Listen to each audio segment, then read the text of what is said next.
Italy, 1944.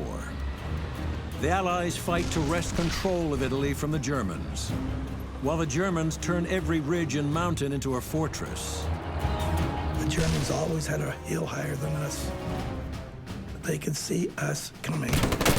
Battle-hardened German troops set traps and wait for the Allied tanks to roll into them. We would let them come close. Then, when they got very close, we would fire.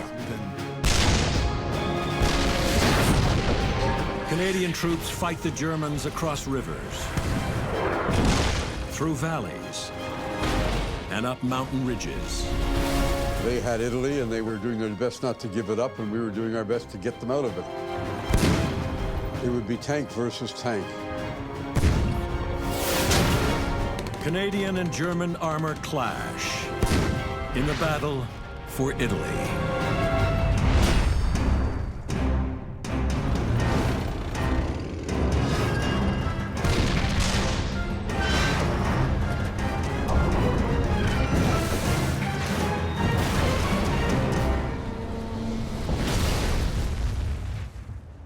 Italy today, beautiful, peaceful.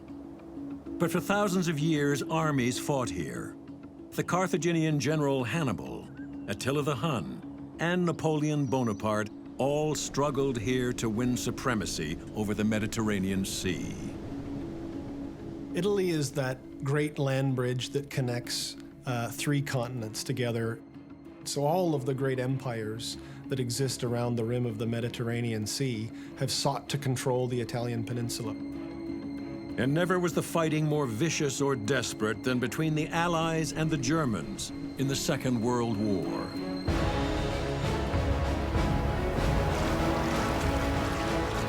On July 10th, 1943, thousands of Canadian troops storm ashore near Pechino on the southeast coast of the island of Sicily as part of the Allied invasion force.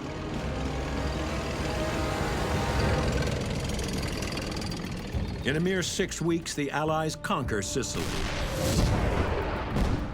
And on the 3rd of September, they launch the invasion of the Italian mainland. 5 days later, on September 8th, 1943, Italy surrenders. The collapse of the fascist government in Italy led to the removal of the Italian armed forces from the Second World War, forcing the Germans to backfill with their own naval forces, air forces, and ground forces to defend the south coast of Europe. In a dramatic turnaround, Italy's former ally, Nazi Germany, decides to fight for every inch of Italian soil. They didn't just send 60 divisions to the south coast of Europe, they sent 60 of the best divisions to stop the Allies from breaking through into the southern approaches to Germany itself. And these well-trained, well-equipped German troops quickly discover they have a crucial and formidable new ally: the Italian landscape. Running right down the spine of the Italian boot is a central mountain range, the Apennines. Spurs of the Apennines reach out to both east and west coasts, creating a 1,000-kilometer obstacle course of narrow coastal valleys, steep ridges, and an endless series of streams and rivers. And there were rivers everywhere, a nuisance. Every 3 miles we had another river to get over. A river every 3 miles is the worst possible tank country. But what difference does it make? That's what we were, that's what we had to do.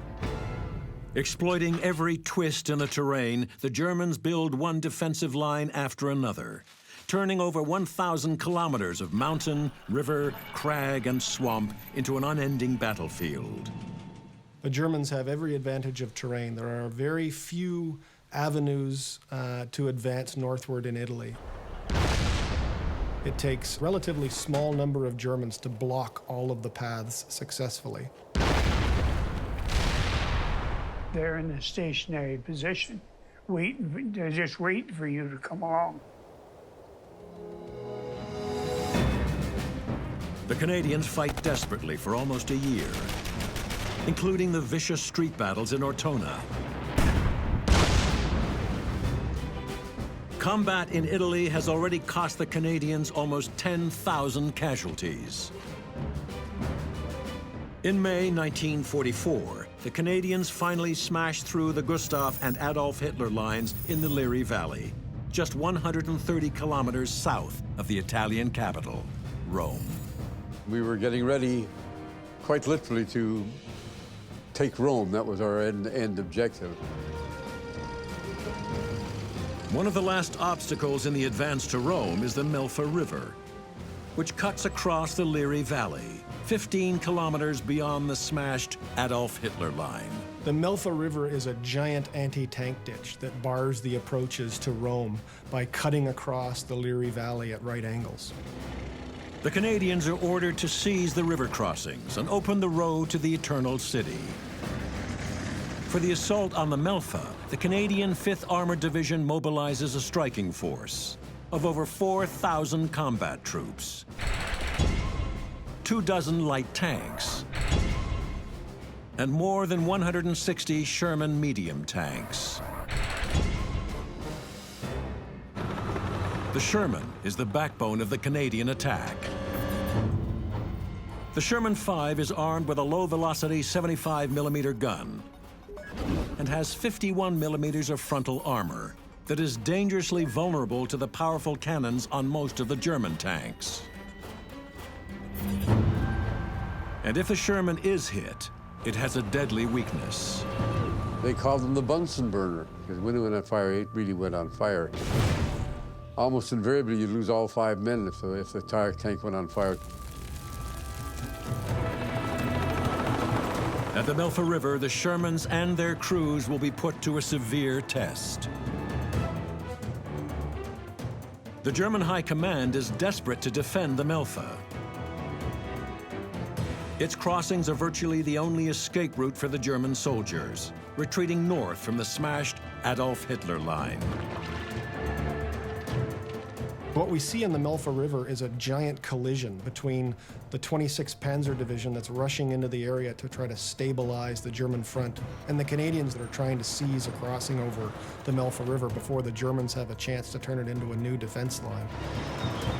To defend the river crossings, the Germans field 1,000 combat troops and more than 30 tanks and assault guns, including a dozen Panther tanks. May 24th, 1944, the assault on the Melfa begins. The Shermans of the British Columbia Dragoons race towards the river crossings. I was very apprehensive before we went into battle every day. I used to try and cover up by telling funny stories and everybody would laugh. You know, it's a tense moment before you go in. But once I was in action, I was too busy fighting to get to be tense. The infantry went in and fighting their way across. And they couldn't get up the other side because of the machine guns, and there were machine gun nests everywhere. And there were tanks. They were up the cliff, and a couple of them were already down, giving the infantry a hard time. Apart from the artillery, then we were the solution. There was a 12-foot drop from the countryside down to the river. And we went down this 12-foot cliff to help them. It was a hell of a drop. And the Germans were trying their best to kill us. Shells are coming in like raindrops. Everybody's firing, the dust goes up everywhere, and it becomes a real mess.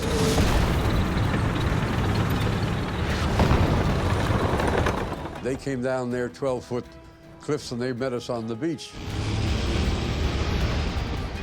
It would be tank versus tank. The Canadians at the Melfa are the first in the West to do combat with the deadly Panther. The Panther weighs a formidable 45 tons and has sloped frontal armor 80 millimeters thick. Its long-barreled, high-velocity 75mm gun can easily cut through a Sherman. We had no intimation whatsoever that they had moved Panthers down into Italy. It was a total shock to us. The Panthers were much slower than we were, but our shells just bounced off them. So they were real competition. They would go on fire same as we would if we hit them properly. If you were lucky enough to be able to put your shell right between the turret and the hull, where there was a hole, you could get in there. It's nice when the tank is firing at you, and they were, and you fire back and he blows up. That's a very good feeling, except that there are plenty of other tanks around. You don't sit around glorying, you're looking at the other tanks. I saw a couple of tanks go, but that was what you were there for. At the end of the battle, virtually all the German tanks have been destroyed, and the Canadians are across the Melfa. The German reinforcements are decisively defeated in and around the Melfa River, making it impossible to defend Rome. By June 1st, the Canadians are almost in Rome, the Eternal City, and the grand prize of the campaign. We were 26 miles away from Rome, and we figured we were going to be in Rome in about an hour, and we were told to stop. We found out why. The Americans wanted to take Rome, except it was no particular glory because the Germans didn't defend Rome. Films taken by Italian anti-fascists show the evacuation of Rome. The streets were deserted as the Nazis left. The Americans enter Rome on June 4th, but their glory and the headlines don't last long. 2 days later is D-Day, June 6th, 1944. As Allied troops land on the beaches in Normandy, and the decisive battle for France and Western Europe begins, suddenly the Italian campaign becomes a sideshow. We had been in action for about 11 months before D-Day. So we thought it was kind of funny, these guys who were just coming into battle now, swanking about it. So we called ourselves the D-Day Dodgers. We dodged the D-Day by fighting for 11 months before it. But even as France is invaded, the Germans redouble their desperate fight for Italy. And the Canadians are now about to face some of their bloodiest battles ever.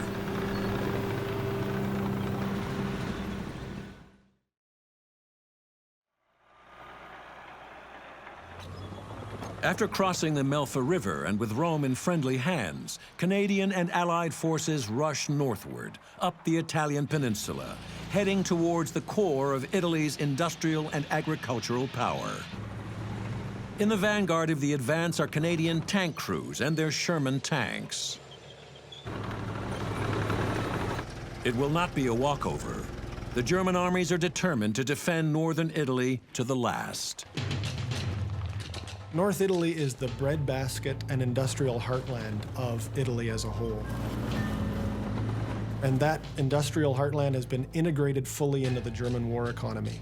It is essential if the Germans are going to carry out their strategy for 1944 and 45 to maintain control of that industrial and agricultural heartland. In the summer of 1944, the Germans are desperately building a defensive line in the north to protect the Po Valley, the supposedly invincible Gothic line. But the Gothic line is not yet complete, so the German High Command decides to delay the Allies at the so-called Trasimene line. The line lies 160 kilometers north of Rome, and where it confronts the Canadians, it extends across an 8-kilometer gap between Lake Trasimene and Lake Chiusi. Between the two lakes, the Germans have improvised a 3-kilometer deep, zigzagging swath of dug-in strongpoints and machine gun posts. The Germans choose the Lake Trasimene battlefield because any Allied drive that's going to reach the Po Valley has to come through those rolling foothills west of Lake Trasimene. The rolling ridges and high ground offer the Germans ideal terrain for their cat-and-mouse delaying action. The Germans always had a hill higher than us. They could see us coming. June 21st, 1944. Canadian tanks of the Ontario Regiment go into action against German panzers. He was in a sunken road, and all I could see was his turret and the gun sticking away out there. Him facing me with that gun was really no contest. It never is. If he gets a direct shot onto you, he can put a hole through you anyway. He seemed to try to want to get up out of that road, maybe get at me.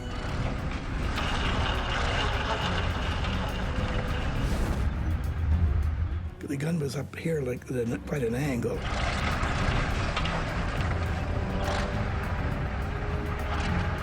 It was just like waving a chimney at you. It looked so darn long. He tried to get up, but he couldn't make it.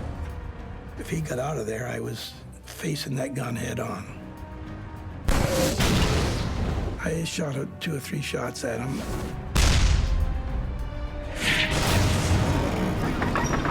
I think I hit him. The only chance I had knocking him out was get him broadside.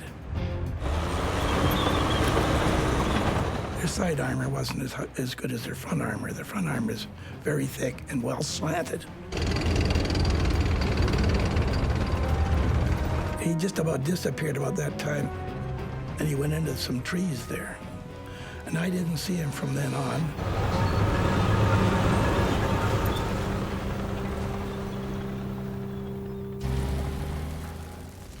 After 2 days of fighting, the tanks of the Ontario Regiment successfully smash through the German defenses and push ahead north along the shores of Lake Trasimene. 5 kilometers to the west, the tanks of the Three Rivers Regiment sit at their start line, waiting to enter the battle. We were scheduled to start at 7 o'clock in the morning. They forgot to tell us the starting time had been changed. So we rolled out of our tank park and up the road to take position, only to find it was behind the German lines. So the Germans closed in behind us, and then they completely cut us off. As we moved forward with Major Johnson, we got a call on the radio from Captain Hunter, who said that he was being attacked from the rear. And Johnson said, "That's impossible." I said, "Well, if it's impossible, they just knocked out 7 tanks."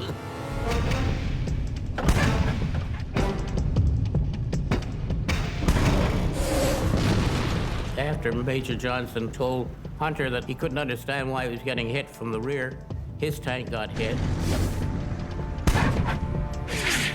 Now surrounded by Germans and far beyond infantry support, the Canadian tankers hunker down to prepare for a long fight. We were being shelled, and we hit a hole, a bomb crater, and went into the bomb crater into what you call a turret down position.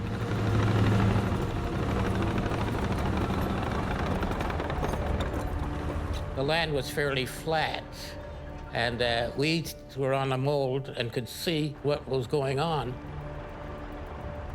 The crew commander, he saw the Panther.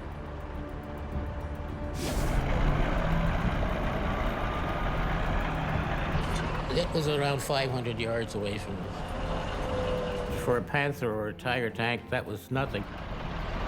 They had the long barrel on it, and they could outrange us. Well, our tank had an HE, a high explosive, in the breech. I said, "Leave it in. I'll use it as a tracer, as a marker."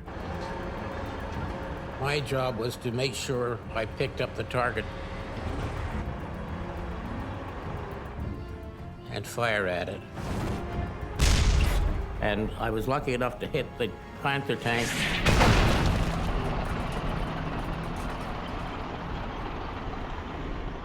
We never knocked out a Panther tank with a Sherman. You'd never do it. But we had hit the turret ring just below the turret, which prevented the tank from turning.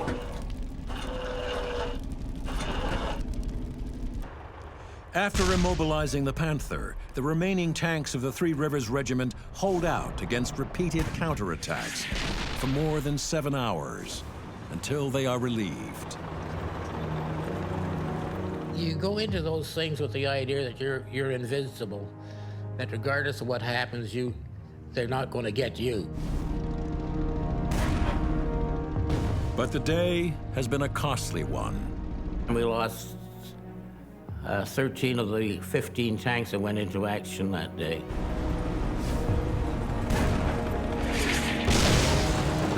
Our regiment never gave up an inch. We didn't back up. We held our position. And we never gave up a position once we took it. The relatively unknown battle at Lake Trasimene actually cost regiments in 1st Canadian Armoured Brigade some of their heaviest losses of the war. But 1st Canadian Armoured Brigade is considered to be the most effective, best trained tank brigade of all the Allied forces in Italy. And it becomes essential to the fight for the rolling hills west of Lake Trasimene. The Germans retreat northward toward the formidable Gothic line, the last German bastion protecting the Po Valley and Italy's industrial heartland. In 1 week, the Canadians have vaulted through the Trasimene line. They're now considered shock troops. The Canadians were central to all of the major Allied assaults in the Italian campaign, and for that reason, the Germans understood wherever the Canadians popped up, that's where the point of Allied main effort would be. Field Marshal Albert Kesselring, Smiling Albert, the German commander in Italy, is determined to know where the Canadians are headed next. If he knows where the Canadians are, Kesselring can be almost certain that that is where the Allies intend to assault the Gothic line. They figure where the first div is going to be, that's where the breakout's going to be. And it usually was.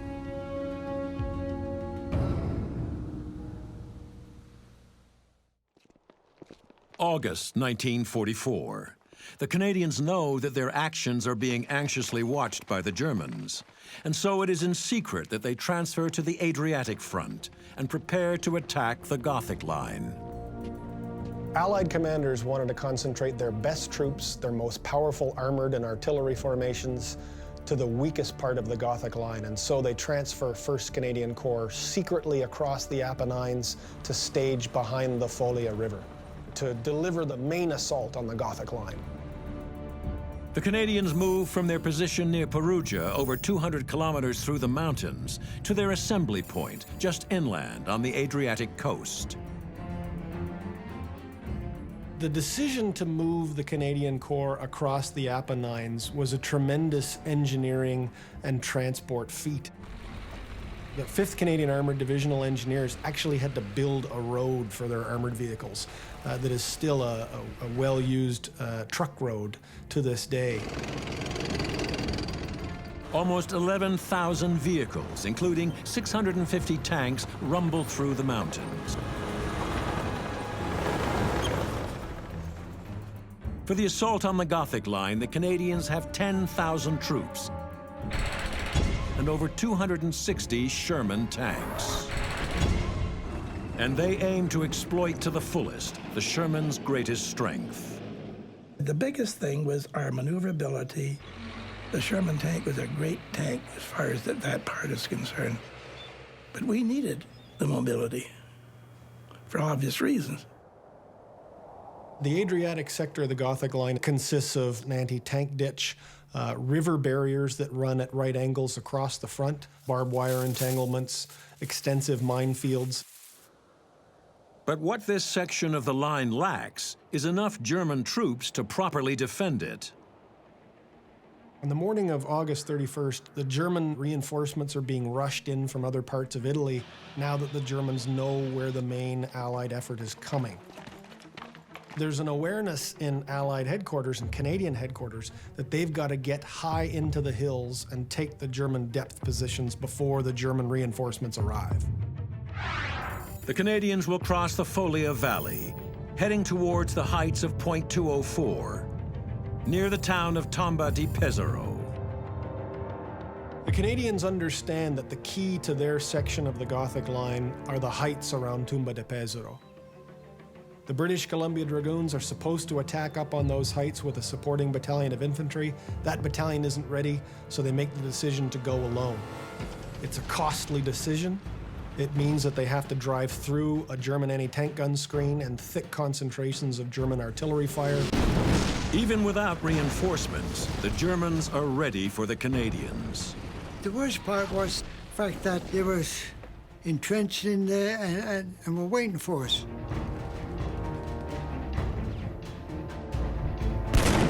On the neighboring ridges on both sides of them, German anti-tank guns, machine guns, mortars, and artillery are working to stop them and pick off a large number of BCD Shermans, toppling some down the ridge side and picking off others on the crest of the ridge itself.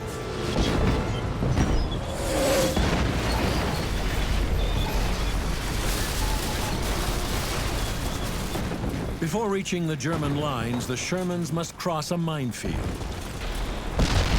We lost one tank, hit one of these mines, and poof.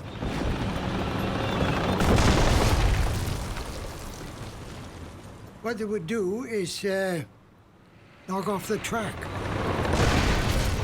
And of course, it was no good after that.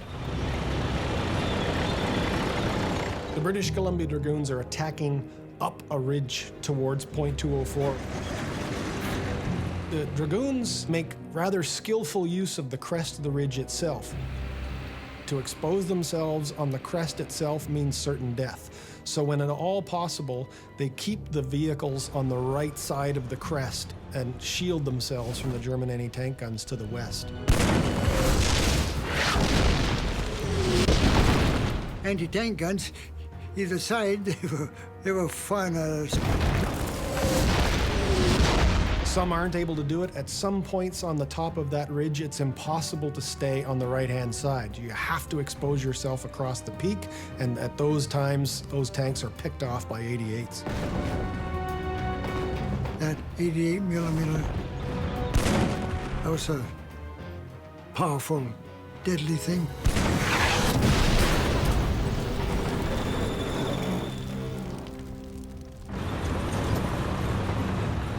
A number of tanks actually make it to Point 204. And that's when we saw the big Panther tank.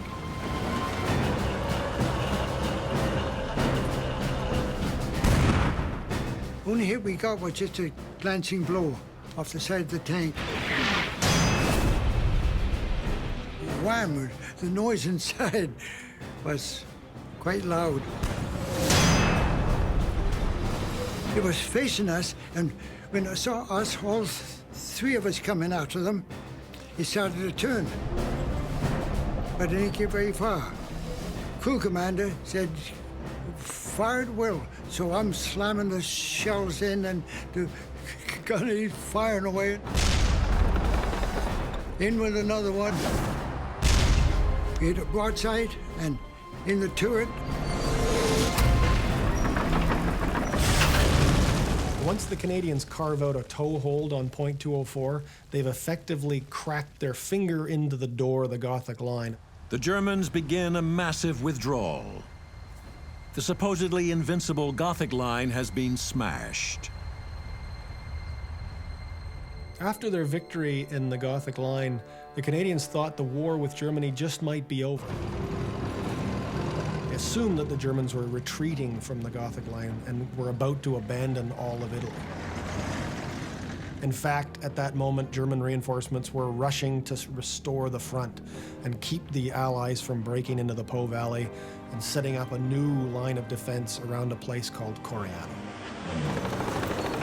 And the heaviest of the fighting was about to break out.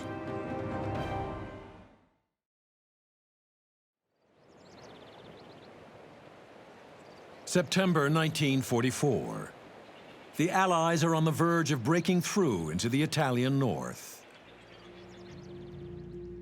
They plan a massive push along the Adriatic coastal plain. But first, they must clear German positions that overlook the coast, near the hilltop town of Coriano. The town of Coriano lies atop a ridge that bars the Allied approach northward to the Po Valley. And the ridge itself is an excellent place for a defensive position. Allied command believes the Coriano Ridge is vulnerable. They thought it was going to be a cakewalk through Coriano. But the Canadians soon discover that Coriano is anything but lightly defended. The Germans throw in every available elite unit, including the Canadians' old foe from Ortona, the 1st Parachute Division. We found the parachute divisions were the worst ones of all for us, because they would never give up. Ich weiß nicht, was die Gefangenen. I had heard some Canadian prisoners say, Gefangene, das habe ich auch erfahren. the Paras are very tough. The Paras are very hard, haben die gesagt. So, they said we were very tough. Very hard. So we started down in the valley, and we knew soon I got over the Visanio Ridge, then they started whaling hell out of us. I was the artillery observer for the 11th Company of the 1st Parachute Division, and I had 2 radio operators with me. All of a sudden, we heard tanks from the front. Von vorne. Und da haben wir geguckt und da sahen wir also. So we looked, Also ich habe and I counted 50 tanks. 50 Panzer gezählt. 50.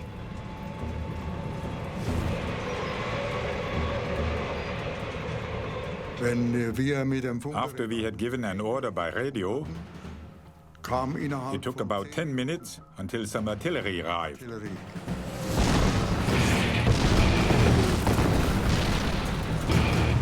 The Canadian advance is totally exposed to the fire of German guns.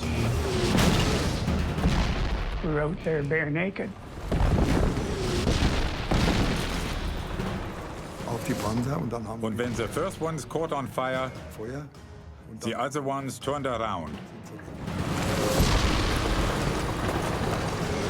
2 B Squadron tanks from the 8th Hussars make a break for the bottom of the hill. When we got down there, there's this tank, and our tank got there at the same time. And we rubbed against one another,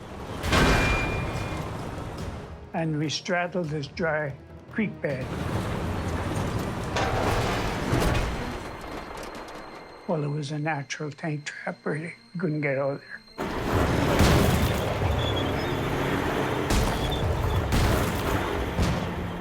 The stranded B Squadron tanks are assisted by the tanks of A Squadron, positioned on the ridge above them. A Squadron lays down a smokescreen, giving the men of B Squadron the cover they need to abandon their tanks and escape on foot. By the grace of God, we hit our lines, so we got away with it. None of our crew even got a scratch there. I feel I was very lucky to get out of that thing. The Germans successfully repel the Canadian attack of September the 4th. We fought off those attacks. They did not get through. But the cost to the Germans is great. In spite of the huge loss of men and equipment, the Germans are ordered to hold. Man hat seine Pflicht getan und We just did our duties hat geglaubt, dass wir vielleicht and kept on believing that we would get out of there okay. einigermaßen davonkommen. September 13th. The Germans face a second Canadian attack on Coriano Ridge. In the second battle for Coriano, 15 Hussar Shermans penetrate into the center of town, assuming that the Germans have started to abandon Coriano Ridge. And fact, they find that the Germans are intent on clinging to Coriano at all costs.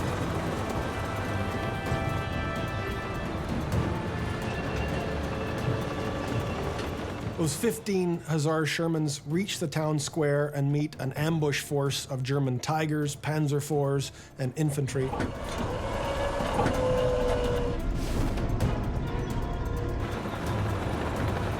Wir lassen die kommen. We would let them come close, without firing at them.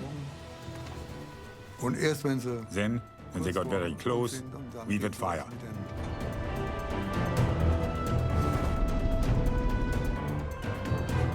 And now the Shermans must face the most dreaded tank in the German arsenal, the fearsome Tiger. The 57-ton Tiger is the jewel of Germany's Panzer force. At 100 millimeters, its frontal armor is twice as thick as the Sherman's. And its 88 millimeter gun is much more powerful than the 75 millimeter cannon on the Sherman.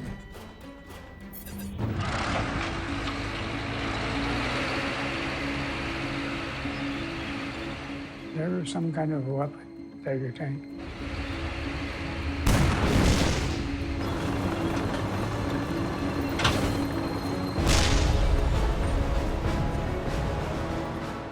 Shells just bounced off them. They engage in a violent close-quarter battle in the town square itself.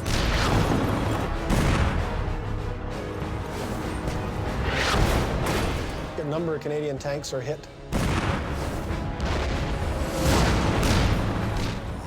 The Canadians were very hard pressed. Even though they outnumbered us by far.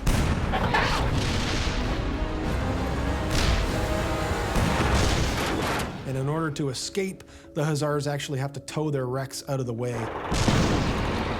Under heavy fire, the Shermans retreat from Coriano. For the remainder of the day, their tank guns shell the Germans from the outskirts of town. The next morning, they mount another assault. The whole of 5th Canadian Armored Division regroups and goes back into Coriano.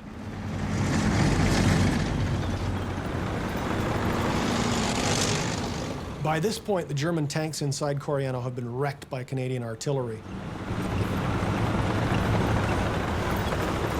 After a day and night of vicious, pitiless struggle, Coriano and its ridge are finally in Canadian hands.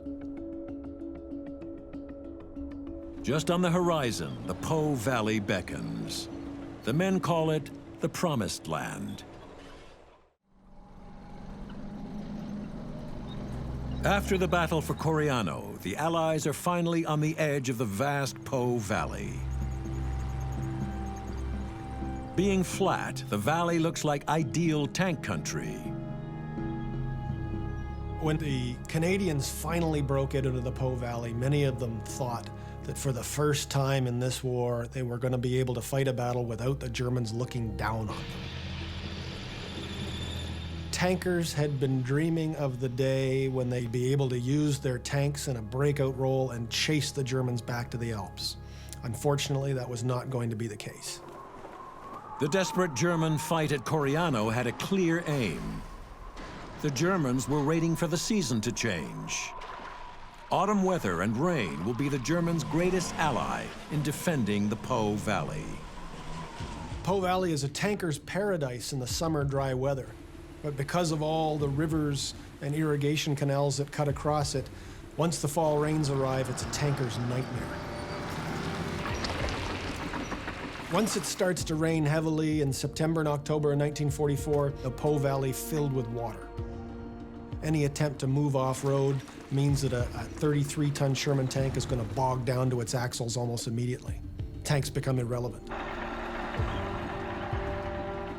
You thought it was going to be easy, but it didn't turn out that easy.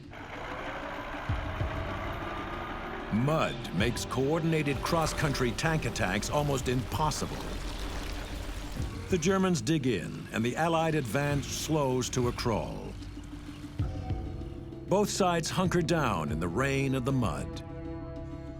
For almost 2 months, the stalemate lasts. It's not until the very end of 1944 that we see tanks once again employed in an off-road role to play a leading part in any major battle. Finally, the Italian winter arrives. The ground freezes up, and tanks once more become mobile. The next task is going to be to break out across the Po Valley and chase what they think is going to be a German evacuation from Italy. But the Germans have no intention of evacuating Italy. In fact, they plan to fight for every inch, including a bulge in their line south of Lake Comacchio.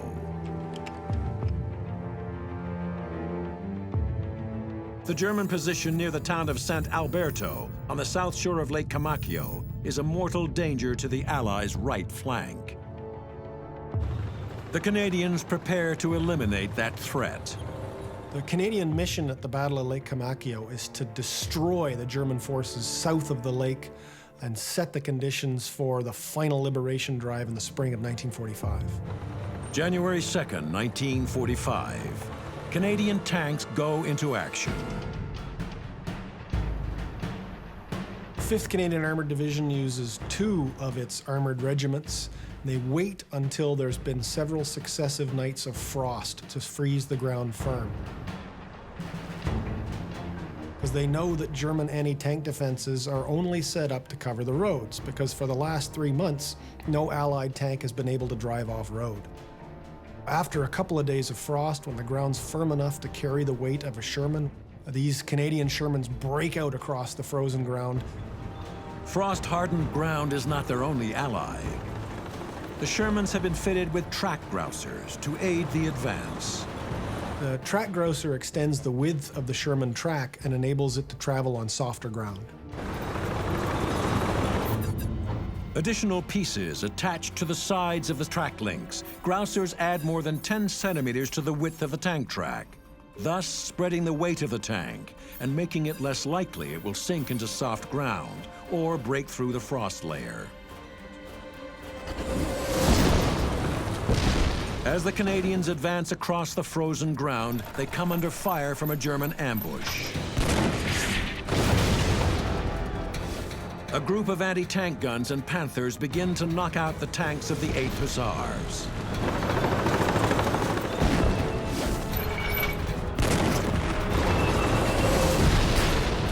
Sergeant Daniel McCaskill, crew commander of one of the Shermans, acts quickly. He stops his tank and opens fire on the German position. As he exchanges shell fire with the Germans, the rest of his squadron continues to advance. McCaskill's Sherman single-handedly knocks out 4 anti-tank guns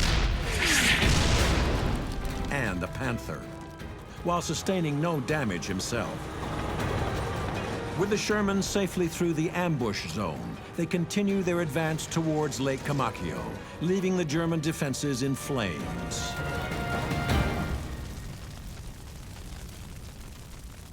The Canadians have penetrated past any of the German defenses that can stop them and race to Lake Comacchio. When the Canadians enter Sant Alberto, completely sealing off the southern shore of Lake Comacchio, they have taken 600 enemy prisoners and counted at least 300 enemy dead. Lake Comacchio constitutes the last big battle for Canada in the Italian campaign. The Italian campaign is the longest fought by the Canadian Army in the Second World War. And it was tremendously successful at drawing in and tying down some of the best formations in the German Army. We really weren't expected to win the war. Our job was to take the strength out of Europe. And in view of the fact that there were from 30 to 40 divisions, German divisions sent to fight in Italy, we did a great job in taking strength away. And of course, we were causing tremendous casualties, which they had to reinforce, and they were using tanks and they were using ammunition. So we were sapping a lot of strength out of Europe. The Italian campaign saw some of the most famous armored regiments in Canadian history earn their spurs and prove their ability in the Italian landscape. to win some of the most important Canadian tank victories of the Second World War.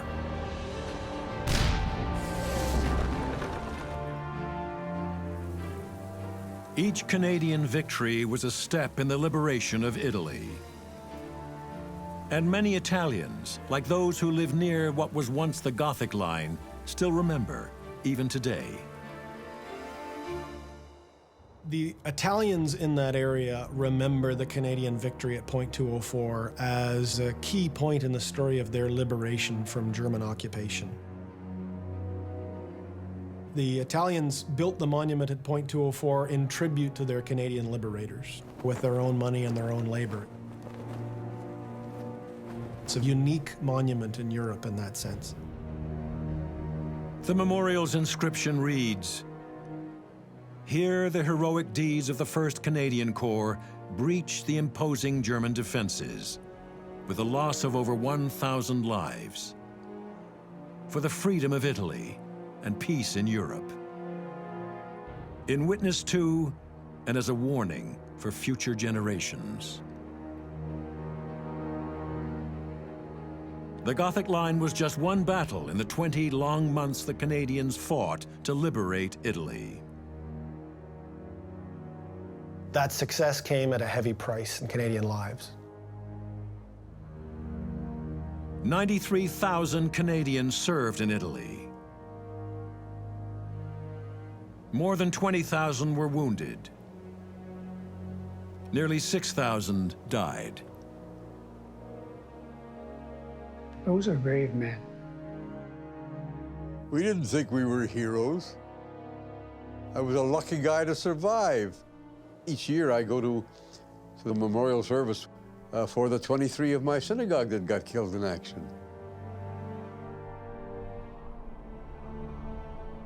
I guess I'm lucky to be where I am.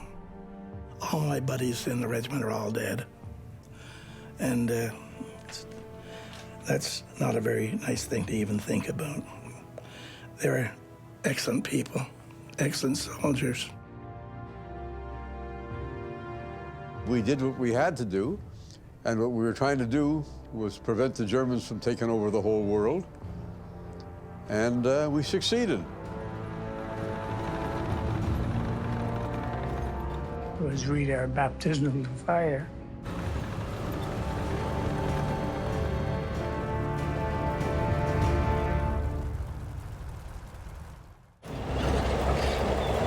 Michael Whitman is the most famous tank commander of the Third Reich. He was the most decorated German tank ace of the war. At Kursk, the greatest tank battle in history, he spearheads the attack. Whitman just accumulated kill after kill.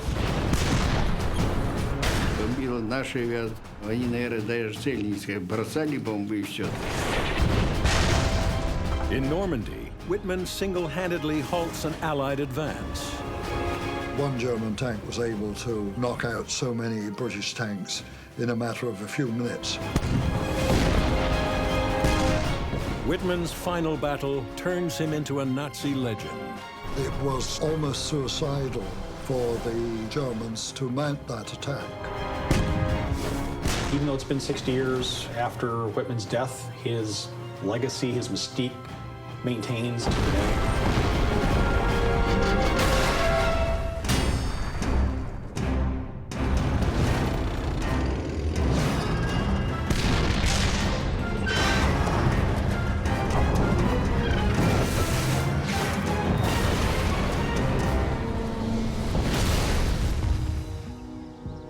Le Cam German Military Cemetery, Normandy, France.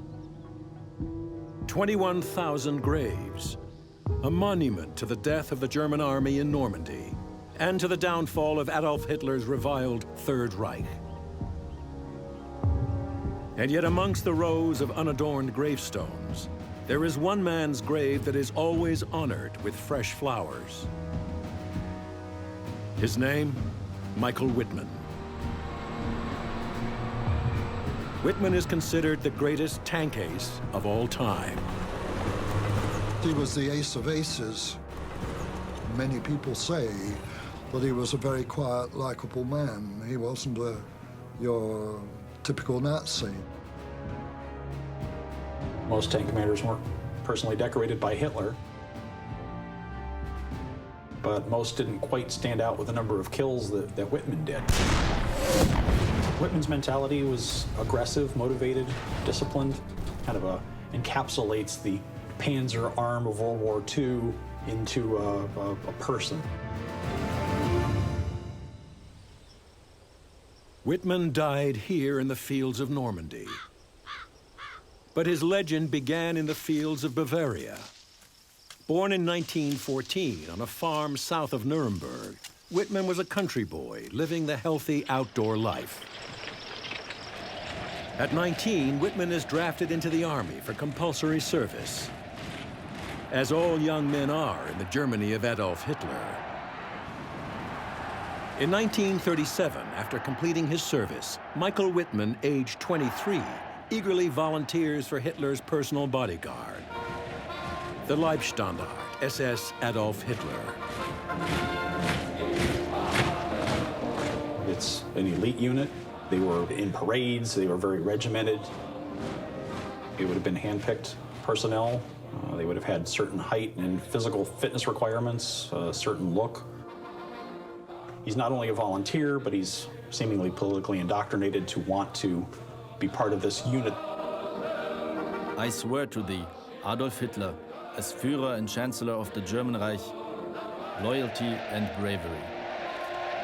I vow to thee obedience unto death.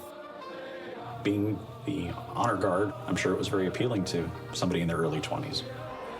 With the black uniforms and the smart look and the whole elite quality about them.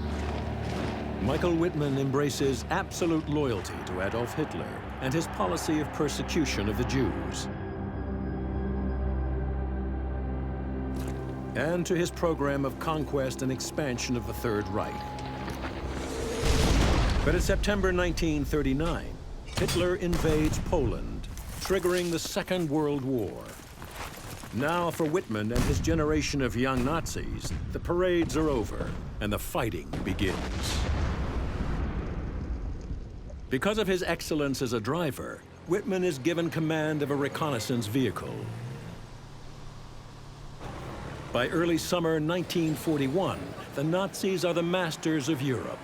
But for Adolf Hitler, the real prize lies to the east, the Soviet Empire, vast spaces for the master race to conquer and colonize. June 22nd, 1941, Hitler invades the Soviet Union. Codename Operation Barbarossa. 3 million German soldiers, led by 3,600 tanks, plunge into the Soviet Union. Against the Germans, the Soviets mobilize 2.9 million men and 20,000 tanks. Despite their superior numbers, the Soviets are quickly overwhelmed by the speed and skill of the German panzers. Michael Whitman's reconnaissance unit races over the Soviet frontier with the Leibstandarte, part of the leading armored force. Hitler's armored divisions were important in the fact that they were the ones that were spearheading the advances. The whole mentality of the tank force was always keep moving. Whitman and the Leibstandarte are now part of the notorious Waffen-SS. The Waffen-SS had a few premier divisions, Leibstandarte being one of them, that maintained its elite status throughout the war. As the Panzers slash hundreds of kilometers through Russian defenses, millions of prisoners are taken. The Waffen-SS does have a reputation for committing atrocities on the Eastern Front. Over 3 million will be shot or starve to death. 3 weeks after the invasion, the Leibstandarte is closing in on the Ukrainian capital, Kiev. At the forefront is reconnaissance sergeant Michael Whitman. July 12, 1941. The panzers advance over hilly, wooded country. As they near the city of Zhytomyr, 200 kilometers southwest of Kiev, the Soviets counterattack. Dozens of Soviet T-34 tanks bear down on the Leibstandarte. The T-34 has been a shock for the Germans. Weighing 26 tons, the T-34 is heavily armored with sloping sides to deflect shells. Armed with a powerful 76.2 millimeter gun, it is better than anything the Germans can field.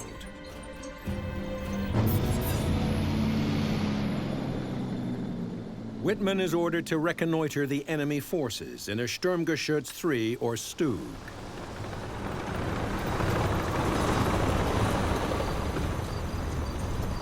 Whitman drove his Sturmgeschütz to high ground to try to locate the Soviets. He spotted 2 groups of Soviet T-34 tanks, 6 coming from northeast, and another 12 from the east. That meant 18 T-34s against Whitman's single assault gun. It was no match. Whitman had to act quickly to even the odds.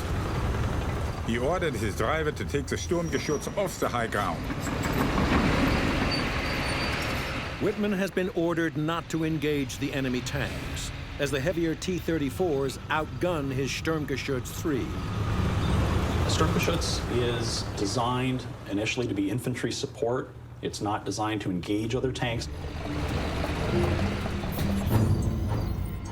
Built on the chassis of a Panzer III, the Stug is a turretless assault gun, which means the driver has to swing the whole vehicle around to aim its high-velocity 75 millimeter cannon. The Sturmgeschütz has a movable cannon of 24 degrees only. You have to face the enemy straight forward, not from the side. If you see the enemy, you have to turn. Despite being outnumbered and outmatched by the Russian tanks, Whitman disobeys his orders and attacks the T-34s. His personality that was mated to the Panzer credo of attack, that would have been the first thing he was looking for, was an opportunity to be preempted. As the T-34 surged forward towards the crest of the hill, Whitman's only hope was to set up an ambush.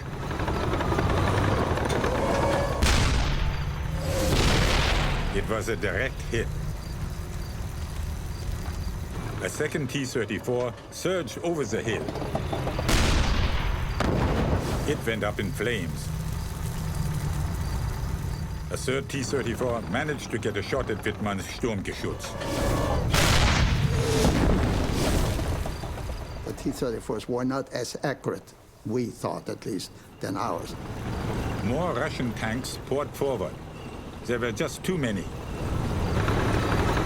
Whitman headed for cover. He used the assault gun's low profile to hide it in a small wood. I liked the Sturmgeschütz because of the low silhouette. And that gave me a feeling being safer. But facing so many T-34s, there was nowhere for him to hide.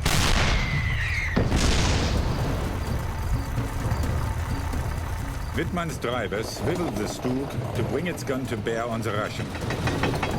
Firing would have definitely been an issue because of the inability to track a target via a turret. You would have to maneuver the vehicle. And again, his gunner scored a direct hit. With the T-34. The only weak part is between the turret and the body, to get right into the crack. Another T-34 tried to target the thin side armor on the Sturmgeschütz. Whitman had to turn quickly and fire before the Russian got in a shot. You hit the tracks if you can. When the tracks burst, of course, he just goes around in a circle. With his fast maneuvering, Whitman began to even the odds. Then, 3 more enemy tanks attacked. Whitman opened fire.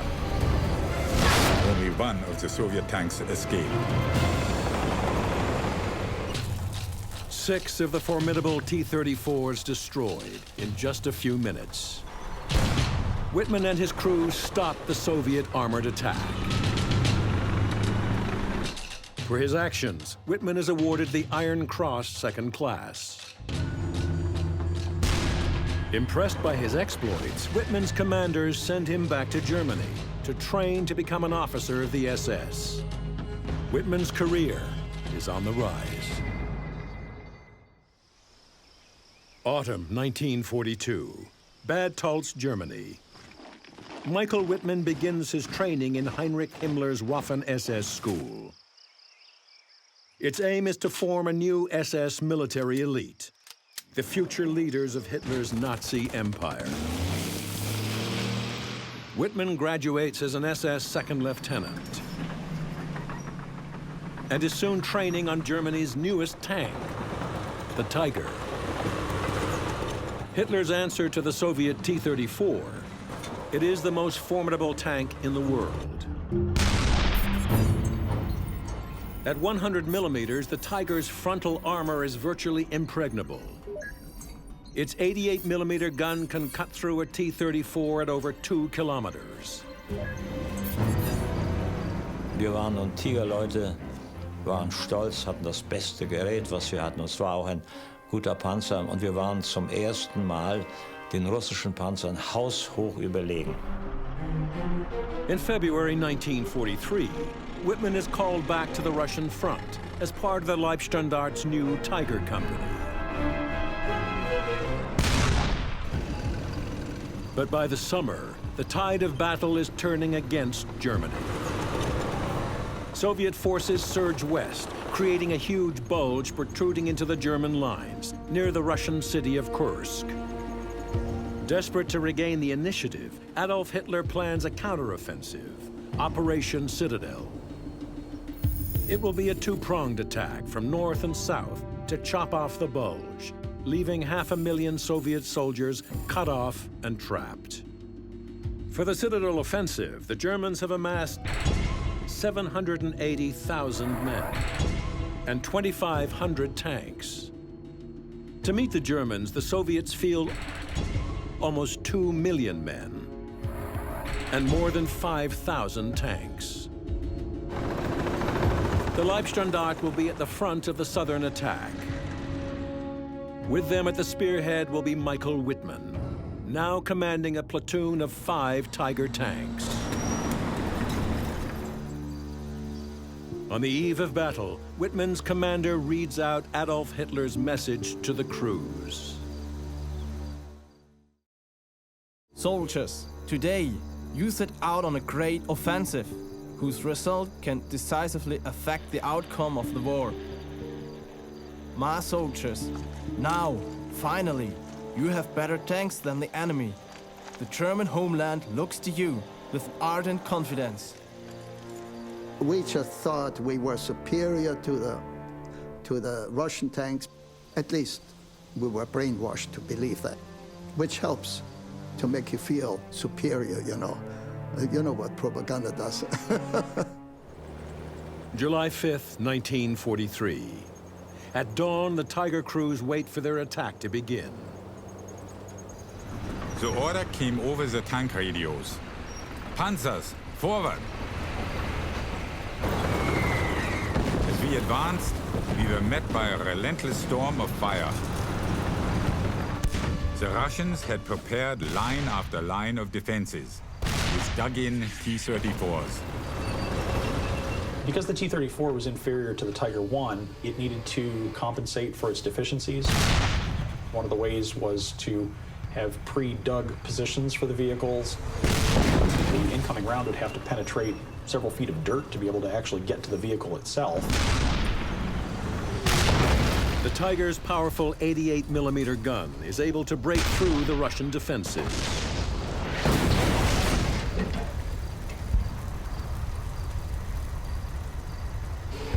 While the Russian shells bounce off the Tiger's armor.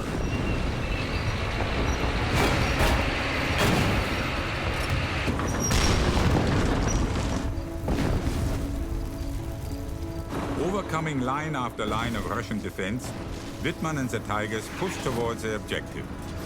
But the Russians continue to throw wave after wave of tanks at our advance.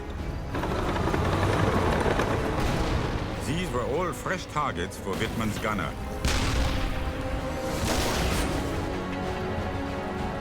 Wittmann's tank kept moving, firing as it turned, smashing one T-34 after another. Knocking out 8 tanks and 12 anti-tank guns, this first day of battle has been a success for Wittmann and his elite crew. We call it zusammengespielt, played together, so that one interacts with the other the right way. The loader, the gunner, the commander, the driver, the radio man. It's a tightly knit group. July 12, 1943. The Germans set off to assault the final Soviet defense line before Kursk.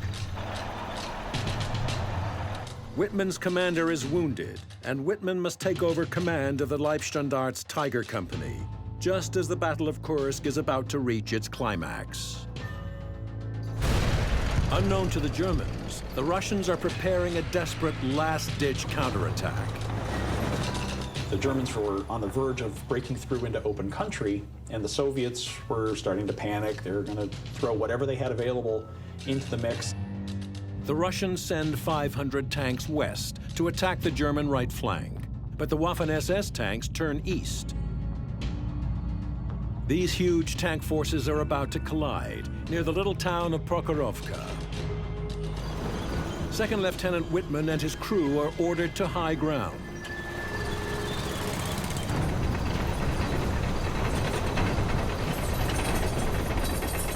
In the distance, what seemed like a dust cloud was rising. Suddenly, hundreds of Soviet tanks appeared at the crest of a hill, headed straight towards Wittmann. We were in shock. The Soviets were not on the defensive, they were attacking.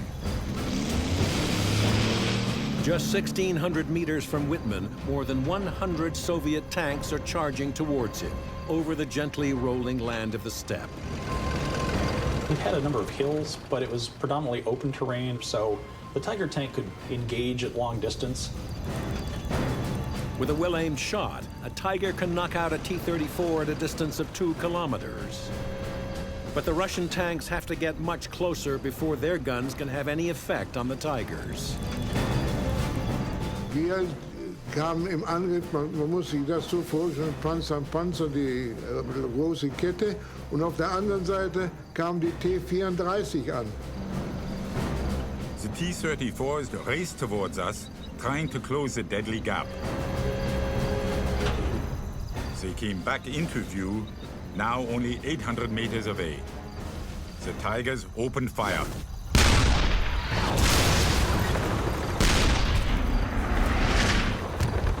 A lot of tanks in a relatively small area. Something of a shooting gallery from a Tiger I commander's perspective. The T-34s were still not close enough to penetrate the armor of the Tigers, so they had to keep advancing, straight through our barrage. They got to 700 meters. Getting closer.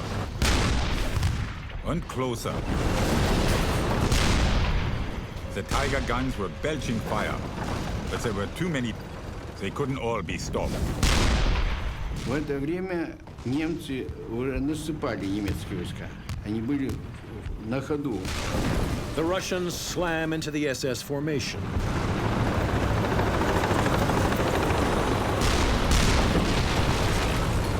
Они рассчитывали, что мы в контратакаде это будем, а тут хлестнули две массы. At close range, the German tanks are vulnerable. Wittmann's Tigers spring into action. Wittmann's gunner fires on the move, again and again. One of the reasons that Wittmann was so successful as a Tiger commander was his ability to fire while moving with the vehicle. And that way they could acquire the target, but they'd get rounds on the target more quickly. Such a technique wasn't normal. In fact, German regulations stressed that the tanks should not fire when on the move. It's basically a waste of ammunition. But Wittmann and his crew have mastered the difficult technique using it to their advantage. From Whitman's perspective, Prokhorovka would have just been chaos. It would have had firing at close range. Whitman's tank is hit twice, but keeps on fighting. Gemetzelt auf beiden Seiten, Panzer auf Panzer. The battle rages for hours. The Russians take appalling losses. But they succeed in slowing the German advance. Бомбила наша авиация, бомбила немецкая. Я думал, что они, наверное, даже цель не искали. Бросали бомбы и все. Kursk is considered one of the greatest tank battles in history because of the numbers of tanks and other armored vehicles involved in a relatively small area. Our Tiger Company had a series of fine successes. Over the whole Citadel Kursk battle, we destroyed 151 enemy tanks. Despite the success of the Tiger units, the ferocious Russian defenses has stopped Hitler's offensive. The Germans have lost the decisive tank battle on the Eastern Front.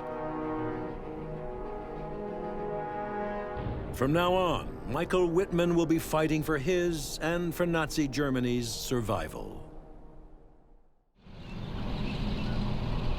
In its third winter on the Eastern Front, the German army is in full retreat. The Russians have pushed them 500 kilometers from Kursk back into the Ukraine. Michael Wittmann's Tiger unit is fighting a series of desperate rearguard actions. Tiger units would have been sent from one sector of the front to the other to try and plug gaps that had been opened up by Soviet armored forces and attempted to blunt them so that way German forces can continue their retreat to the west. The rapid Russian advance leaves the Soviet supply lines stretched dangerously thin, making supply convoys a vital necessity. December 6, 1943. Wittmann and his unit, now designated the 101st SS Heavy Panzer Battalion, are poised to attack a Soviet supply convoy near the town of Brusilov. But between the convoy and the Tigers are batteries of Russian anti-tank guns.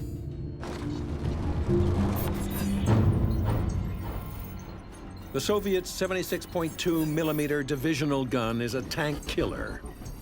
It can smash through a Tiger's side armor at a distance of nearly 1,000 meters and wreck its tracks.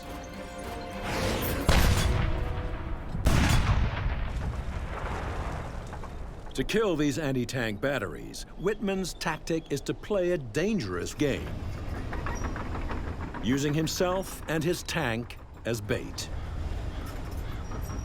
Wittmann drove to high ground. He was tempting the Russian gunners to fire at him.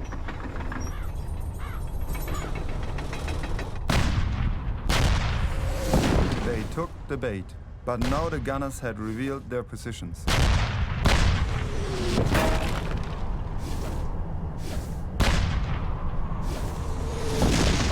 Under heavy fire, Wittmann quickly retreated.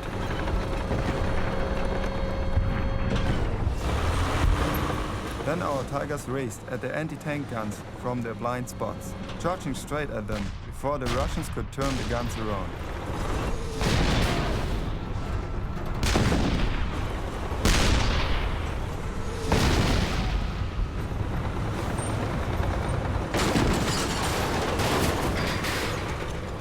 Wittmann's tactic has worked.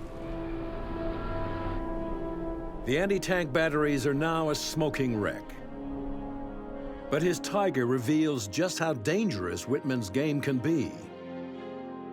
We counted a total of 28 hits on the Tiger.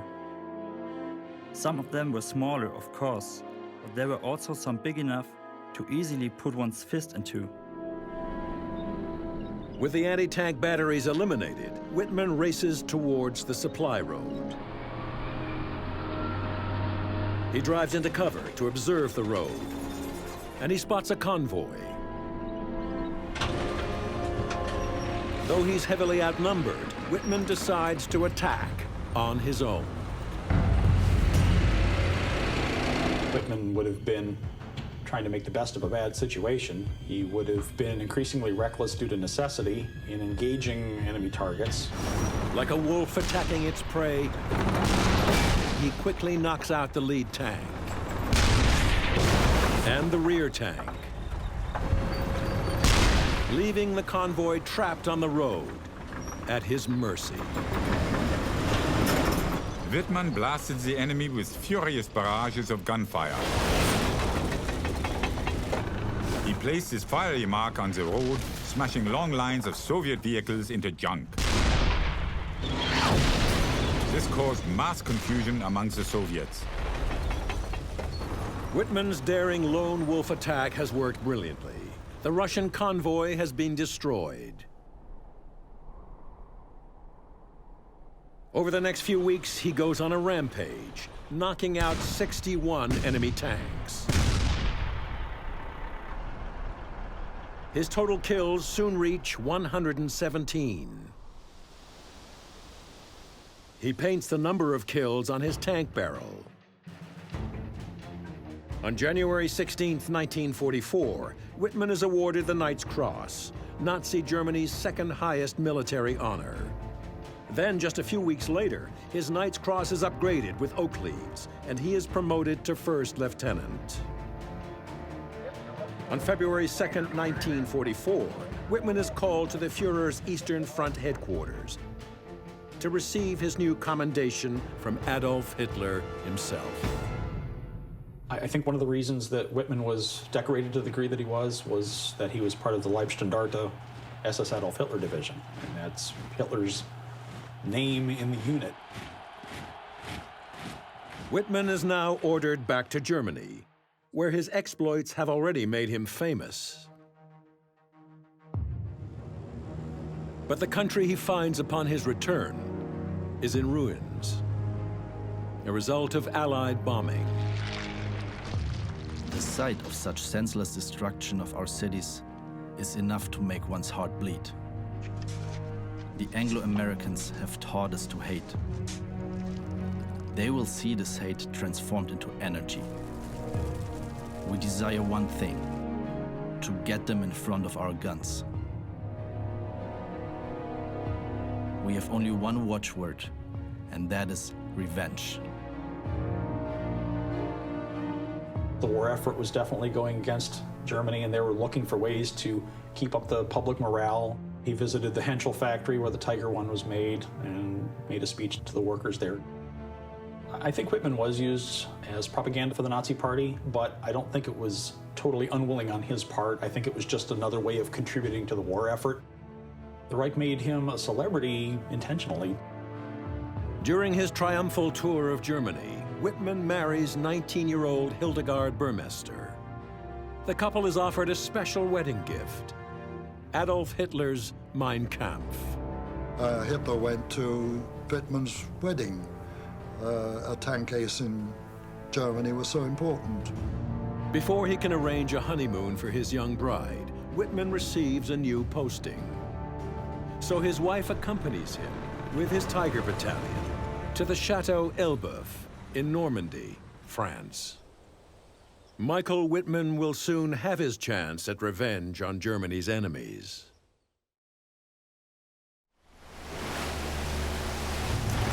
On June 6, 1944, Allied forces land in Normandy.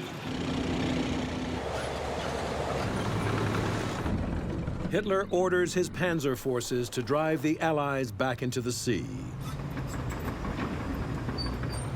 For Michael Whitman and his Tigers, the Allied beachhead is over 200 kilometers away.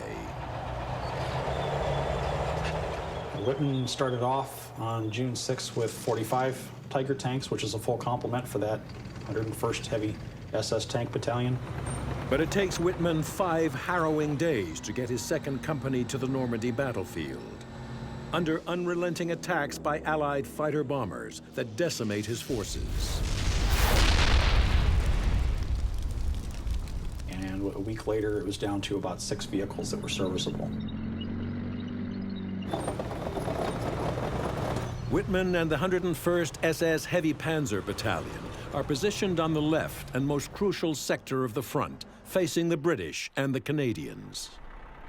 The Germans would have concentrated their armored units around the British and Canadian sector, because if that sector had fallen, that would have been the shortest route to Germany. So they had to hold that with their stronger units. The Allies are preparing the break out of the beachhead.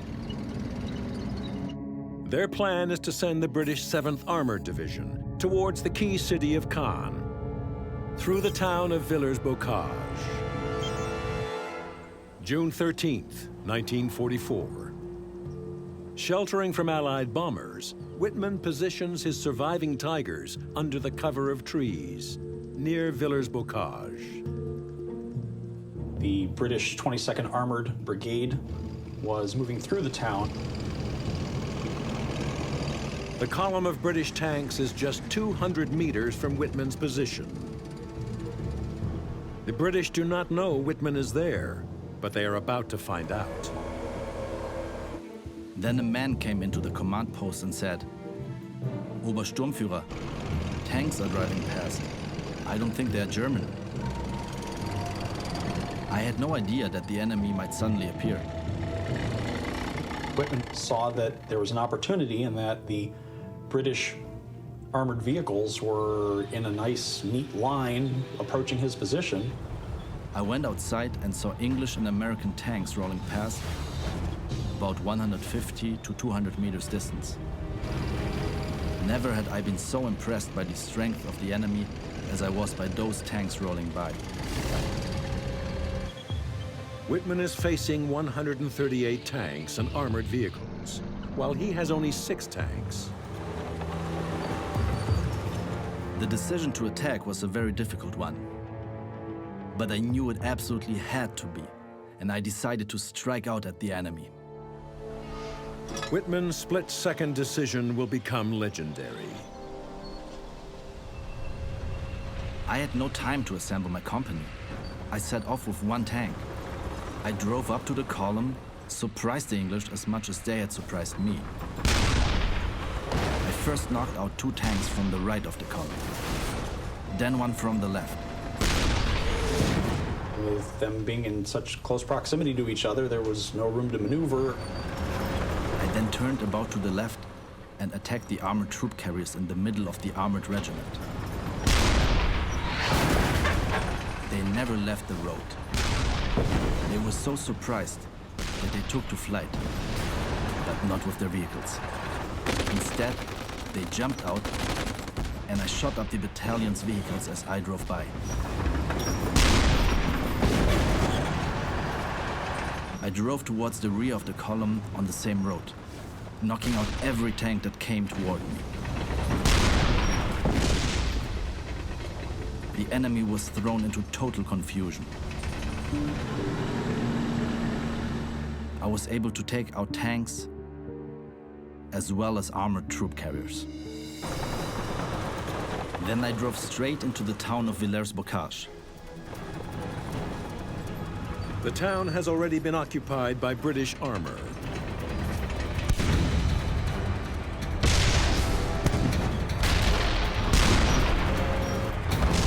Whitman continues his single-handed attack,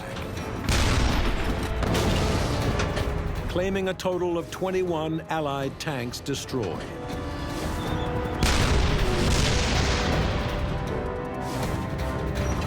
I got to approximately the center of town,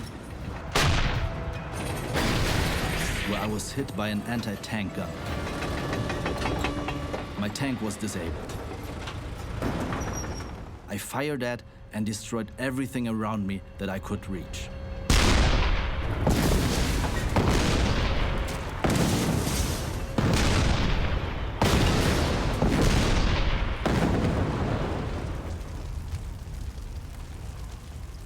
I then abandoned the tank. Whitman's deadly rampage has lasted barely 15 minutes, but he has devastated an entire enemy regiment.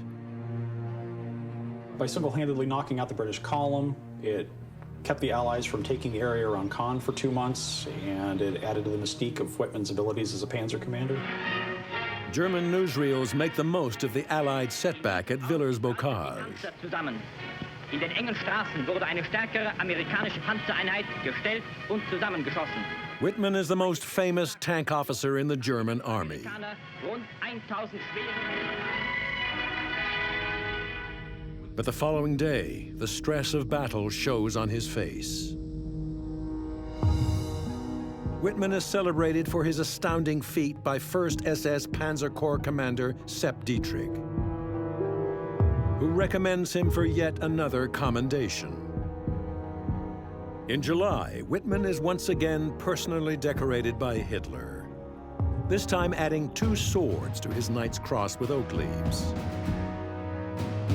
Whitman was the most decorated tank commander, not only for his experience on the battlefield, but I would think also for the propaganda value that could be showcased through him. And so Michael Whitman reaches the height of his fame in Normandy. And it is in Normandy that his fate and his myth will be sealed. August 8th, 1944, 2 months after Villers-Bocage. Michael Whitman is now a captain and acting commander of his battalion. Yet as Whitman's career soars, Hitler's army in Normandy is headed towards destruction. Now the Allies launch a decisive punch, codenamed Operation Totalize. British and Canadian armor storms along the Caen-Falaise road, smashing 14 kilometers through the German lines towards the village of Sinto. As 300 Allied tanks bear down on Sinto, the 12th SS Panzer Division is ordered to bar their advance. With the remnants of the heavily outnumbered division is Captain Michael Whitman, with a small group of Tiger tanks. The division's leader, Colonel Kurt Mayer, now orders an immediate counterattack. Whitman's Tigers were standing ready behind a hedge east of Sinto. We had to risk the attack in order to win time. It was almost suicidal for the Germans to mount that attack, but this was their system. If they were hit, they would hit back immediately. Whitman is in reserve, but he insists on leading the attack. Michael said to me, I must be in the attack myself, for the other officers can barely cope. Kurt Mayer knows the situation is hopeless. I shook Michael Whitman's hand.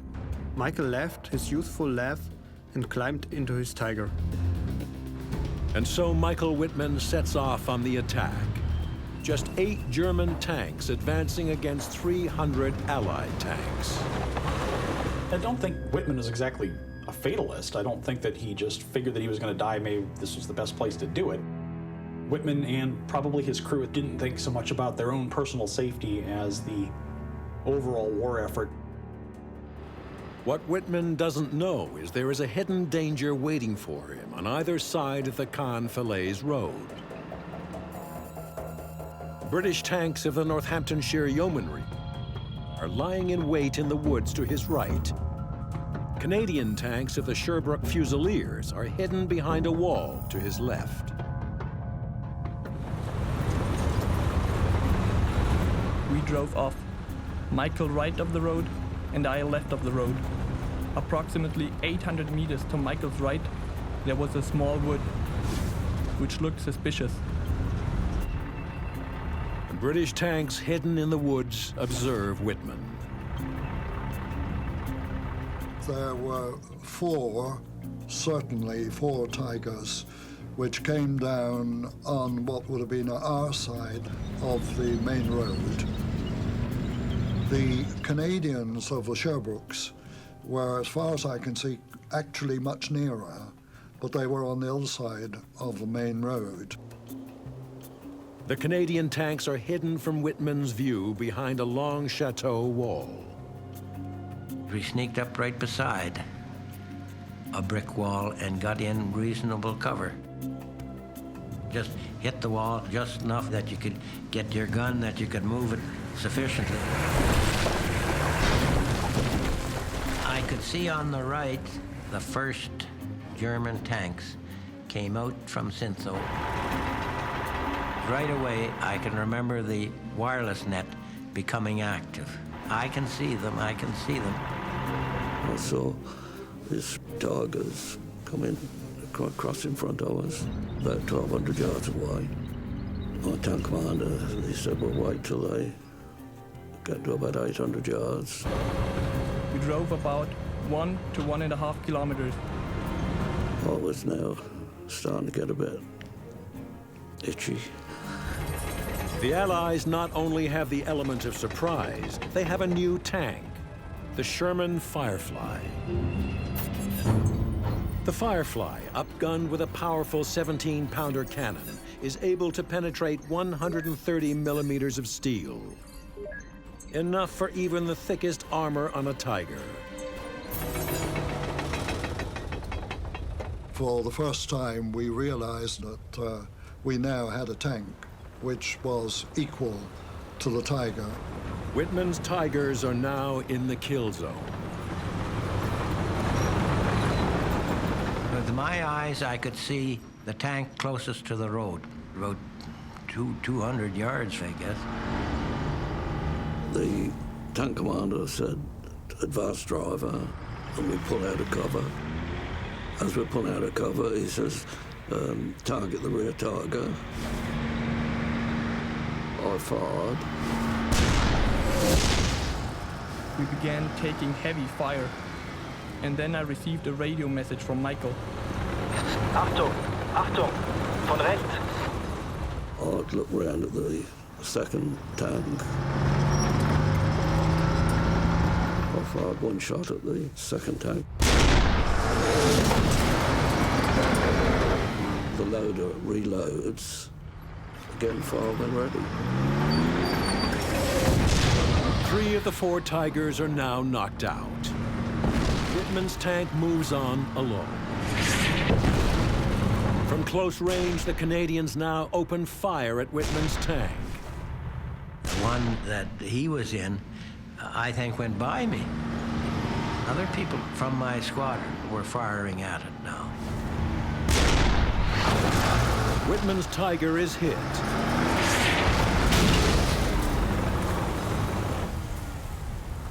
When I got to within 300 meters of Michael's Tiger, flames suddenly shot from the tank. I can remember a tremendous explosion and seeing the turret hit the ground.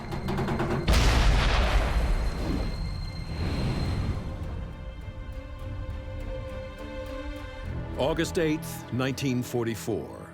Michael Whitman has fought his final battle.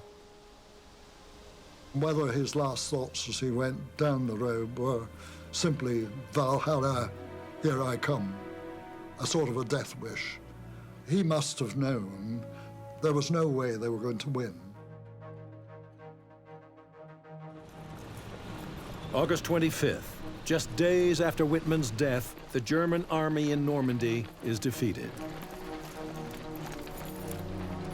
Many of Hitler's soldiers remain in Normandy, buried in La Cam German Military Cemetery. Somber gravestones recall the unheralded end of the Nazi Empire. Yet Michael Whitman is still celebrated.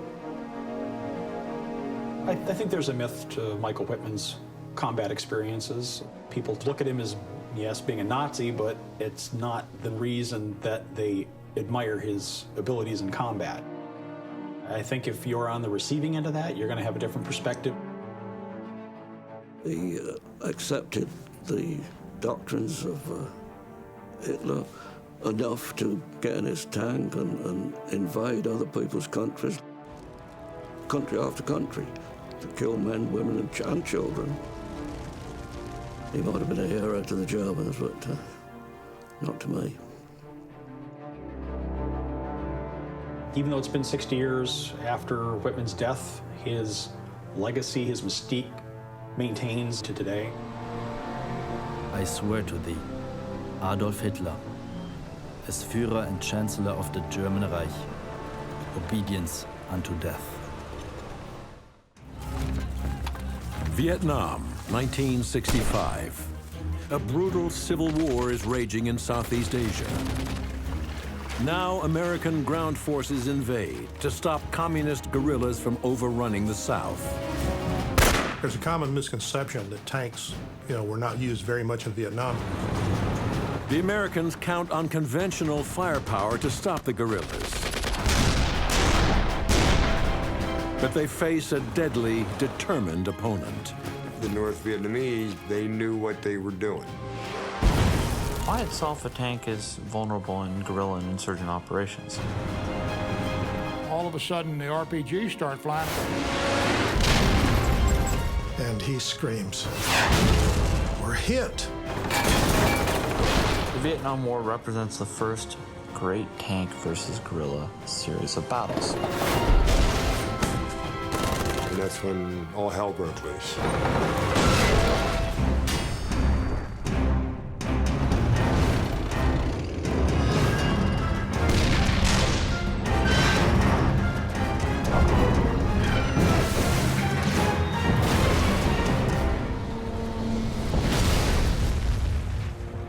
Vietnam, Southeast Asia. Today, it is a prosperous and peaceful nation. And in every city and town are images of Ho Chi Minh. They remind its people of the man who sought to create an independent country during decades of terrible fighting, in which millions of Vietnamese died. Throughout Vietnam are many remnants of that deadly past. War cemeteries, unexploded bombs and shells, and long-abandoned American tanks. In early 1965, the United States makes the fateful decision to send ground troops to Vietnam as tensions rise between the American-backed regime in the South and the Communist North, led by Ho Chi Minh. March 8, 1965. An expeditionary force of 3,500 Marines lands at Da Nang. Its mission is to defeat the North Vietnamese, who are on the verge of overrunning South Vietnam.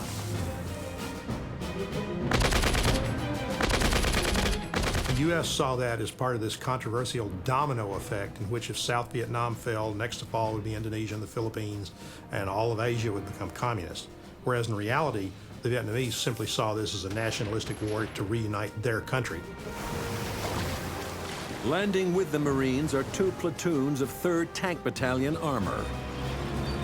There's a common misconception that tanks were not used very much in Vietnam. The Marines actually had a history of using tanks for infantry support that reached back to World War II.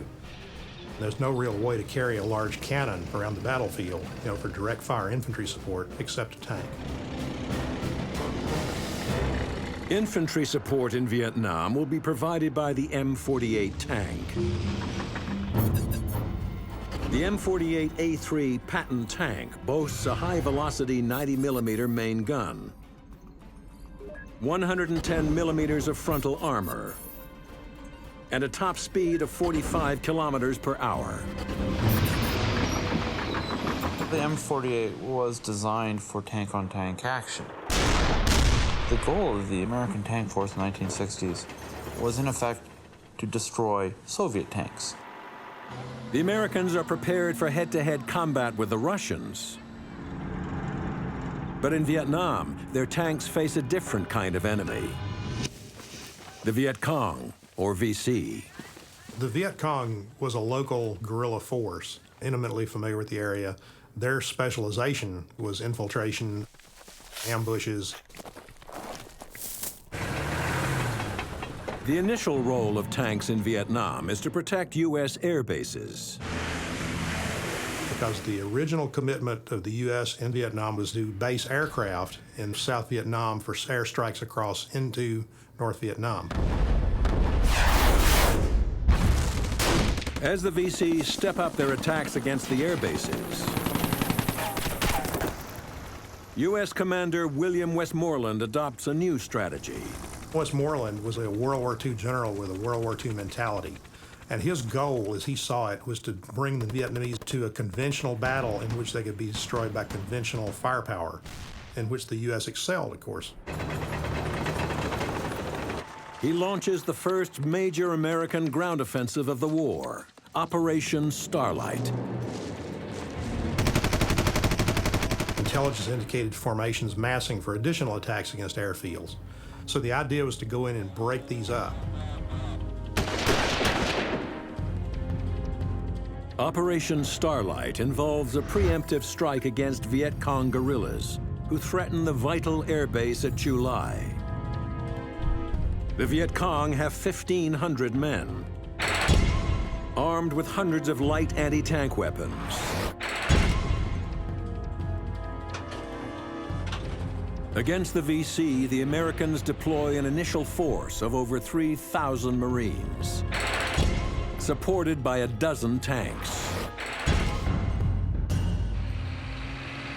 August 18th, 1965. Marine tanks head inland to seek out the enemy. Confidence in the mission is high. That's what we're there for. We're all excited to be going to war. As the fighting rages, Marines in the field are soon in need of supplies. And tanks from the 1st Tank Battalion are called in. We were going to provide security for 5 Amtraks that were loaded with sea rations and water. And we were to deliver those sea rations and water to our troops. But the American commanders make a crucial error. Supply Column 21 heads off without any infantry support. By itself, a tank is vulnerable in guerrilla and insurgent operations. To make a tank less vulnerable, one has to surround it with protective infantry. Infantry support can deter an enemy from getting too close to the tanks. Because a tank is relatively blind, if you can get up close to it, you can actually, deploy a number of anti-tank weapons. As the convoy advances deeper into the jungle, it finds itself on a small trail. The nature of the terrain restricted the movement of tanks. Hundreds of VC guerrillas seize the opportunity to close in on the isolated convoy.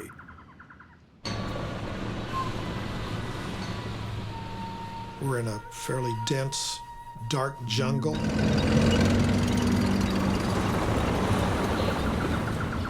It wasn't very long that we were now taking small arms fire. You'd see muzzle flashes. We listened to the thwack, thwack, thwack of small arms fire hitting our tank. I was terrified. I couldn't see very well. It's like being in a paper bag with a little bitty pinhole to see out of, and you know there's bad stuff out there.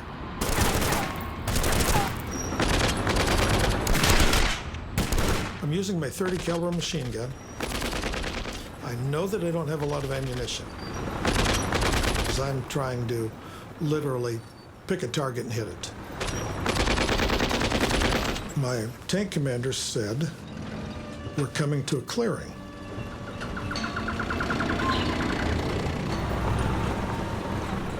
I'm looking across a sunny opening. I'm looking at a rice paddy.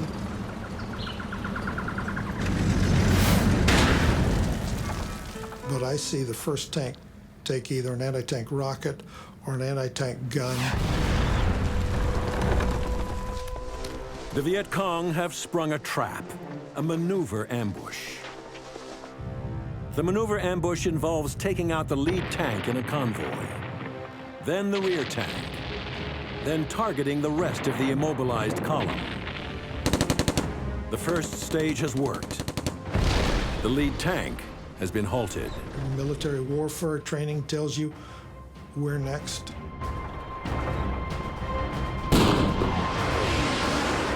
And bam, my tank commander screams, "We're hit! We're hit!" And he said, "Abandon tank." And I see Corporal Vickery's feet going out the top hatch. I get up and I look out the periscopes, and there's two guys just inside the edge of the jungle. He comes up and he fires a rocket and clangs off and bounces away. I turn back and look, and I can't get the gun down on him. He's too close to get down over the fenders. The Viet Cong had a tactic known as hugging their enemy's belt. Close in so close that the tank cannot bring its main gun to bear. The Marines are surrounded, and radio communication with headquarters is cut off. The lead tank is out of ammunition, and its crew wounded, so it pulls back to get help. It rolled back into the jungle and was gone. Hearn's lone tank is left to prevent the convoy from being annihilated by the Viet Cong. I'm getting some black smoke in the turret. It's noxious. I decide it's time to get out.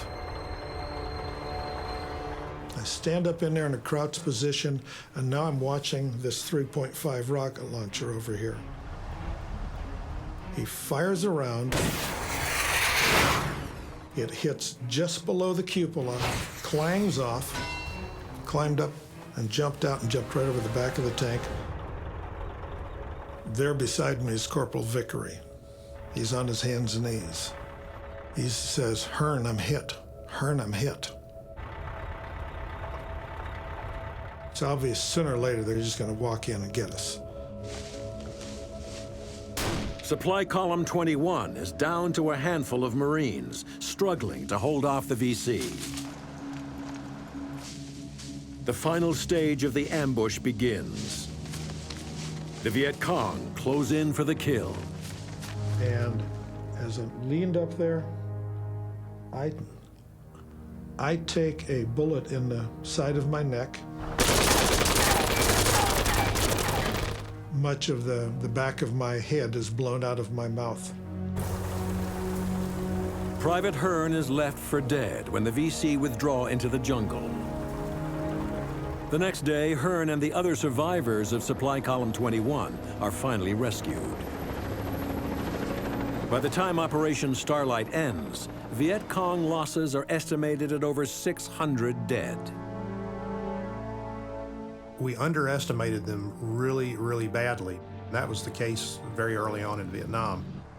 Operation Starlight was successful in that it did achieve its tactical goal, which was to break up units that were potentially massing for an attack on the airfields.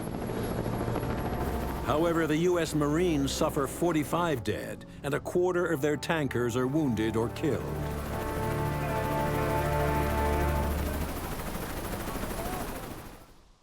(1967).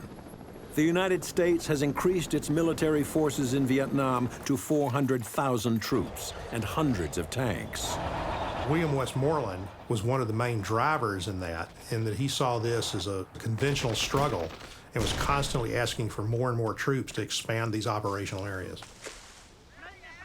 Ho Chi Minh counters the U.S. buildup by reinforcing Viet Cong insurgents with units of the regular North Vietnamese Army, or NVA. The NVA were highly motivated. Their motto was, "Recruited in the North to die in the South." They were extremely disciplined, and they were better equipped than the Viet Cong, with Soviet weapons, complete with artillery and things like this. The Americans must now stop thousands of NVA soldiers from infiltrating across the border into South Vietnam. They establish a series of fire bases along the 100-kilometer border that divides North and South Vietnam, known as the Demilitarized Zone, or DMZ. The demilitarized zone was an area that was supposed to be devoid of military forces and not used for military operations, effectively to separate North and South Vietnam. The Marines started moving north to defend the areas around the DMZ and the major infiltration routes. So what you ended up with then was a face-off between the regular North Vietnamese formations and the Marine units along the DMZ.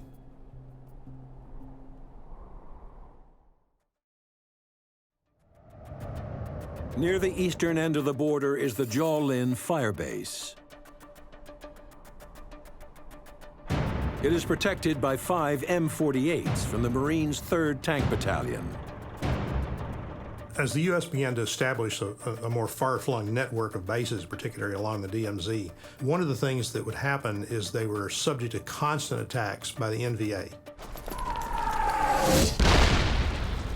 There was one time up at Giao Linh where we were getting hammered by artillery fire, more so than usual. Incoming was constant.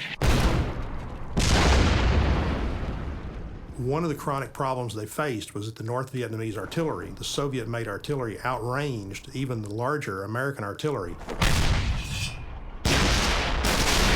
And frequently the tank cannons were the only things that could reply to that fire at extremely long ranges.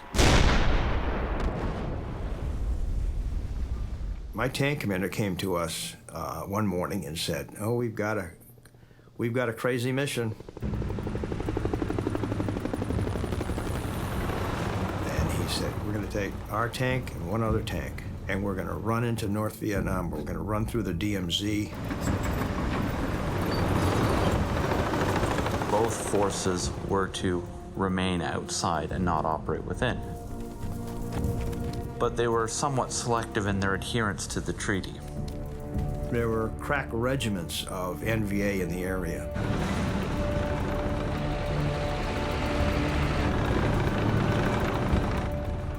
We ended up perching ourselves on a little rise overlooking a huge expanse in North Vietnam.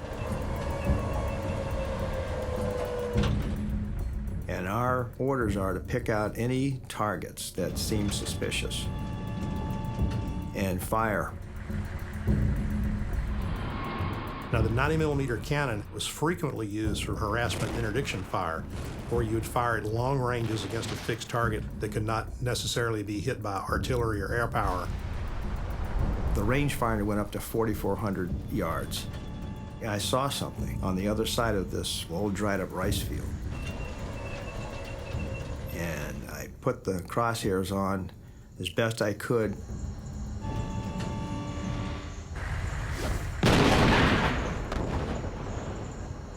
And it landed well short. So I raised the crosshairs up and took another shot. And the second round or so hit.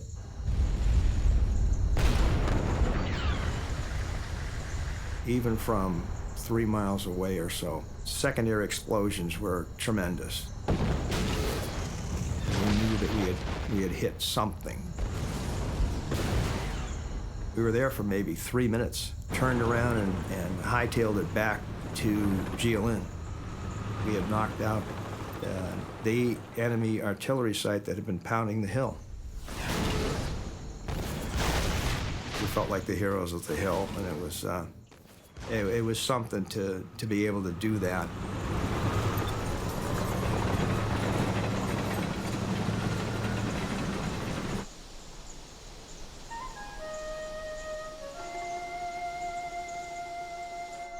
July 2nd, 1967.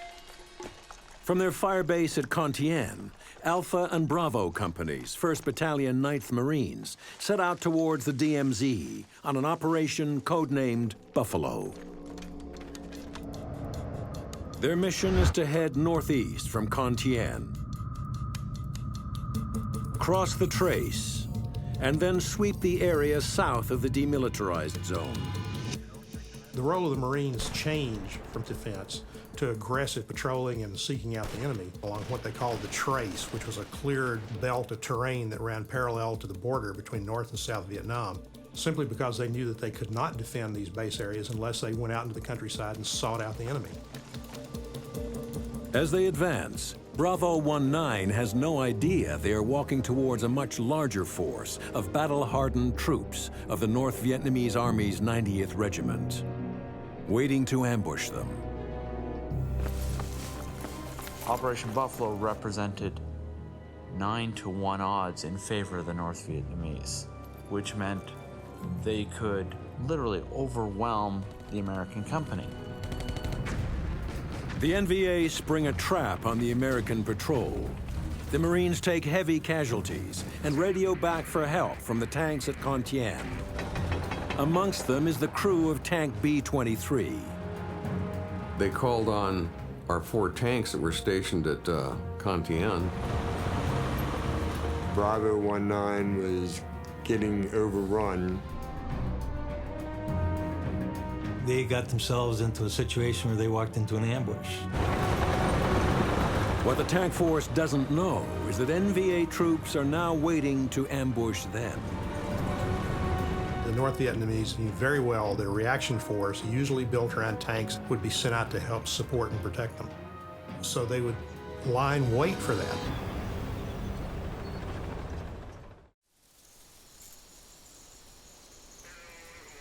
The beleaguered Marines of Bravo 19 have taken heavy casualties when the tanks arrive. We got to the troops that were still left.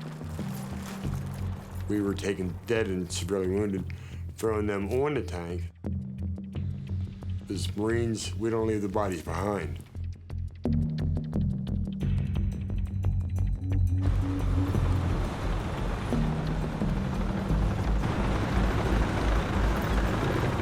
North Vietnamese, they knew what they were doing. Bravo 19 had walked into an ambush, closed around them, and circled them. As soon as we got up near that circle, the North Vietnamese had a bigger circle, which closed around us. And that's when all hell broke loose.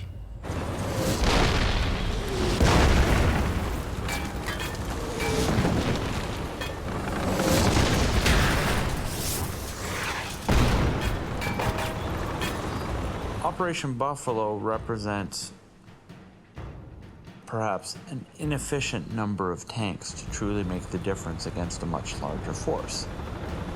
Incoming artillery and mortars started dropping all over us.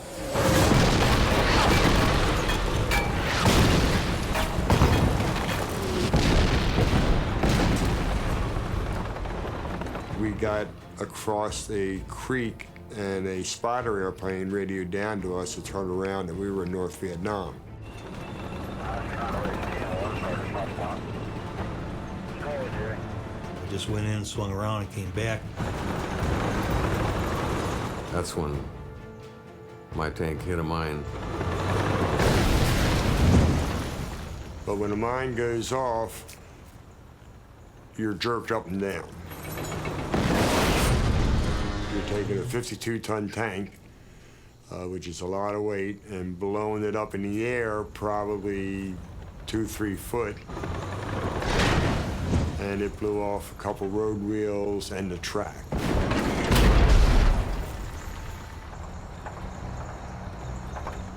You're sitting there, the radios don't work, and you got a road wheel missing, and track is off, and you're in trouble.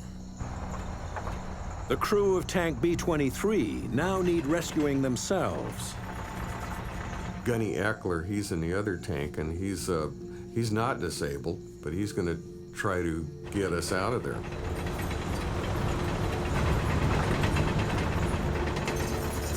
I'd attach a tow cable, which is probably a 2-inch thick steel cable from tank to tank. Gunny started dragging us out, and I remember being in that driver's hatch, the heat coming off of that engine, off the other tank was just, I thought I was gonna be cooked alive. It was a short time later, as we're getting ready to leave, a couple of RPG teams got up close to us. I remember them yelling and saying there's an RPG team, and I'm in the driver's hatch, and I look out the vision block, and they let loose with a round. The RPG-2 is the NVA's primary anti-tank weapon. It is a rocket-propelled grenade launcher that fires a 1.8 kilogram shaped charge that can bore through 200 millimeters of armor. And the first RPG hit our gypsy rack. We got hit in the gypsy rack. I remember brass was flying all over the place.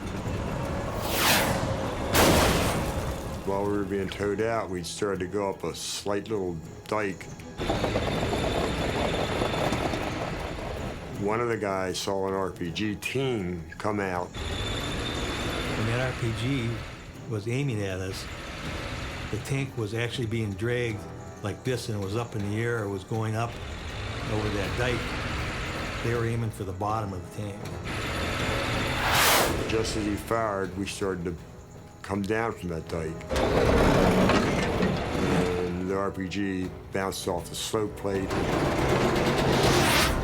The RPG usually was not capable of destroying a tank, but it was absolutely deadly to crews.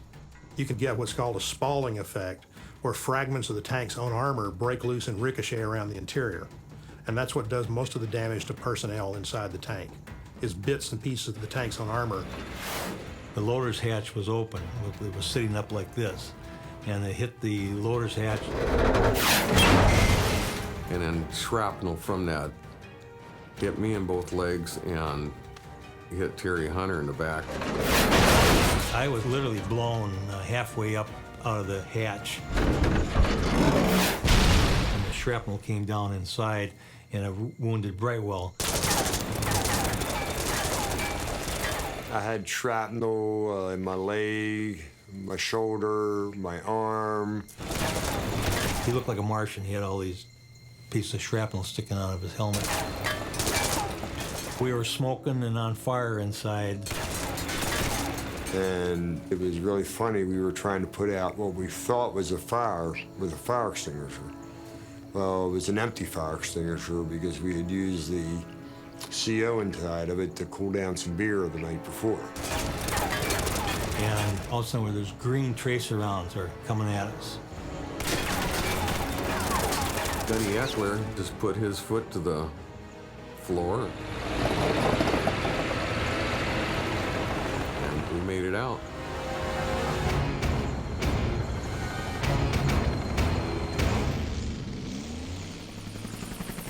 Made it out to the landing zone.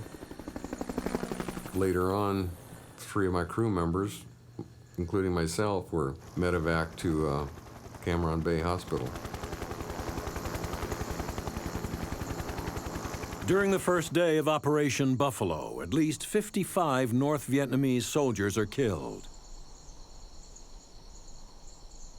But on that same day, the Americans lose 86 men killed in action, and another 190 wounded, making it their costliest day of the war so far. Despite the losses, U.S. Commander General Westmoreland is determined to increase his forces in South Vietnam. And was constantly asking for more and more troops to draw them into a climactic conventional battle in which he could destroy the North Vietnamese forces in Vietnam.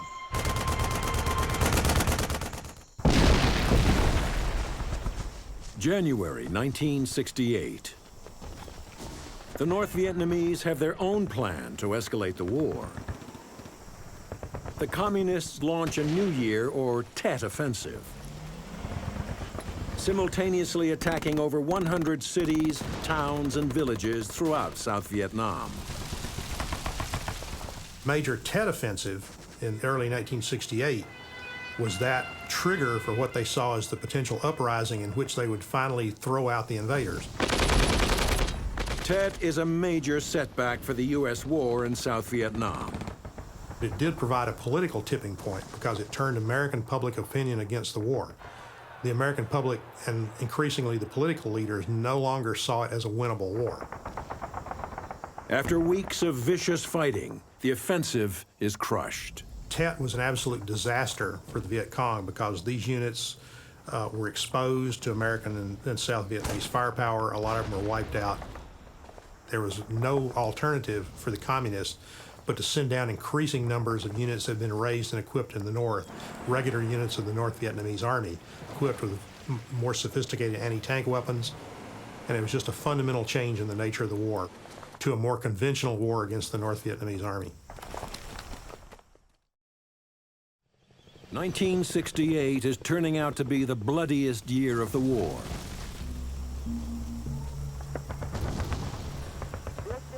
U.S. intelligence pinpoints areas where the enemy is massing its forces. One of these is Go Noi Island, where the NVA has a divisional headquarters. They would come in and establish secure areas from which they could make forays and attacks against the surrounding areas. And one of those was Go Noi Island, which was the objective of Operation Allen Brook. Go Noi is 24 kilometers south of Da Nang, surrounded by 2 rivers and bisected by an old railroad bridge. May 4th, 1968. The Americans send a Marine force to eliminate the enemy entrenched on Go Noi, including M48s from the 1st and 5th Tank Battalions. At the head of the armored column is the crew of Tank B-24. We moved across onto the island, and within hours, the infantry that we were supporting started taking fire and taking heavy fire. We encountered small arms, machine gun fire, mortar attack. The communists were taking full advantage of knowing the terrain on which they were fighting and being able to choose where they would fight. The heavy machine gun fire from the 51 caliber Russian machine guns were shooting a tremendous volume of fire at the helicopters, and we decided it was very unsafe for them to come in, and so we actually had to the first 4 or 5 days without resupply. That meant they were going to run out of food, they were running out of water, and of course we were certainly running out of ammunition. To get supplies for the main force, the crew of Tank B-24 lead 3 M48s and 2 Amtraks back to their base. So that morning, on the 6th day, I was forming a column.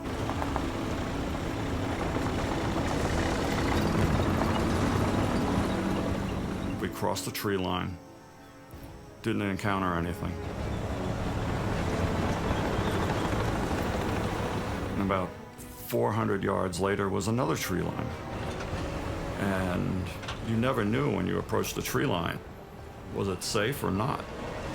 We did something that's called recon by fire. And the tanks would start using the machine gun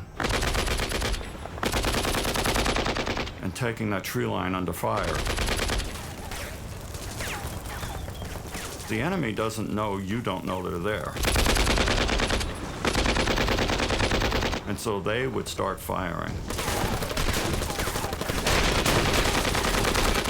All of a sudden, the RPGs start flying and machine guns start flying.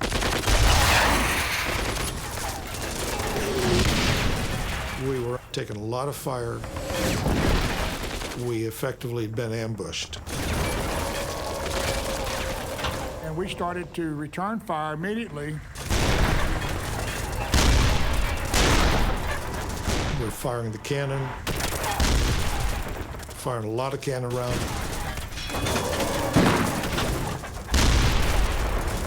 Eventually, we ran out of 90mm ammunition. When the NVA saw that the big gun wasn't shooting anymore, then they attempted to get on the tanks. Which was a specialty of the NVA. They had no qualms at all about climbing on a tank and to jam things like a satchel charge up under the rack at the rear of the turret, to jam the turret, try to get a grenade inside the vehicle, or simply try to kill the crew with small arms fire. I said, scratch my back, or got the NVA on me, or something like that. Scratch my back. In tank terms, that means you turn the machine guns on another tank. He swung his turret around. He fired a flechette round, which had little tiny darts in it. But it took the enemy off the tank. The communist attack on the resupply convoy is taking a toll.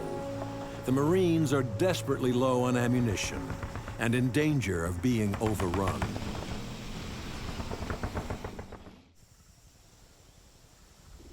A break in the fighting finally allows a helicopter to land. That afternoon, a helicopter tried to come in to pick up the dead. As the American chopper approaches, the enemy watches and waits.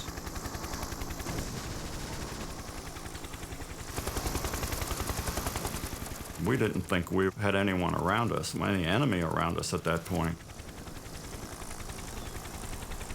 They just started to get off the ground when all hell opened up.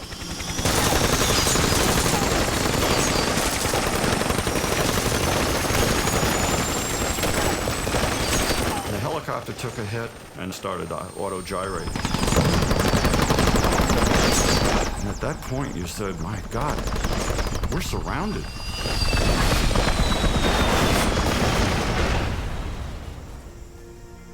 The Marines are ordered to protect the downed chopper so it can be salvaged and not fall into enemy hands. So they said, well, stay with the chopper that night. So we set a 360 up. It was starting to get dark.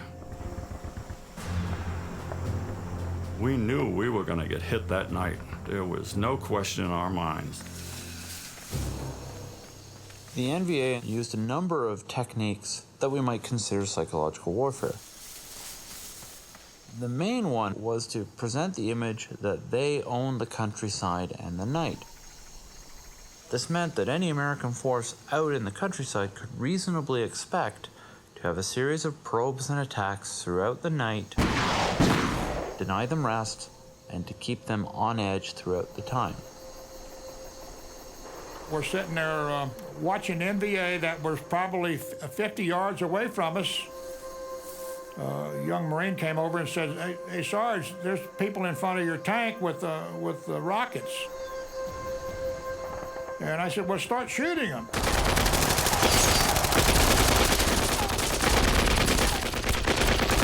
And all of a sudden, out in front of us, there was this explosion. And that RPG, we can see it rotating. It comes right over between the two of us. And landed behind the tank. It hit between my feet and knocked me down. 15 or 20 RPGs came over the tank, the side of the tank.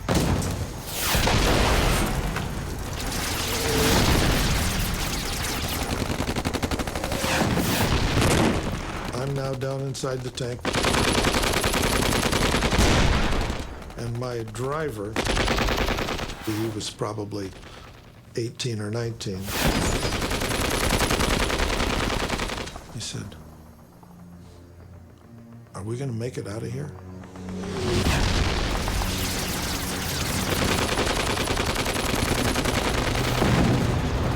But the North Vietnamese again break off their attack, disappearing into the night and thousands of hidden tunnels that crisscross Go Noi Island. The problem is that the enemy simply just kind of melts away from in front of you and goes underground. Dawn breaks, and the American tankers wonder when the next assault will begin. As they wait, they suddenly receive new orders. The morning after the ambush, we were ordered to destroy the helicopter that we had guarded the night before. U.S. commanders determined that another air rescue is too dangerous. Not wanting to leave anything the NVA can use, the Marines are ordered to destroy the chopper. They said, blow the helicopter in place and move back towards the Liberty Bridge.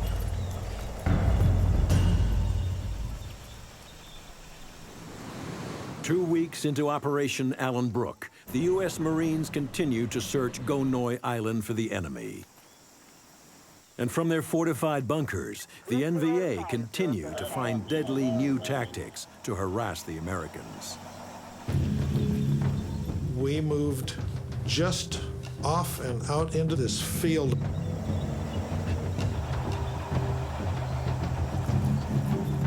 As we did that, the infantry platoon leader called in an artillery strike.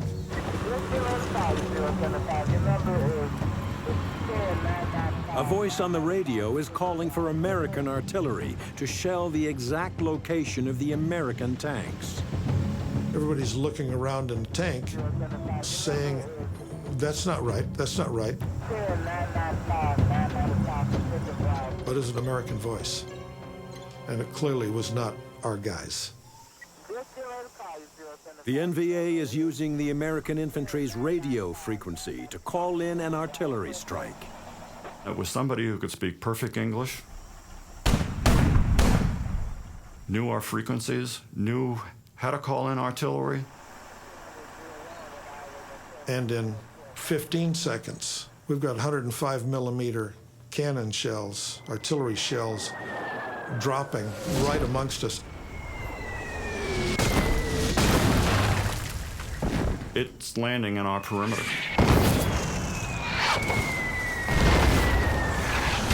We now are under barrage from our own artillery. When the Vietnamese communists could set the time and place of battle, they tended to be a step ahead.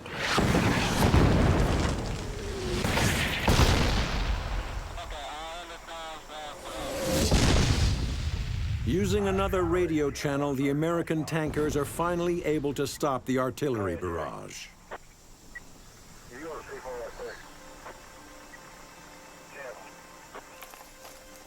As I understand, we lost 70 Marines, either killed or seriously wounded, in that attack. That concept of battle represents what we would call attrition. That is, grinding down your opponent's will to fight by grinding down their forces and inflicting casualties. This was clearly an indication of us that, man, guys, things have changed. These guys are good. These guys are real good.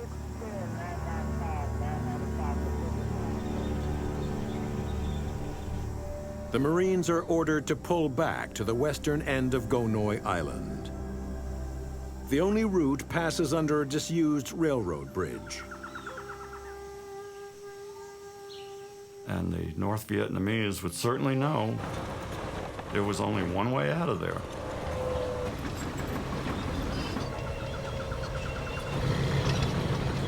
There was a tunnel. The opening is just wide enough for a tank and 3 or 4 feet on each side.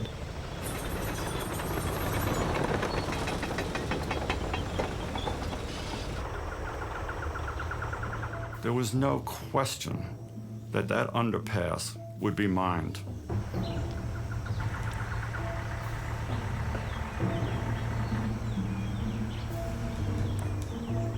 U.S. military developed a very healthy respect for the creativity, ingenuity, and lengths to which the North Vietnamese army would go to inflict casualties upon them. The infantry called in engineers who had mine detectors and what have you, and they probed the entire area under the bridge. They swept through, got to the other side, and discovered nothing. Staff Sergeant Abisi said, no, I don't believe that. Check again. I had them sweep it 4 or 5 times. I know there's a mine there. Oh, no, it's all clear. So I said, well, I'm not going to go through there. I need my tank for the commands. I took my other section tank. I said, okay, they said it's clear.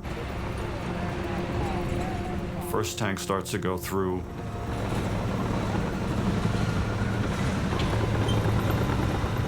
They started through there. As they begin to roll under the trestle, the track begins to roll out from underneath this trestle.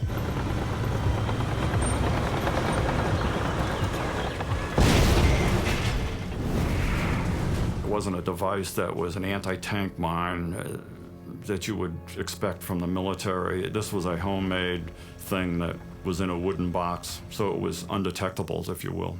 And that's why the engineers missed it. They came to be called IEDs in later wars. These had the capability of actually lifting a tank into the air and completely destroying it and killing the crew. It killed all 3 of the engineers that had swept in front of us.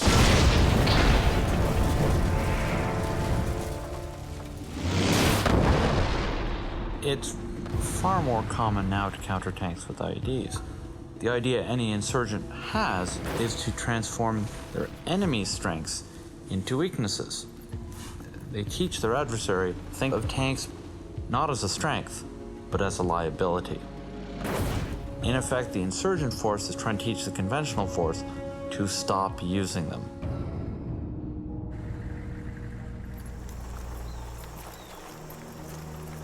Operation Allen Brook continues until August 1968. Communist losses are heavy, with close to 1,000 dead. By the time it's over, the Marines suffer more than 1,100 casualties.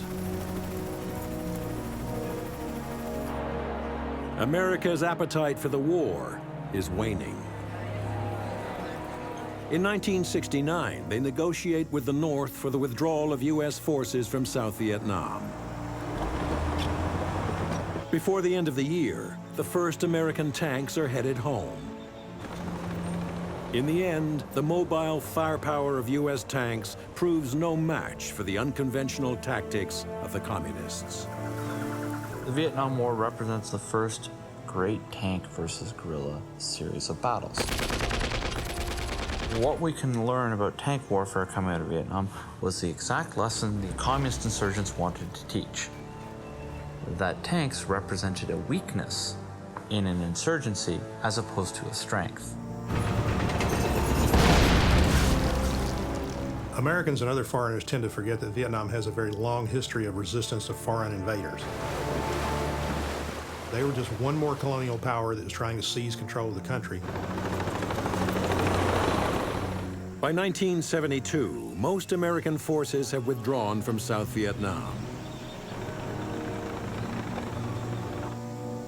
The U.S. loses over 58,000 killed and 300,000 wounded during the war. April 30th, 1975. North Vietnamese tanks smashed down the gates of the presidential palace in Saigon.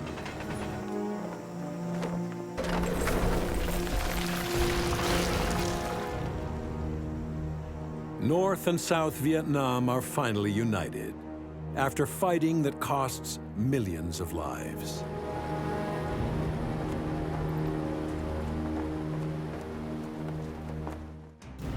September 1944. After months of vicious fighting, tanks from the U.S. 3rd Armored Division reach the frontier of Nazi Germany, confident the war is in its final days. The Allies did think that the war was going to be over by Christmas. But German forces put up a furious defense of the fatherland. And they just picked off our tanks 1, 2, 3, 4, just like they were in a shooting gallery. Against battle-hardened opponents, the Americans quickly learned that invading Germany will be a long and bloody campaign. The army was fighting to stop the enemy from entering the fatherland. As both sides roll out their newest armored titans in the battle for Germany. The tank that we got into was that one-of-a-kind tank. It was a fight right on to the very end.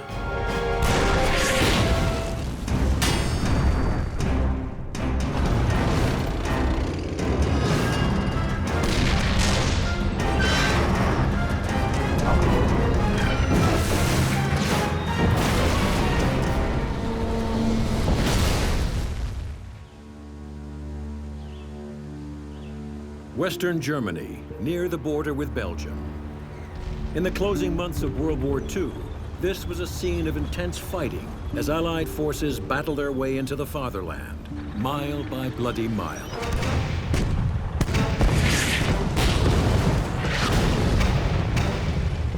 Since the D-Day landings in June of 1944, American, British, and Canadian tanks have overwhelmed the Germans occupying France.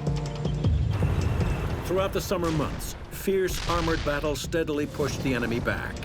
The German withdrawal was very chaotic. The Germans referred to it as the void. There was a lack of communication.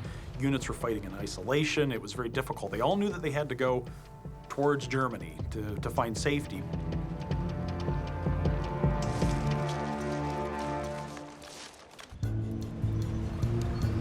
And by September, the Allies are nearing the German frontier.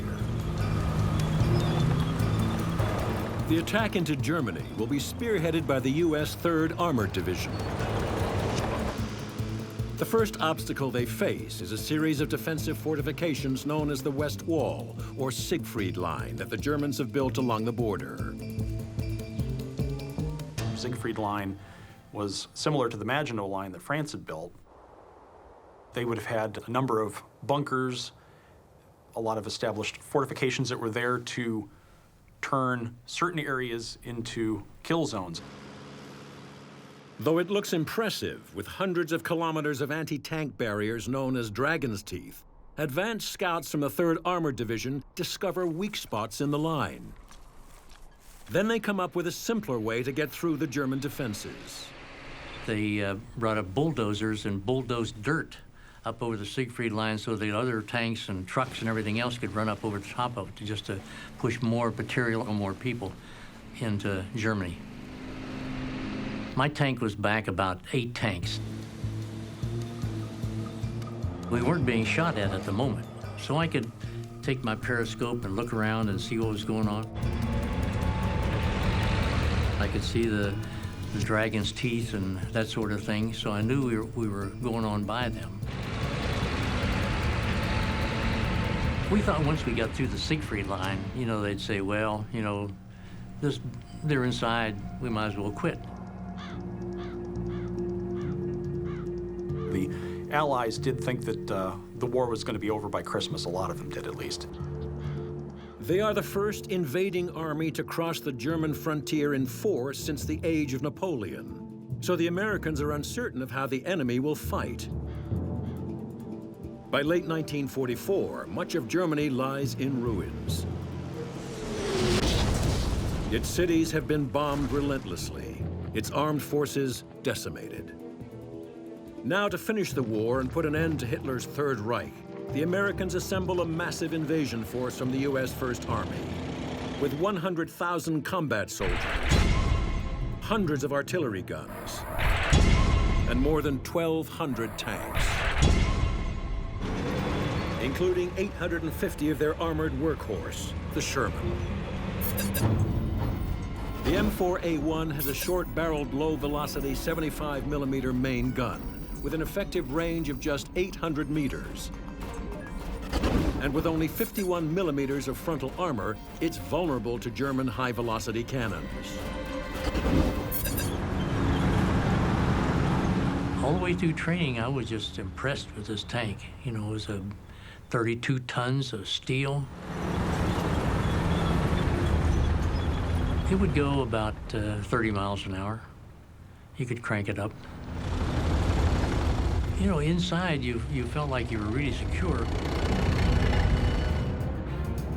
The Allied plan has British and Canadian forces pushing towards northern Germany, while the Americans take the southern route.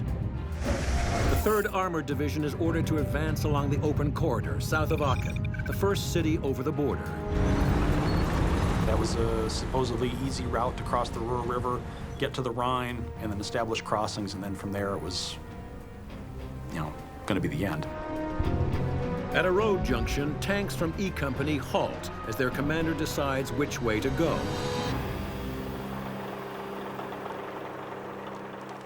They told you in basic training 1,000,000 times, don't stop at T intersections. Because the Germans always have it zeroed in. But I had to get out and smoke a cigarette, and sure enough, while they're trying to decide where to go, right or left out of that intersection, the Germans dropped in a whole bunch of artillery shells.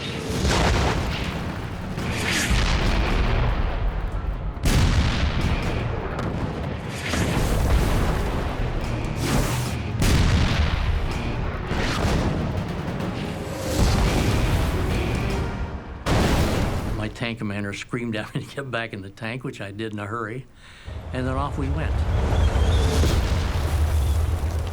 For a moment, there was, almost a panic. Where else are they? The Americans have run into forward units of the German 9th Panzer Division. The army was fighting to stop the enemy from entering the fatherland. They were defending Germany. They weren't Nazis at this point. I mean, you're defending your homeland. You've got an invader coming in, and that's where the buck stops, at the border. The Americans quickly move on, away from the enemy guns, and continue their advance. 2 platoons of tanks from E Company approach a small town. This time, they are more cautious and split their forces in 2. There was a small town. It had houses only on both sides of the road. Behind this row of houses, there was a hill, and on this side, there was a big open field and then a slag pile from the coal mine. 4 tanks went on the outside of those houses. The 4 tanks that I was with went right up through the middle of town. So we were all just really alert. But the Germans have anticipated this American tactic. And all of a sudden, you heard firing and you heard screaming and yelling. And the Germans had anti-tank guns dug into that slag pile. Targeting the Americans is the deadliest anti-tank gun of the war, the German 88. The 88mm gun has armor-piercing shells that can penetrate 100 millimeters of steel at distances of up to 1,500 meters. More than enough power to penetrate the frontal armor of a Sherman tank.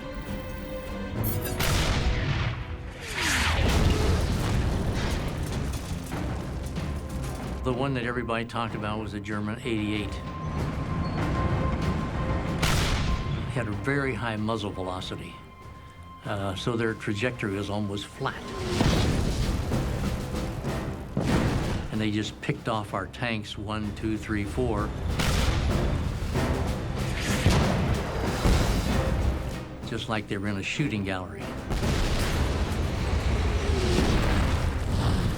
So my tank, we stopped hiding behind a house. And then they said, okay, back out of town. So we turned around and went back out of town. Half of E Company's tanks are destroyed in a matter of minutes. And the 3rd Armored Division's advance is slowed.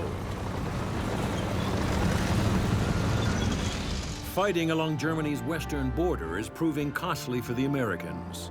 The 3rd Armored Division began their advance to Germany with 400 tanks.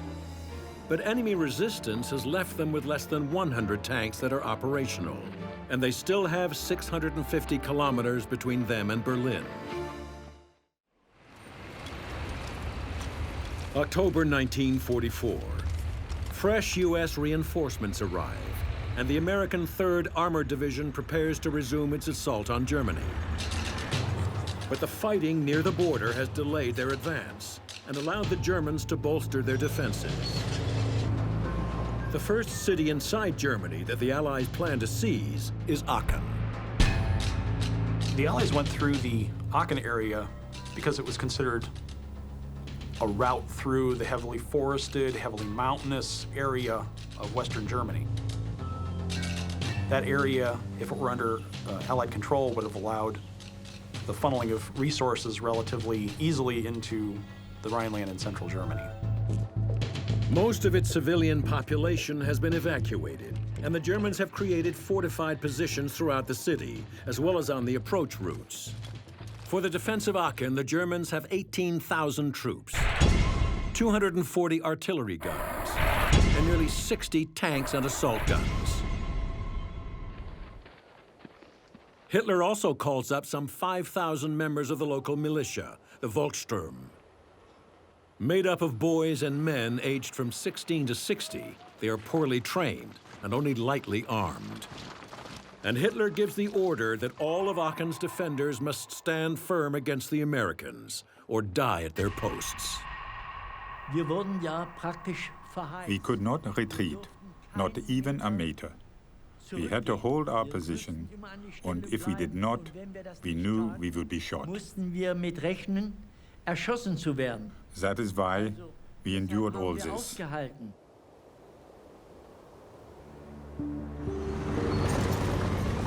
The Americans have assembled 80,000 troops and more than 300 tanks for their assault. They plan to encircle Aachen. The 2nd Armored Division will attack from north of the city, while the 3rd Armored attacks from the south.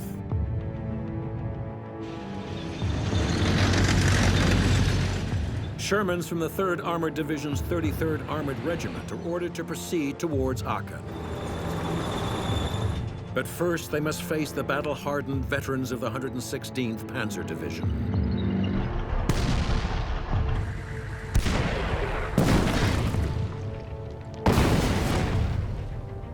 They were good fighters. Some of them been fighting for years, you know, fighting the Russians, and now they brought them back from that front and put them in this front. Yeah, and they fought to the last man, you know, to keep you out.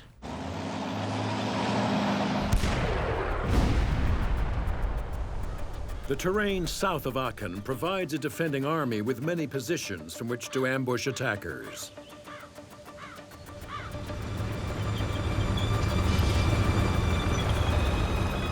The Americans advance cautiously, unsure of where or when they may meet the tanks of the 116th.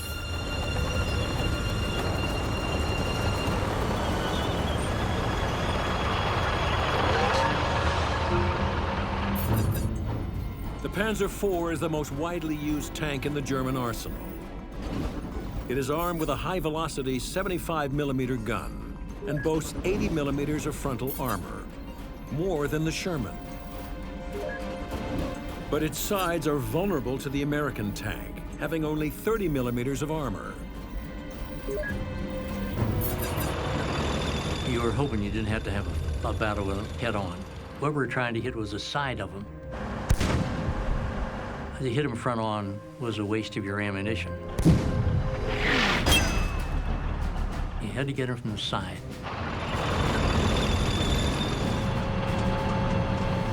The tactic was to get somebody over here to start shooting at the German tank. And in order for him to shoot at this tank, he had to maneuver his tank around to get some protection.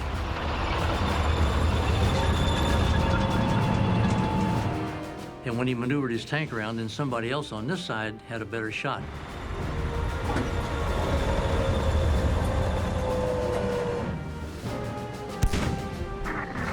The side shot misses the Panzer IV.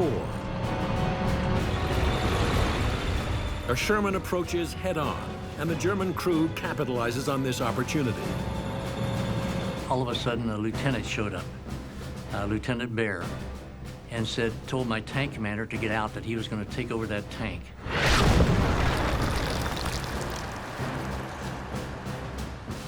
Lieutenant Baer had lost 2 tanks that day already.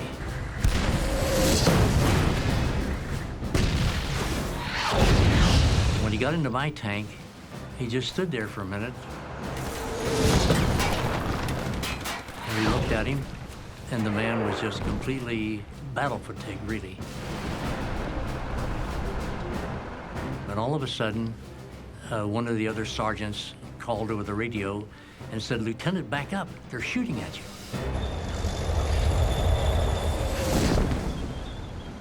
When he said that, I turned my periscope around like this, and I saw a big fireball go by me. And then finally he reached up and he had to squeeze this little mic so he could talk. And he said, "Driver, back up." I could see the driver had it in reverse and was gunning the engine. And as soon as he said that, bang. Shell hit and went right through the gunner and right through the tank commander and killed them both instantly.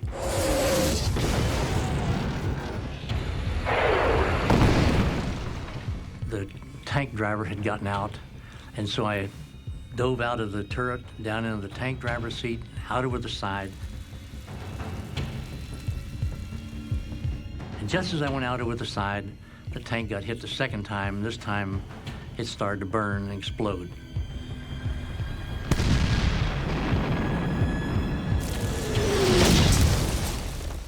We would have had 10 tanks, and we ended up after that battle with only 4.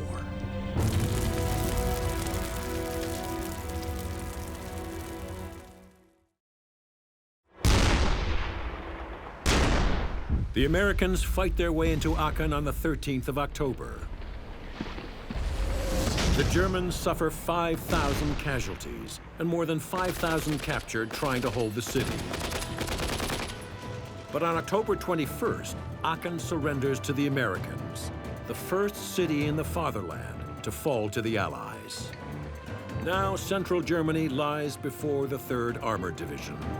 The thought kept going through your mind, well, they'll quit now. When they didn't, that was what really came as a surprise.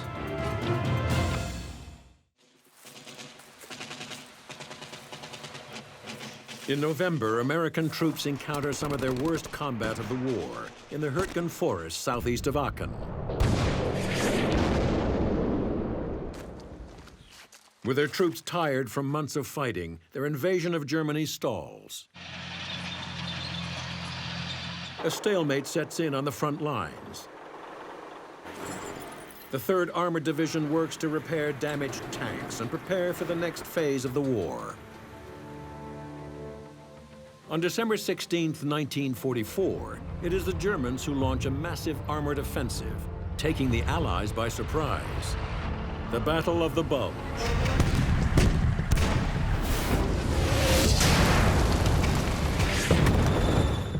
The German plan is to slice through enemy lines and drive towards Antwerp, trapping more than 1 million Allied troops.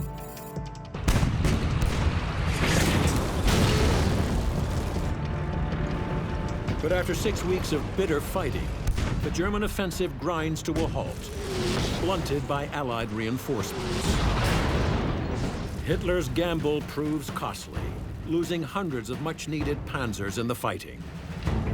After the Ardennes offensive, that essentially expended Germany's operational capacities on the Western Front. The remainder of it was defensive and reactionary as opposed to actually initiating and setting the tone for momentum or an attack. As the Germans retreat in the west, the Soviet Union launches its own offensive on the Eastern Front. The Red Army smashes its way through German lines in the Balkans, East Prussia, and Poland. By early February, Soviet tanks are just 80 kilometers from Berlin.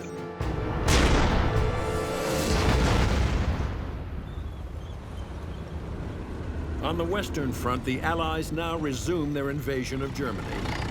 Their first objective is to seize bridges over the Rhine River, the last natural barrier to central Germany. Tanks from the 1st Canadian Army are to advance through what's known as the Hochwald Gap and capture key bridges on the Rhine, near the German town of Xanten. But as the Canadians move into Germany, they must overcome fierce resistance. You have to take into account, here's the Germans, their very livelihood depends on preventing the Allies from seizing the bridges. If the Canadians seize the bridges, it's no time until they've surrounded the Ruhr and their lifeline is finished. And they were able to hold a force 5 times their size at bay for 31 days. After weeks of intense combat, the Canadians overcome German resistance, and their armor finally reaches the Rhine River. And as they cross it and move deeper into Germany, they see the effect of the war on the civilian population. We were approaching this small town. It was called Wesel.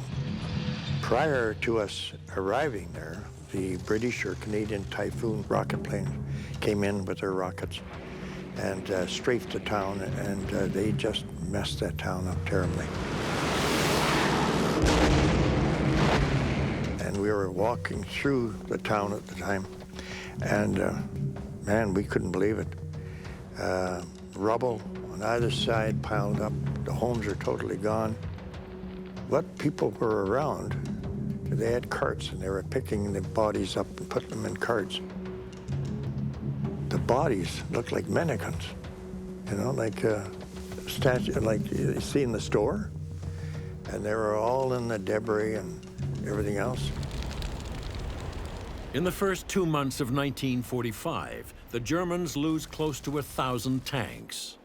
Over 500,000 soldiers and civilians become casualties as they try to prevent total defeat.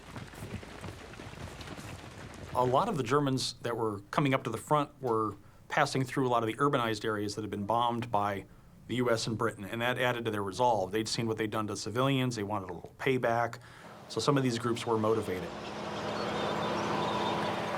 Aber bei vielen Kameraden, My fellow soldiers, whose homes had been destroyed, they said, "What am I supposed to do at home? I would rather take another American with me to the grave." nehme ich lieber noch ein paar Amis mit, so war der Ausdruck. And it is German troops like these that the U.S. 3rd Armored Division must now face as they resume their advance. They are tasked with helping to capture the biggest Allied target in Western Germany, Cologne. By seizing this city on the Rhine River, the division can open a route into central Germany. We knew that when we got back into combat, it was going to be to head towards Cologne. It was quite an objective, and the Germans didn't want to give it up. We had a real battle on our hands with the tanks. The Americans will make a frontal assault on Cologne, Germany's 3rd largest city, with tanks leading the way. Cologne has been bombed repeatedly. Street after street lies in ruins, providing the defending German troops and their Panther and Tiger tanks countless number of positions from which to ambush the Americans. There was so much bomb damage. The buildings were all collapsed, and the streets were very narrow, and you had obstacles all over. Everything was bombed, except the cathedral. That was in good shape. I recall our lieutenant said, "Gentlemen, I give you Cologne. Let's knock the hell out of it." The Germans zeroed in on us with artillery.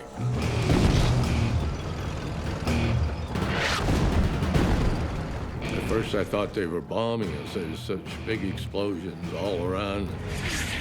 The Sherman tanks are outgunned by Panther and Tiger tanks defending Cologne.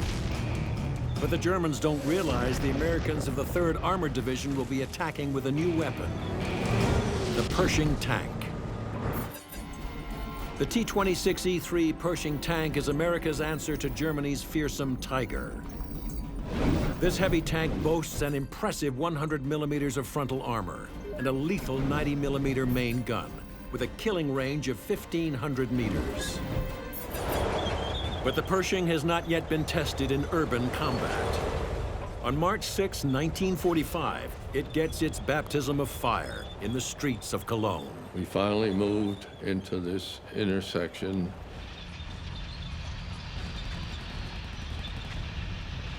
A German tank had come into the intersection to my left.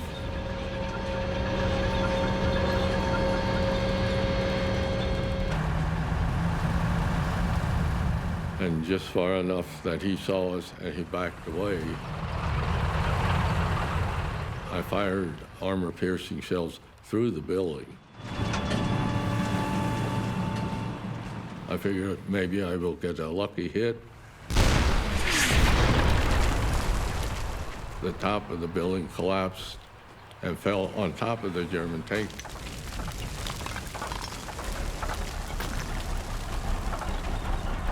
They couldn't turn their gun. They couldn't rotate the turret. There was so much rubble on there that they abandoned the tank and were captured.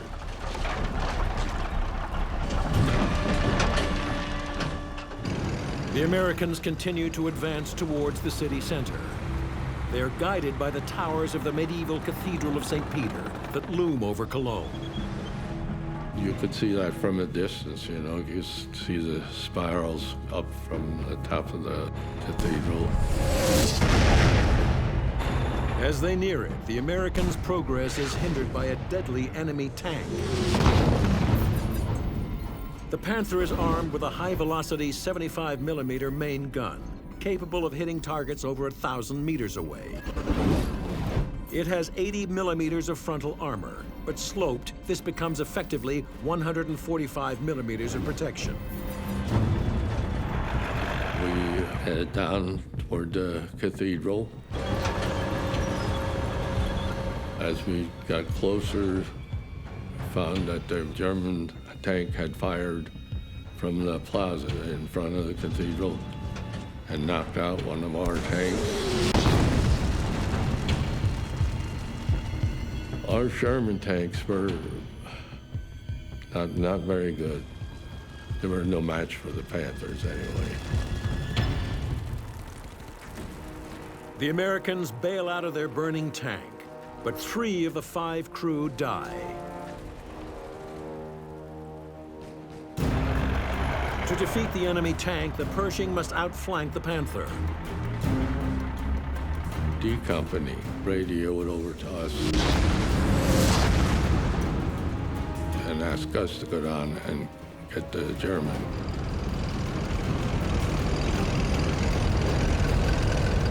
Supposedly his gun's pointing toward them, not at us, you know.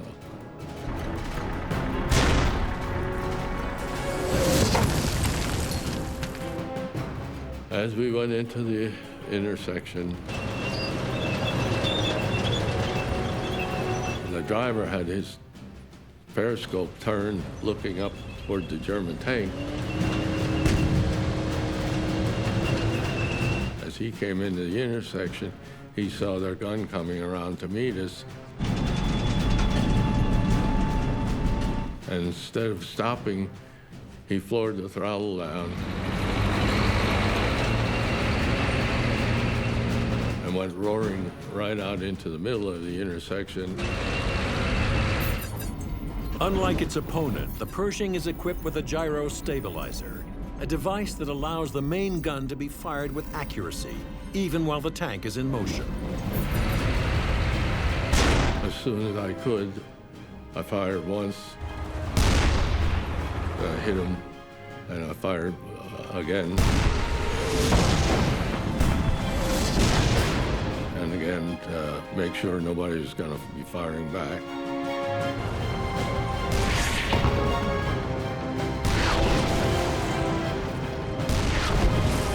After the third shot, they burst into flames.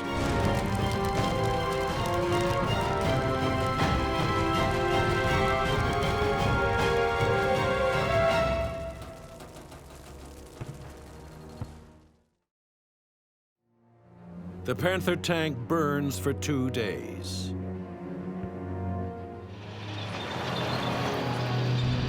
By March 7th, the Americans mop up the last pockets of resistance, and Cologne's defenders surrender. March 7th is a fateful day for the Third Reich. The same day, Cologne is captured. A crucial bridge over the Rhine is seized at nearby Remagen. And American armor is soon pouring across it to the eastern side of the river, including tanks from the 3rd Armored Division. And the fighting got closer and closer and reached the bridge at Remagen, we were thinking, it is over. The 3rd Armored Division is now less than 600 kilometers from Berlin. But between them and the German capital is the Ruhr Valley, Germany's industrial heartland. And 500,000 Nazi troops determined to protect their nation at all cost. March 23rd, 1945. The Allies launched their offensive into the Ruhr region.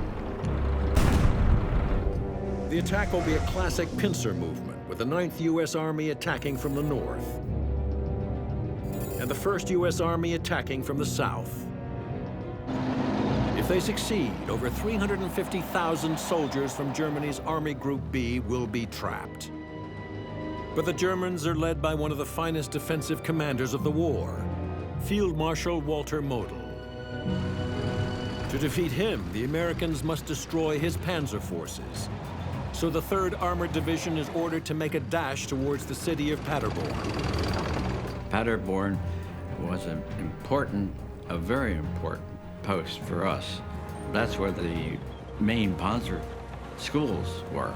That's why we were headed up in that direction.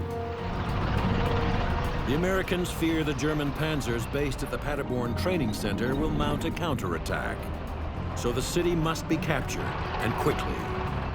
This drive from Marburg to Paderborn, about 90 miles, 144 kilometers, and we did it in one day. I believe it was the longest drive of any armored formation for the U.S. during World War II.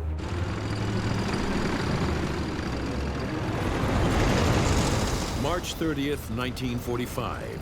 A unit of Sherman supported by a Pershing from the 3rd Armored Division's 32nd Armored Regiment spearhead the assault.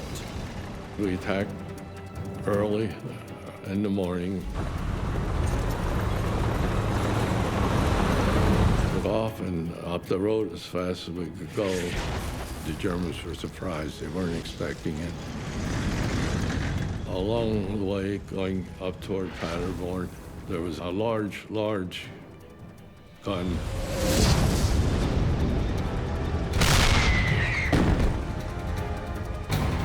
Was setting up on our right side.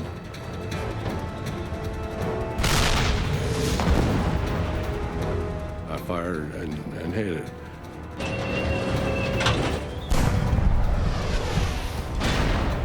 And took off again and drove hell-bent down the road.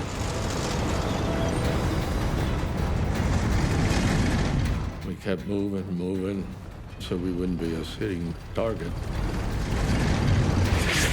In their haste to advance to Paderborn, the American tanks have bypassed a powerful German panzer group that now counterattacks. So you had a lot of units that were in training that just went right to the fight from Paderborn, and they were able to kind of get in behind the spearheads, create some confusion. The tank commander grabbed me by the shoulder and said, "Take the tank." And here a Mark V German Panther coming down behind us. So I had HE, an explosive shell in the chamber. Turned the turret as hard as I could to come around. I fired the explosive shell. And got an armor-piercing shell in, came around, and pulled the trigger. And hit him right dead center in the front. Right at the heaviest part of the armor, and it penetrated, went right on through, knocked him out.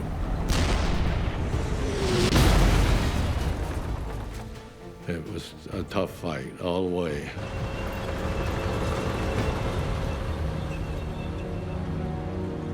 Out of all the tanks, well, 15 tanks attacking down there, only 2 of us made it.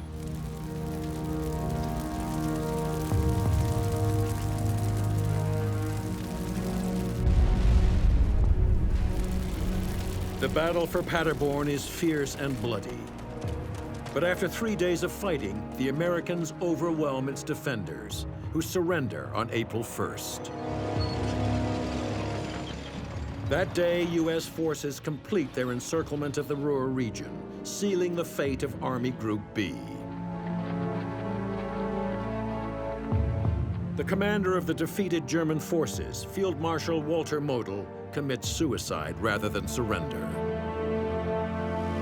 The capture of the Ruhr industrial region in Western Germany would have crippled what was left of the Germans' ability to manufacture aircraft, tanks, pretty much their ability to conduct the war. The days of the Third Reich are now numbered.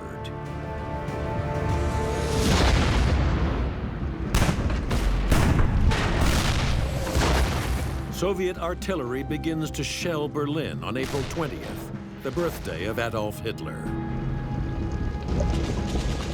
He calls for reinforcements in a last-ditch effort at holding off the Red Army.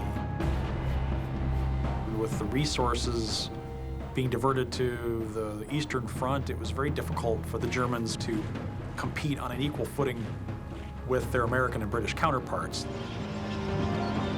As they move eastward and closer to Berlin, the 3rd Armored Division encounters little opposition in the small villages and towns, as many enemy troops simply surrender at the sight of American tanks.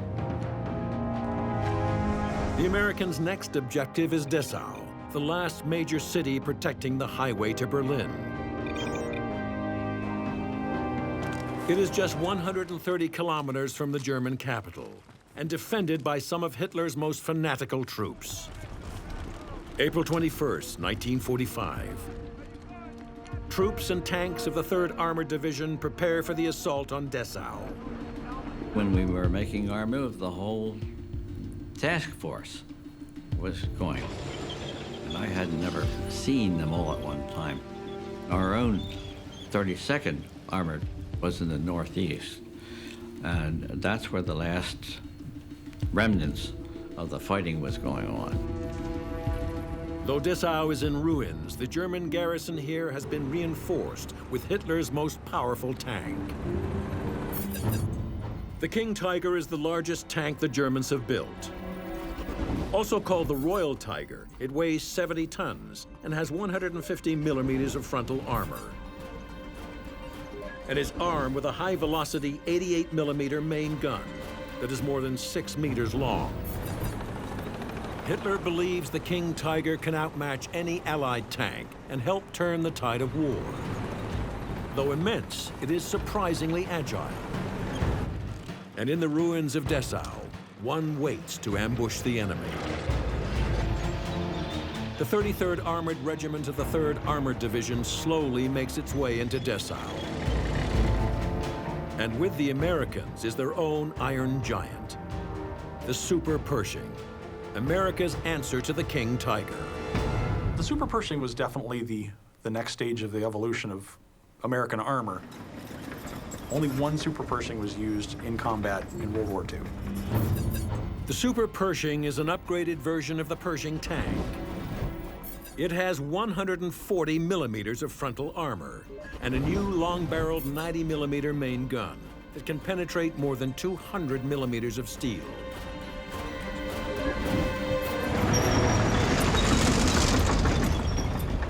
The tank that we got into was that one-of-a-kind tank. This was a case where this Tiger Royal, this is the big guy, one of the few that I saw at this end of the war. And he was the one that was waiting for us. For the only time in the war, a King Tiger is about to face off with a Super Pershing in a duel. And they fired at us as we came around the corner. Fortunately, their shot went high. And so I fired at them, and I hit them.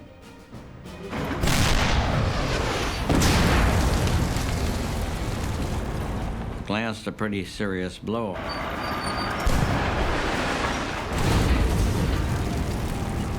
And then I got ready to fire and hit them again. They were coming toward us, and they were coming up over a pile of rubble.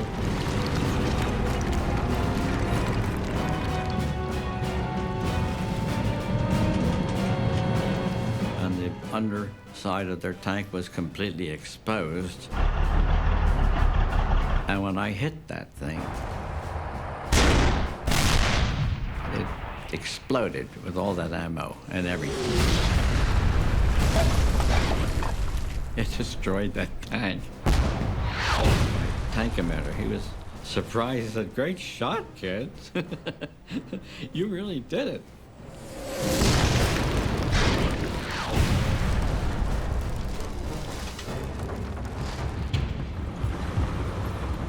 As the clash of these armored titans ends, the crew of the Super Pershing has little time to savor the victory as the battle for Dessau continues to rage around them.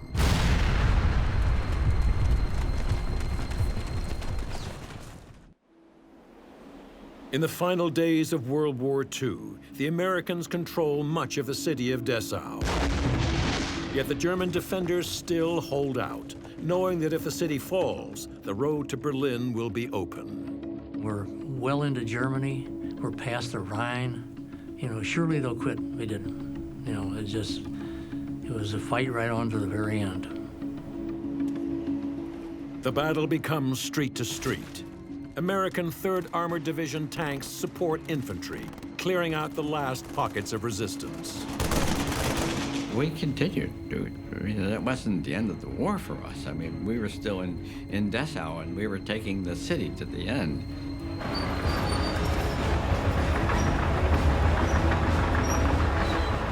As we were driving, we got fired on by a Panzer.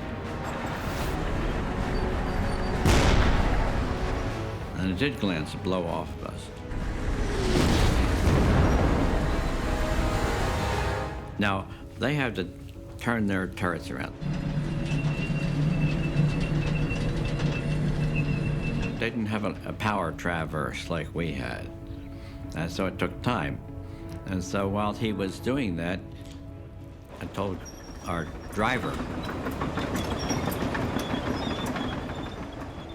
I said, "Let's get out of here. I want to get it located, but we want to get that guy."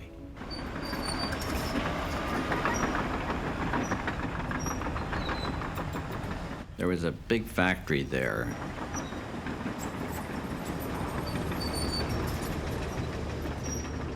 We just backed into that.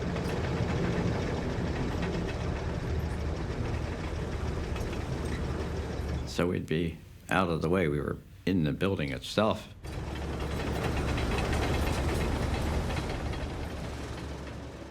And we could sit there and we watch for the tanks to come.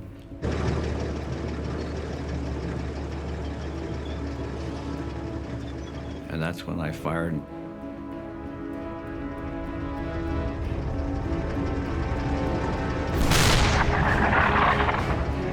I hit that drive sprocket. And they stopped. And then I didn't waste any time. My loader told him to load up. And then I hit him a second time.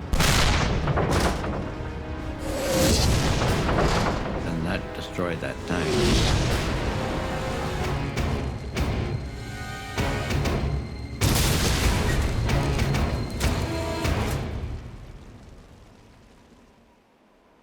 The city of Dessau surrenders to the Americans on April 23, 1945. 7 days after the Americans take Dessau, Adolf Hitler commits suicide.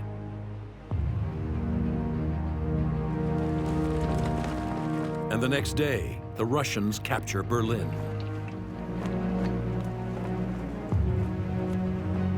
On May 8, 1945, the war in Europe ends with Germany's unconditional surrender. For the Americans, the campaign has been long and bloody, against an enemy who didn't relent, from the beaches of Normandy to the streets of Berlin. The casualties the U.S. suffered in April 1945 were about the same as what they suffered in June 1944. Around 10,000 deaths. So even though it seemed like the war's over, the Germans are giving up, they're still fighting to the end. For the 3rd Armored Division, their place at the vanguard of the 1st Army earns them the nickname Spearhead Division. The 3rd Armored Division was the first one to go through the Siegfried Line, first one to fire an artillery shell on German soil, first one to shoot down a German plane on German soil. We really earned that name of Spearhead. That's all there was to it. And being at the spearhead comes with a cost. The 3rd Armored Division lost over 600 tanks, 2,500 killed, 10,000 who were injured. More tanks and more men than any other armored division in World War II. I lost my loader, a good friend, and some other buddies, and I realized, Nick, grow up. I was an 18-year-old kid, and I became an 18-year-old man in a short time.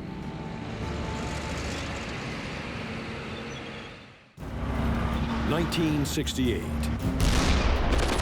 It is the bloodiest year of the Vietnam War. American tanks are caught up in the thick of the fighting. There's a common misconception that tanks, were not used very much in Vietnam. The tank commander said, "Bring it to the left, bring it to the left. Start shooting." To win the war, the Americans unleashed the military might of their armored forces. Our 2 tanks put out savage firepower. But the North Vietnamese fight back, sending their own tanks into battle. Next thing I remember seeing was a round coming toward us. Now North and South fight to decide the fate of Vietnam. Tank versus tank.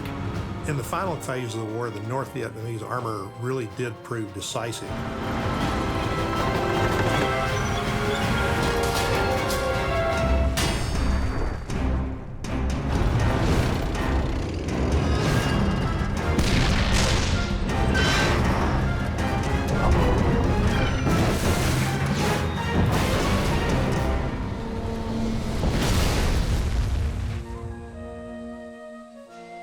The city of Hue in central Vietnam. With its historic citadel and temples, Hue has long been revered by the Vietnamese people as the old imperial capital and a center of their culture. But today, many buildings lie in ruin, riddled with shell and bullet holes, scarred by the fighting during what the Vietnamese people call the American War.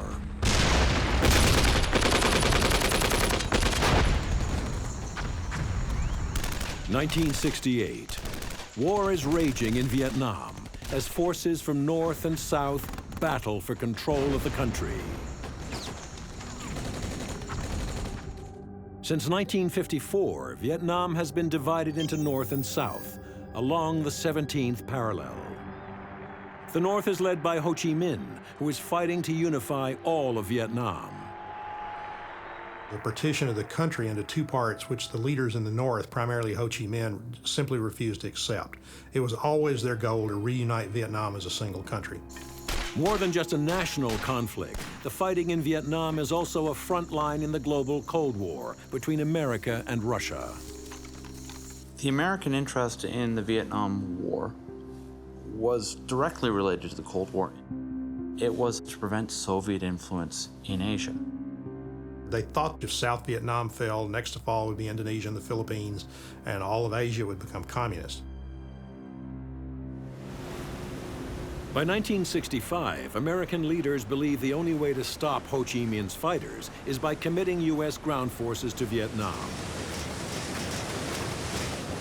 On March 8th, a small expeditionary force of 3,500 Marines and 2 platoons of tanks lands at Da Nang.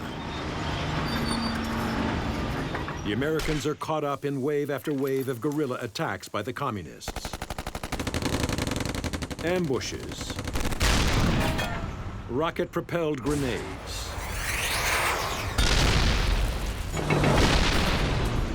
and landmines inflict heavy casualties on the Americans. The American tanks weren't ready for the Vietnam War in 1965. But the broader point has to be made: the American military establishment wasn't ready.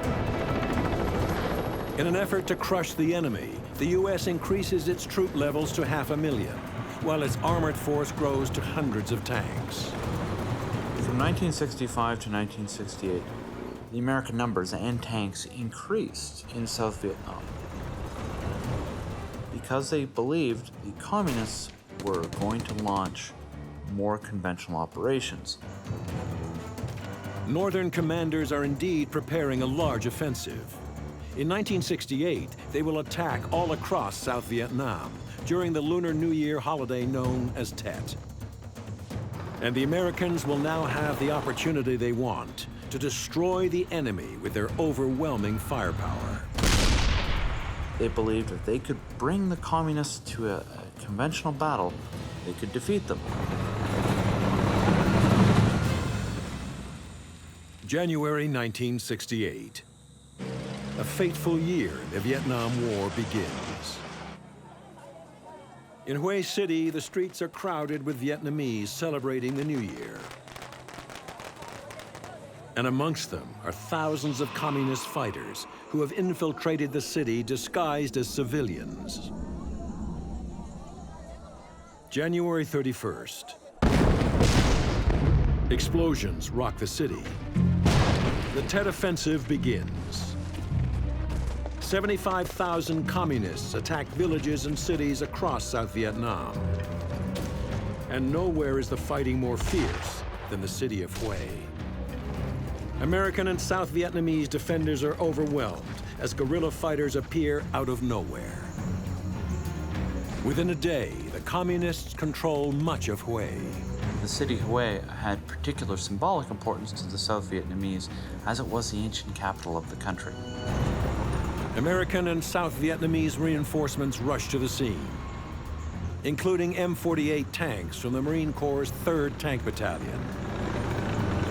We'd always trained that we're going to be in the jungle and we're going to be in scrub and in this third world country, and all of a sudden we're in a city. I got there and some of the buildings were burned up and there were fires going on in the city, and they actually were fighting street by street and house by house. And they'd call us and say, okay, saddle up, and we'd jump in the tanks and take off. The M48 Patton is ideal for tank-on-tank combat, with a 90mm gun and 110mm of frontal armor. But on city streets, it is vulnerable to anti-tank weapons fired at close range.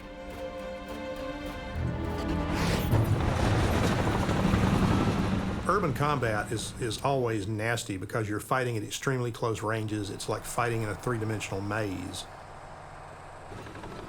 We got to a corner of a street. I'm looking through this tiny little periscope. All of a sudden, kind of in the distance, I see a couple figures running. The tank commander said, "Where? Bring it to the left, bring it to the left." He said, "Bring it further to the left and start shooting."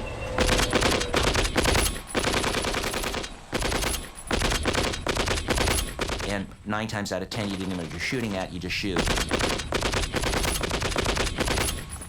We'd have this 5 minutes of crazy action, and then we pull back. But in Hue, there is no front line to pull back from. The fighting is everywhere. We'd park the tanks and wait for the next call to action. And I didn't want to get out of the tank the first time because the North Vietnamese were all around. Tanks in particular are vulnerable because any place that you have open windows, open doorways, rubble of buildings, the tank can be attacked from ground level, the tank can be attacked from above. 2 tanks were next to each other, 2 tank crewmen who had been out. They were all sitting around. The North Vietnamese mortar came in right in between the 2 tanks and took 2 or 3 of the guys out. Of the 14 or 15 crewmen that went up there that first day, almost every one of them had been medevaced out and had been replaced by somebody else.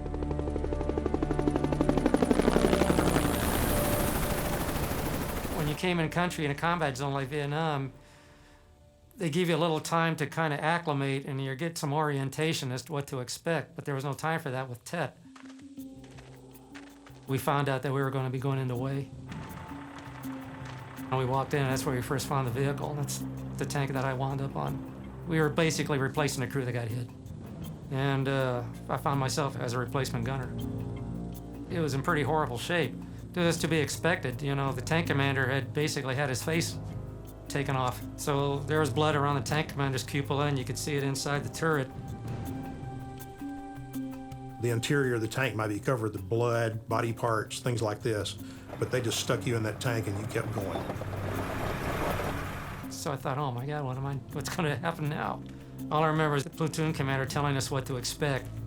You know, this was not tank country. He says we're gonna be going down streets.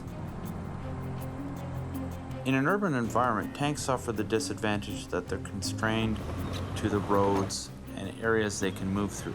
So the communists could more easily lay ambushes in areas where they believed the tanks would go. Guys might be hanging out the window, trying to drop a satchel charge on top. If somebody's firing at you with heavy weapons out in front, you're basically stuck in the street and all you can do is back up. But the tank goes a lot slower than the stuff he's firing at you. Days after the armored reinforcements arrive, the Americans still cannot dislodge the communists from Hue. The United States was concerned about public opinion in the Battle of Hue, in that having the Vietnamese communists seize the city for a period of time was embarrassing. As the fighting drags on, U.S. commanders worry that images of tanks destroying the historic city will anger the American public. The rules for engagement in Hue were more restrictive because it was an urban area. And one of the odd things about this war came home to me as fact. I had heard about it, but I thought it was just the veterans kind of putting on the new guys. They were telling me that sometimes they found themselves in a firefight and had to request permission to fire back. I said, no, that doesn't happen. I was going down a street, and I just happened to be looking through a gunner's scope at a window in a building, and I saw this flash. And a branch from a tree just flew off, like something had hit it. I'm looking at this building. Driver saw the weapon, but I didn't know what he had. The RPGs were the North Vietnamese primary anti-tank weapons. They were essentially a reusable grenade launcher, but it was absolutely deadly to crews. I tell the tank commander, let me put a round in there. He says, no, wait. For what? He has to call in and request permission to fire. Had visions of 900 rocket-propelled grenades all pumping holes into the tank and turning it into a gazebo. Time kind of slowed down.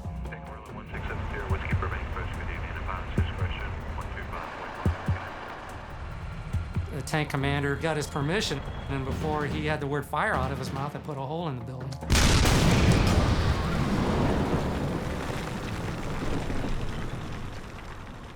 The communists are finally driven from Hue, but much of the city lies in ruins. American casualties are high, and confidence in a swift victory in Vietnam is shaken. The American public opinion was the great casualty of the Tet Offensive. Prior to the Tet Offensive, American politicians said, we can see the light at the end of the tunnel. We are about to defeat the Vietnamese communists. The fact that the Vietnamese communists could launch a major offensive across South Vietnam suggested that the light was nowhere near the end of the tunnel. 40,000 South Vietnamese civilians are casualties of the Tet Offensive, and over 45,000 communist fighters are dead or wounded. Yet Ho Chi Minh's forces still fight on other battlegrounds, where they hope to turn the tide of war.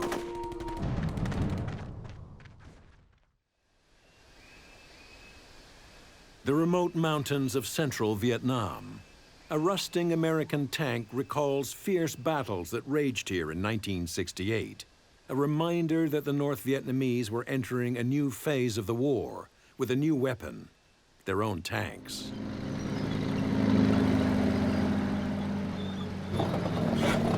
The NVA had tanks as early as 1959. However, they were in a school. They didn't employ their tanks in battle until 1968. At that point, the NVA were equipped with the PT-76. It was a Soviet-made tank, an amphibious tank. It was useful to infiltrate South Vietnam so that they could move them from North Vietnam through the number of water courses they would have had to cross. And now the NVA will use their tanks to spearhead a major attack to seize the large American combat base at Khe Sanh. They will infiltrate from North Vietnam through Laos and across the border along Highway 9 and attack Khe Sanh. It was believed that the overrun of Khe Sanh would be a prelude to a much larger operation to take parts of the northern provinces of South Vietnam. Had they been able to take the northern provinces, it would represent a discernible victory.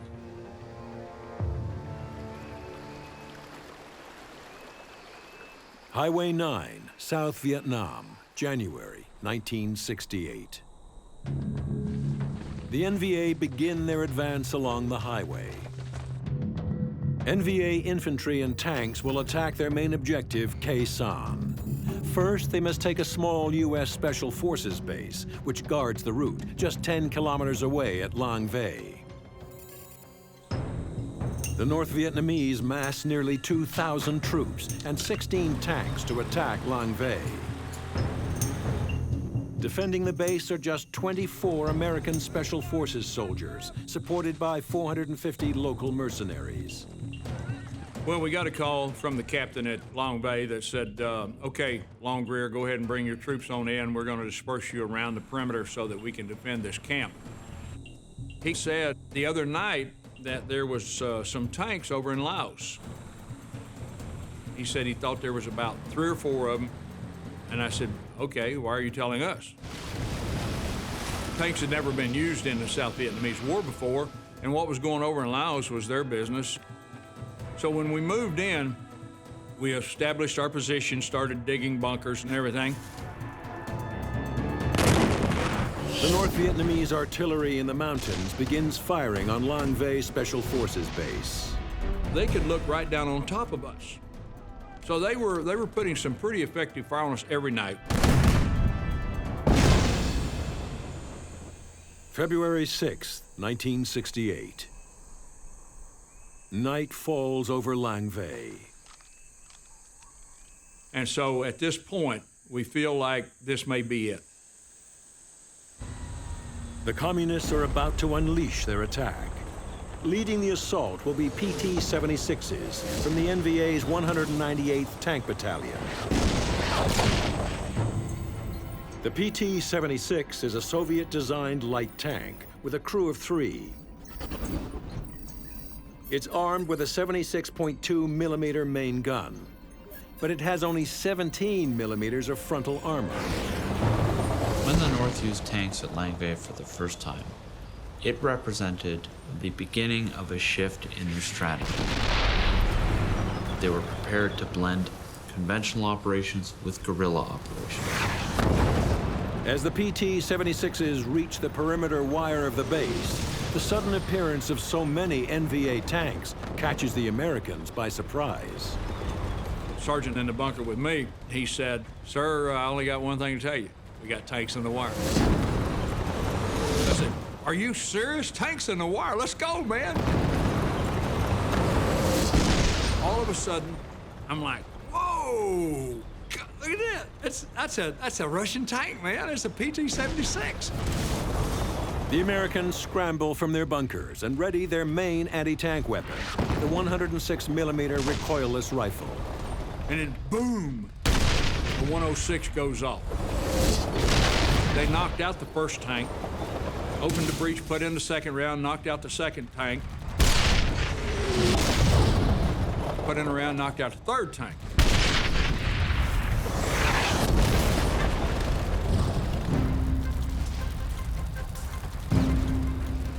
But the Americans are soon out of ammunition for the 106s, just as the NVA sends more tanks into the attack. The Americans fire mortars to try and stop the second wave of tanks. But the NVA press on. A PT-76 tank bears down on Longrear. And so I dropped down below the wall, you know. I had a light anti-tank weapon. And I open it up, pull the safety out. The M72 light anti-tank weapon, or LAW, fires a 66mm high-explosive anti-tank round that should penetrate the armor of a PT-76.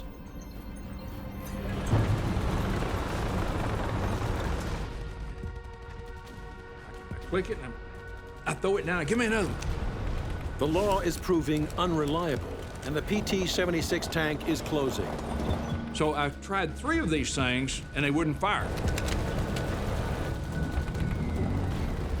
So the third one, I lined up the sight right at the very front where I thought the driver would be on the tank. I go, and I can watch the round. It's going down through like that, and hits right where I'm at. Boom! And goes straight up in the air. I'm like, it's not supposed to do that. The rocket bounces harmlessly off the PT-76. Now the tank crew turn their attention to the American bunker. And then the tank stops. Clank, clank, clank.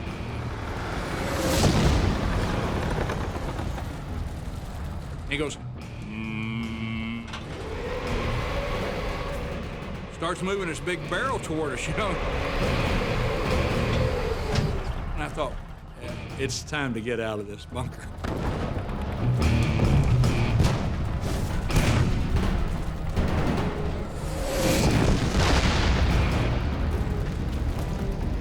The North Vietnamese have adopted the American tactic of using the overwhelming firepower of the tank. Lang Vei's defenders are on the verge of defeat. After a few hours of combat, the North Vietnamese control most of the Lang Vei base. Longrear and the remaining special forces fall back to their last defendable position, the Tactical Operations Center, or TOC. Which is this underground bunker where all the radios and the command signals go out and everything. The NVA lose no time in pressing home their attack on the defenders in the Tactical Operations Center. And sure enough, we hear a tank. And here he comes. Boom, boom, boom, boom. But the Americans have learned a lesson about the PT-76. And I said, I think we can kill him from the side. I said, don't shoot him in the front, it don't work. We fire that LAW on that tank. Boom. So we knocked that one out, and here comes one behind it.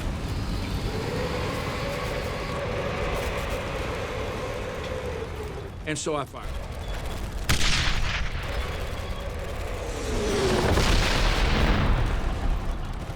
But it doesn't kill it. They can't go anywhere. It knocked the track off. So now they're swinging the gun around. So I still have a LAW on my shoulder. Then I went ahead and fired it. Another PT-76 is destroyed. The relentless NVA tank attack closes in on Longrear and the defenders. Another tank comes out.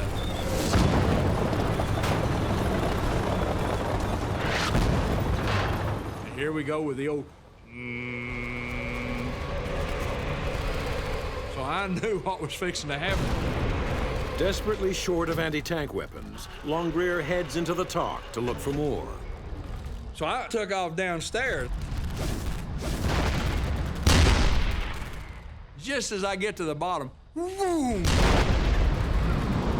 And the concussion knocked me through the entrance.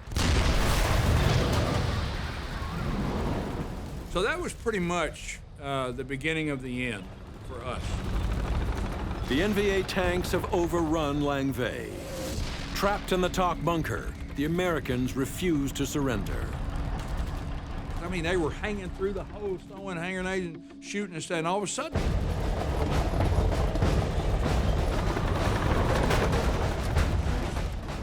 This tank pulls up on top of this bunker. We can see the dirt falling off the seats going. Driving a several-ton steel beast and pivoting it over and over again above the bunker was likely, in their minds, to have caused a surrender.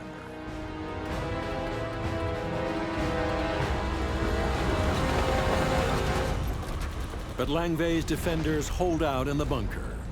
In an act of desperation, they call for an airstrike on the NVA, who are on top of their own position. Such decisions are never taken lightly. They're going to engage in something that might sacrifice their own lives for a greater good. The dangerous tactic pays off as the aerial strikes force NVA tanks and infantry to pull back and allow the American-led troops to escape. On February 7th, the North Vietnamese finally take Lang Vey. They lose 7 tanks in the attack, but prove their armor can be decisive against the Americans. With Lang Vey eliminated, the NVA now focus their attack on the large American base at nearby Khe Sanh. In Khe Sanh, the survivors from Lang Vey, including Longrear, are arriving. Of the 24 American Special Forces, 21 are casualties.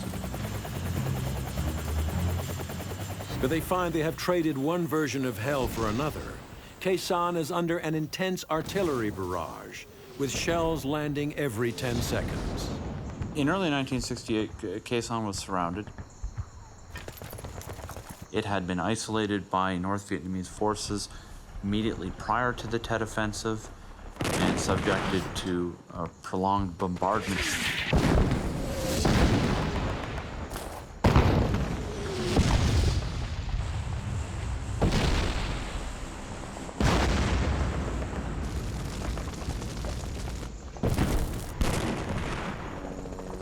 The North Vietnamese besiege Khe Sanh, trapping some 6,600 Marines and South Vietnamese troops, and a detachment of M48 tanks. I volunteered for a tank assignment and volunteered to go to Khe Sanh. The siege of Khe Sanh to me personally was, I hope, the closest I'll ever get to hell.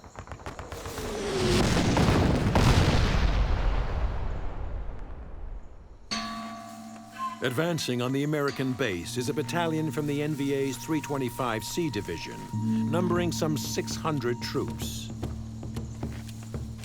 They prepare to assault the outpost on Hill 64, near the west end of Khe Sanh Combat Base, and a position known as the Rock Quarry.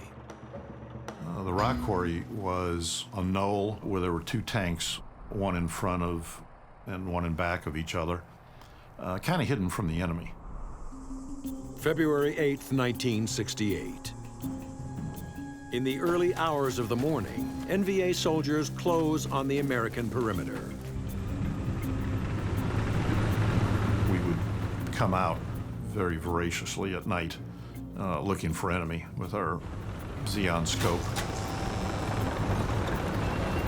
They dug trenches and tunnels leading up to our lines until they were 50 to 100 meters from our trenches and our lines.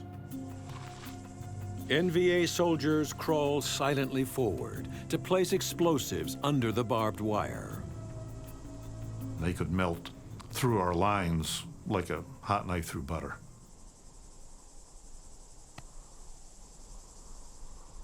Of course, we didn't know what was coming.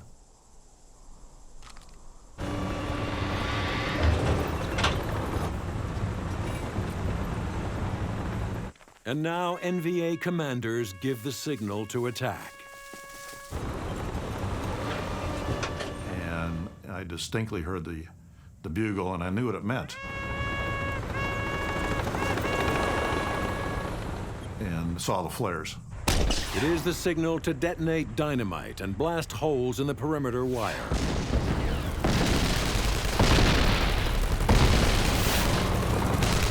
NVA machine guns and mortars begin firing into the base. We were hit with a barrage of artillery, mortars. NVA infantry storm up the hill towards the American positions. It was Alpha 19's outpost. It was on Hill 64. And they were being overrun. The Marines pull out of their bunkers and withdraw. The NVA reach the top of Hill 64, intent on destroying the American positions. But there was just a couple things that were in the way of it, and that was 2 tanks. In places like Quezon, tanks couldn't hold ground, but they could certainly try to prevent someone else from taking it. The American tanks maneuver behind the enemy attackers, but are forced to fire on their own positions, now held by the NVA. So we got to put some heat in there, and that's what the tank commander and that's what the gunner were screaming and yelling and called for. We fired a dozen and a half rounds. And we put many of those right into the same bunkers that our troops were in only minutes before. Our tanks put out savage firepower. The counterattack forces the NVA to withdraw, but not before they demolish the American bunkers.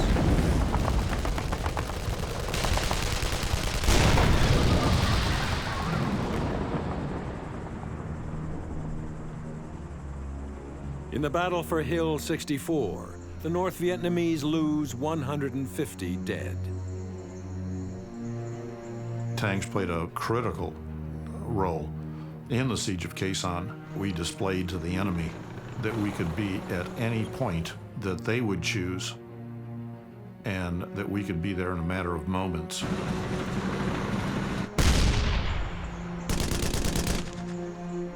The NVA lose thousands of men attacking Quezon.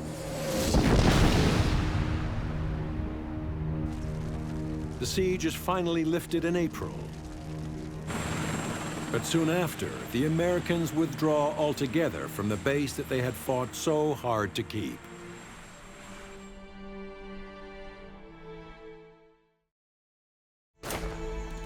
(1968) is the deadliest year of the war for the United States, with over 15,000 Americans killed in combat.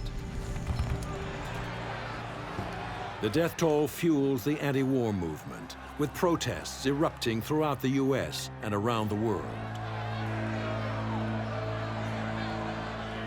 1968 does represent a turning point for the American will to fight. What the American public discovered was that they were going to have to pay a much greater cost to save South Vietnam from the communists. And it's at that point that the American public began to turn in much larger numbers than it had before. While the United States grows weary of the war, the North Vietnamese remain determined to continue fighting and defeat their enemies. New offensives are planned, and tanks will be crucial as the communist campaign to unite the country expands. Ho Chi Minh's guerrilla fighters are now a modern army, ready to take on the most powerful nation on earth.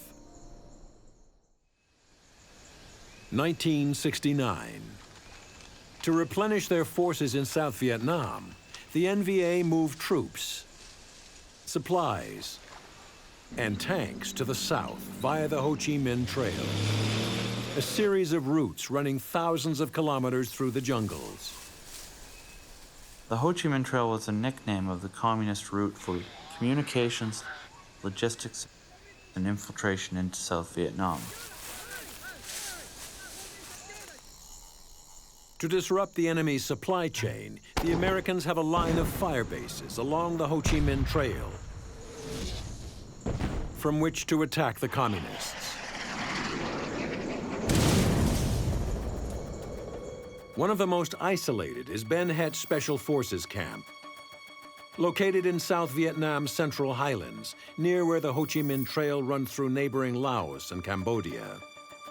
Ben Het was an important objective. Because of its location, had they been able to take Ben Het, it would have opened the door to operations that might cut the country in two. The base occupies 3 hills, with the West Hill nearest the trail. It's protected by the tanks of B Company from the U.S. Army's 1st Battalion, 69th Armored Regiment. In early 1969, NVA commanders decide to assault Ben Het.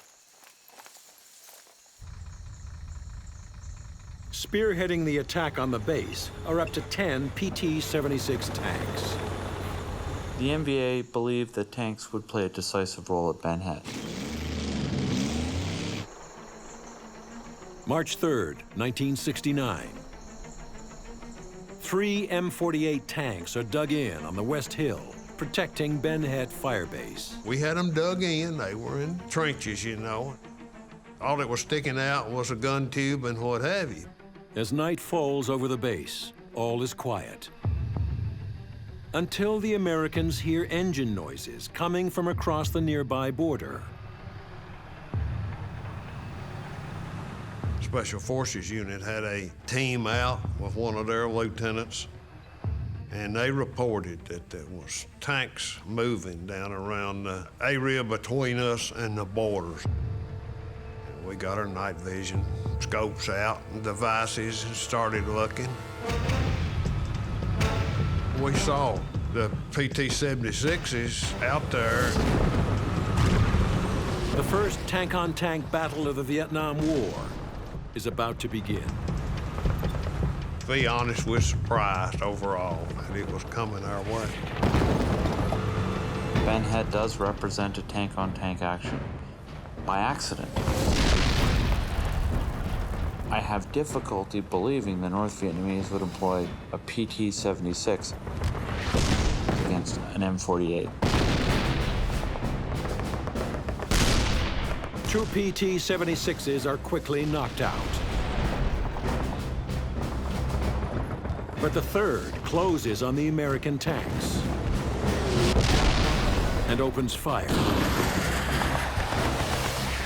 The next thing I remember seeing was a round coming toward us. The closer it got to us, the bigger that round looked. It looked to me like he was going over, but it didn't. It hit the loader's hatch. And when it did, it blew a tank commander out of the cupolas. He blowed me off the back deck. He and I wound up 15, 20 foot behind the tank. He cut the lower 2 crewmen who were to my left half in 2, each one of them. Half of them on the back deck, the lower half on the ground. The PT-76 shell has killed and wounded the crew of the M48, putting it out of action. The remaining U.S. tanks pummel the NVA attackers.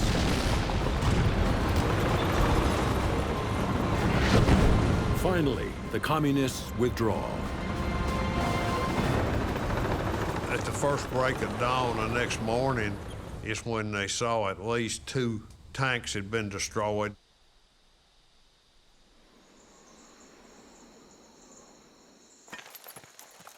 Though the North Vietnamese will launch more infantry and artillery attacks in the months that follow, they fail to capture Ben Het. But the tank-on-tank battle fought here marks a deadly escalation in the conflict. The use of tanks by the NVA represents an increase in the NVA's confidence and ability to wage conventional war. By July 1969, more than 40,000 Americans have died in Vietnam. And there is still no end of the war in sight.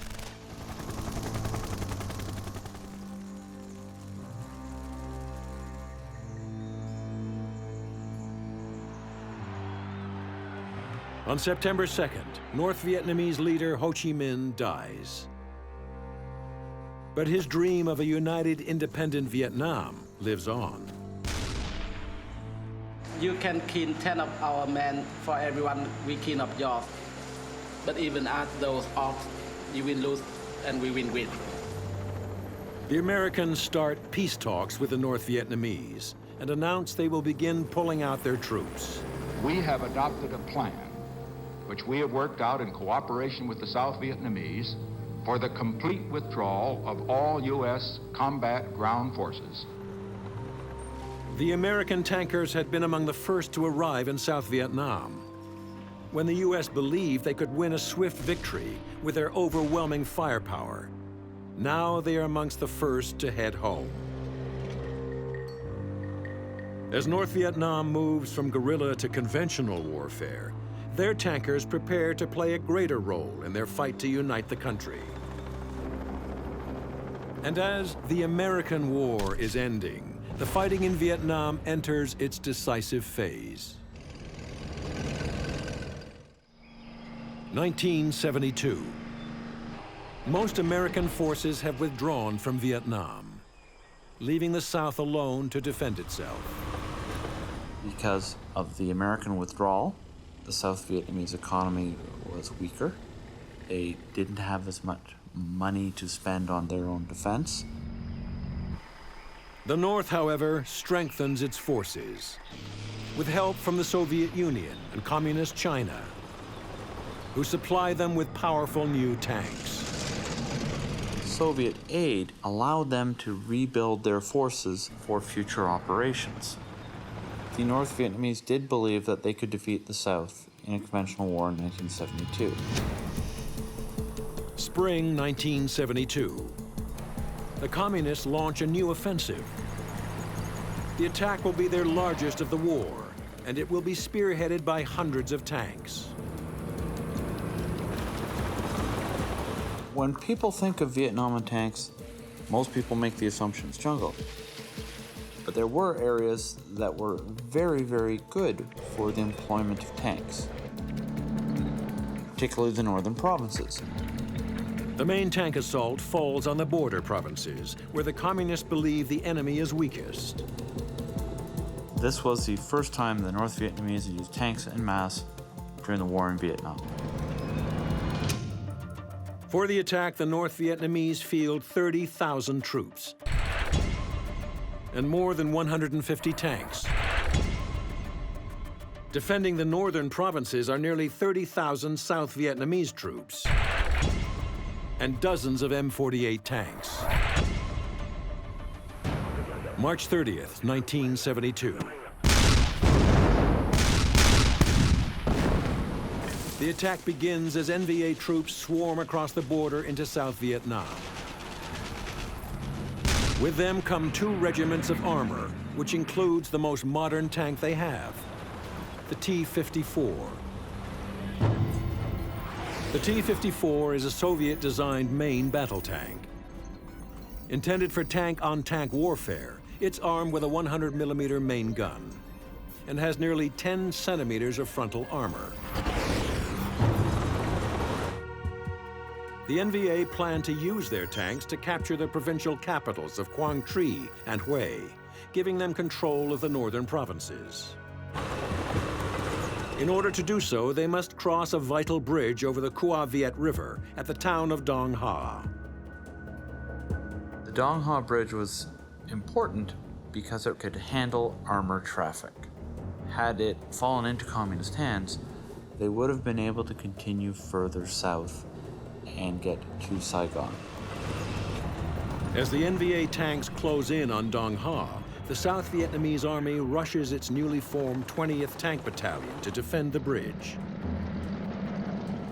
They have 42 M48 tanks and are ordered to hold Dong Ha at all costs. The South Vietnamese tanks take up position on high ground overlooking the bridge. They wait for the NVA tanks to come into range.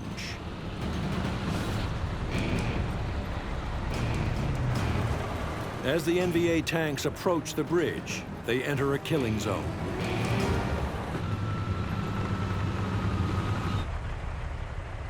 The South Vietnamese open fire with deadly accuracy.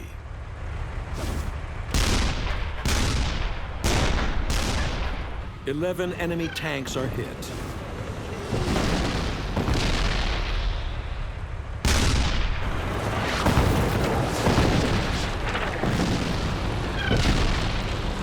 But a T-54 reaches the bridge and starts across.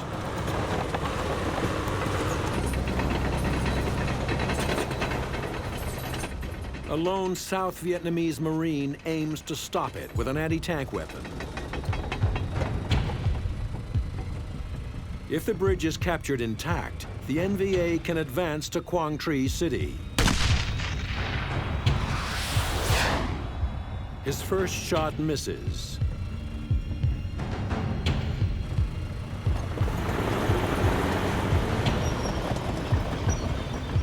He has one rocket left.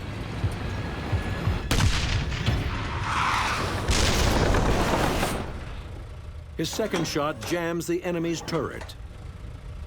The disabled T-54 pulls back. The defenders blow the bridge.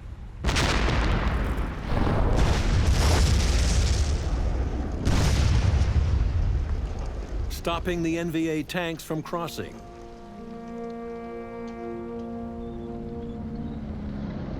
The communist offensive continues for another 7 months, by which time the North loses hundreds of tanks. But they gain control of some 10% of South Vietnam. The Vietnamese communists believed the end was in sight. In early 1975, the NVA mounts yet another offensive. Their tanks begin to attack southern positions and advance towards the capital, Saigon. April 30th, 1975. As the last Americans flee, tanks of the NVA's 203rd Armored Regiment roll into Saigon. One of the iconic images of the war is one of those tanks pushing down the gates of the presidential palace in Saigon. The Vietnam War is finally over. The entire country is now ruled by the communists. In the final climactic phase of the war, the North Vietnamese armor really did prove decisive.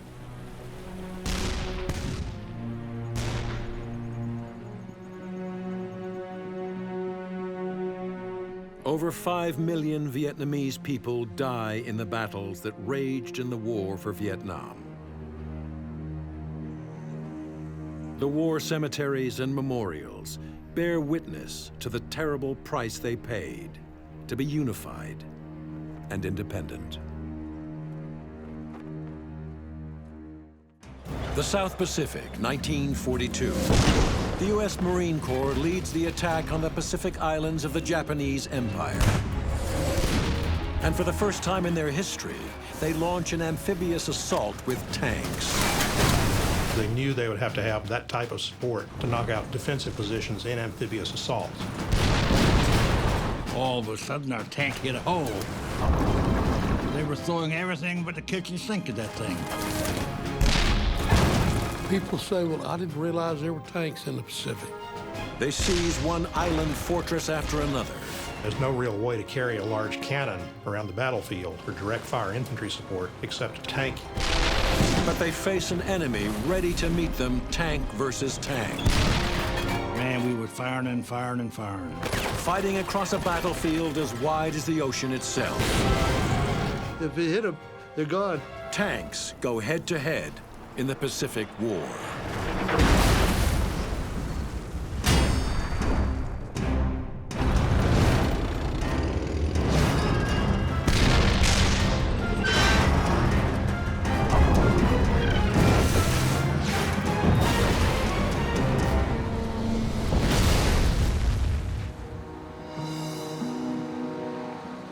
Today, the palm-fringed beaches of the South Pacific are a destination for holidaymakers seeking paradise.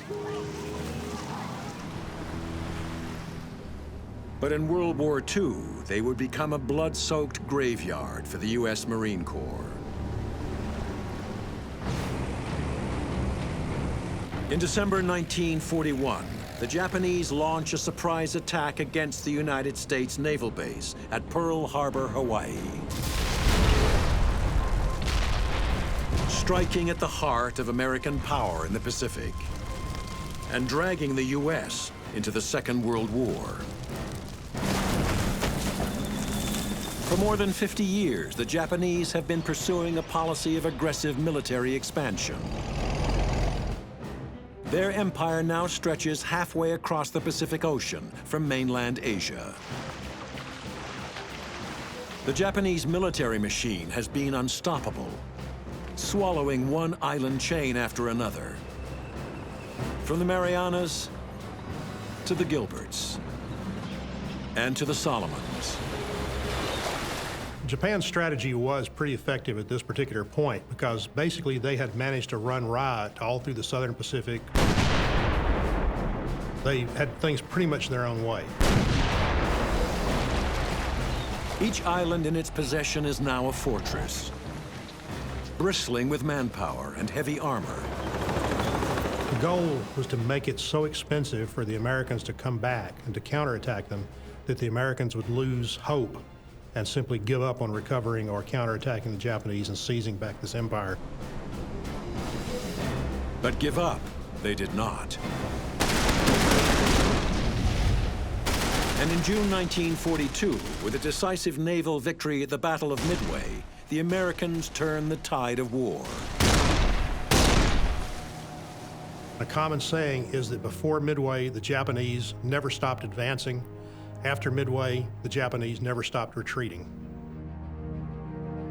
The Americans go on the offensive, and it's the Marines who are tasked with rolling back the Japanese empire across 6,000 kilometers of ocean, with the plan to seize one island stronghold after another until they reach mainland Japan itself.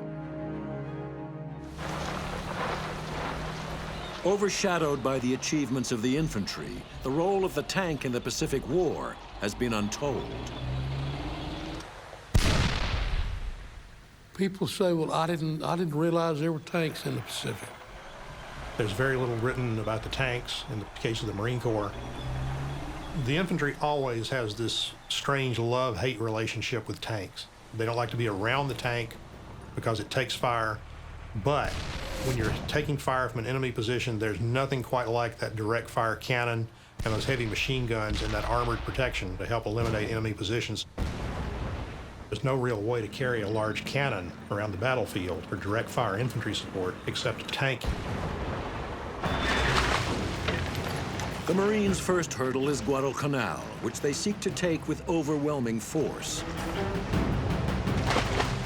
including 20,000 troops and more than 50 light tanks. But it becomes a protracted and bloody campaign. Not only are the Pacific Islands garrisoned by tens of thousands of soldiers, but the Japanese are also fanatical in defense. They never give up. You either kill them or get killed. This is war. They don't give up. And crucially, the U.S. Marines' frontline armored weapon, the M3 light tank, proves a failure. The light tanks did not possess enough firepower with their small 37mm cannons to do much against the major Japanese defenses. So the light tanks of the Marine Corps are replaced with the Sherman.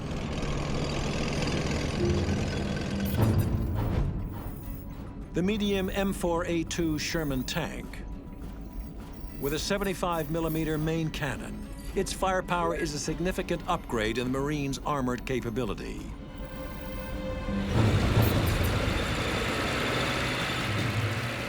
How do they compare? Like night and day. It was kind of like comparing a small Ford to a big Cadillac. With the lessons learned at Guadalcanal, a victory that takes 6 months and comes at a cost of more than 7,000 casualties, the U.S. Marines move on to their next objective, Tarawa. 6,000 kilometers from Tokyo and part of the Gilbert Island chain, Tarawa is at the outermost edge of the Japanese Pacific Empire. It's a remote and sparsely populated atoll of tiny islands and coral reefs. The Japanese realized, having executed several amphibious assaults themselves, that the best place to defeat an amphibious assault is at the water's edge, where the troops are still wading ashore, where they're still knee-deep and struggling.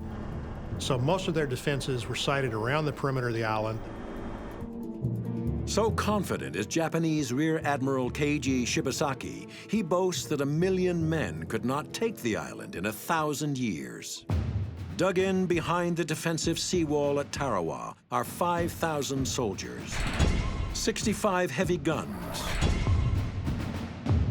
and 7 tanks.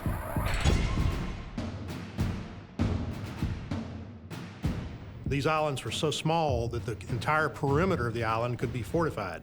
So there was no chance except to assault these things frontally. Advancing on Tarawa, the Americans now have 14 medium tanks, dozens of light tanks, and 20,000 Marines.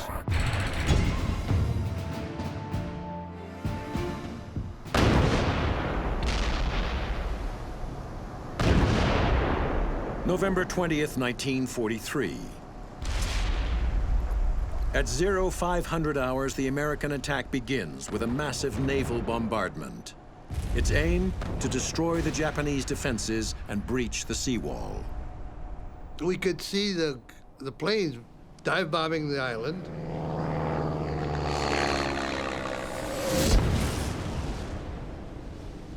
The heavy cruisers were there. They had 12-inch guns, and they were blasting the island like crazy.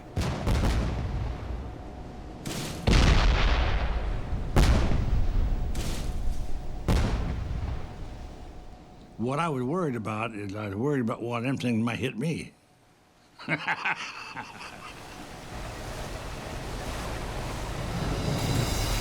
At 0900 hours, the first wave of Marines go in.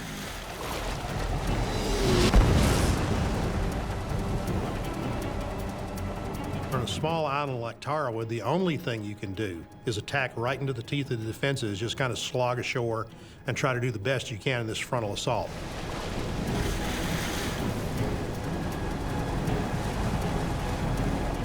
Three waves of Amtraks lead the attack, followed by C Company with 14 Shermans. A kilometer from the beaches, they're unloaded on a coral reef.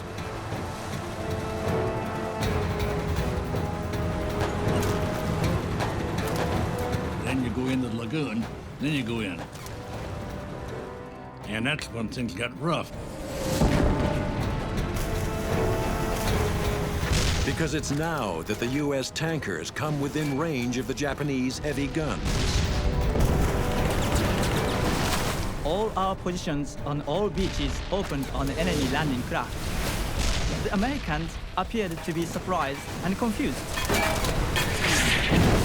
Wading ashore through 3 feet of water under murderous fire, the tankers encounter an unforeseen hazard. The shell holes created by their own naval bombardment. All of a sudden, our tank hit a hole.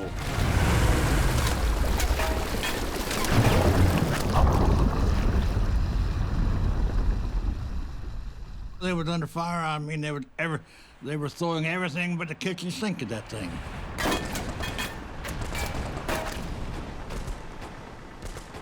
So I opened the hatch and slid down the back of the tank into the water. And I don't know how I did it without getting hit, because all I could hear in the water was put all over. And of the 6 tanks I had on that beach, 3 of them drowned out in the water.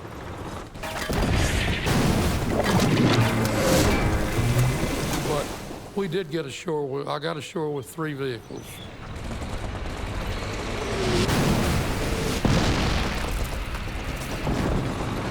But far from being destroyed, the Japanese seawall is still intact, barring their way and effectively trapping them on the beach. The tank you can't drive over that 5-foot seawall. And they had built, in some cases, positions actually into or just atop the seawall. It was a very effective defense with interlocking fields of fire. What remains of C Company must now run the gauntlet of the anti-tank guns, desperate to find a breach through the seawall. And if they could manage to fire into the area behind the tracks, they could penetrate the very thin armor there. They would simply pump rounds into these tanks until they were destroyed or caught fire.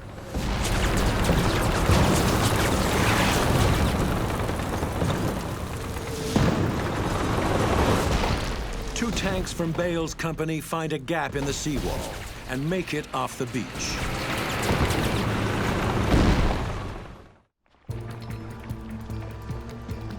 It has now taken the U.S. Marines 6 hours to establish a beachhead on Tarawa. And the cost has been high, with 50% of their tank capability already destroyed. Looking back on it, we're pretty naive because the intelligence did not reveal the true nature of the Japanese defenses, the tenacity of the Japanese. But with the seawall breached, the tables have now been turned. It was strange. All the Japanese defenses were oriented seaward, and we were on shore. So that once you could get in behind these things, you could knock them out by attacking the rear entrances without coming under so much intense fire.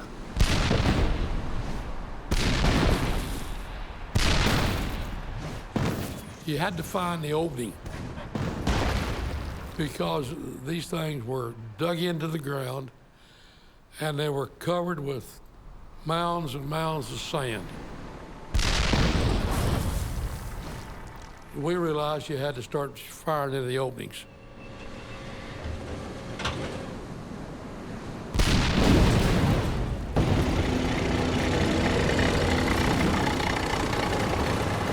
But we had not gone more than 100 yards inland and we ran into this Japanese tank showed up.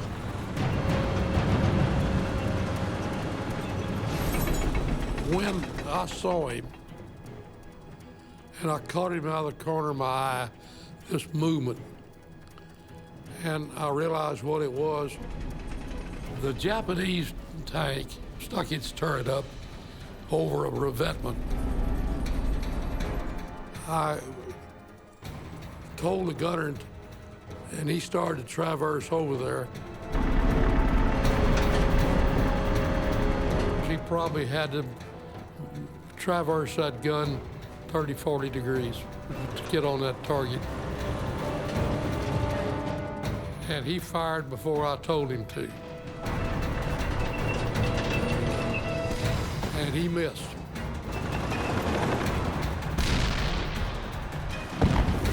That was a prepared position for the Japanese tank, where it could sit there and then pull up, put its turret and gun up over the revetment and fire.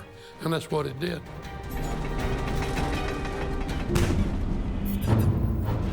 The Hago light tank, armed with a 37mm main gun.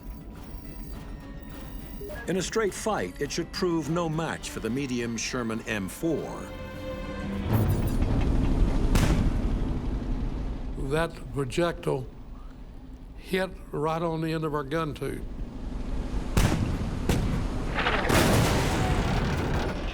Took a piece out of our gun tube and fragments came down the tube and it lit up like a Christmas tree. It was a lucky shot. It was a lucky shot. Bale's tank is disabled, but he has backup. The other tank that was with us fired.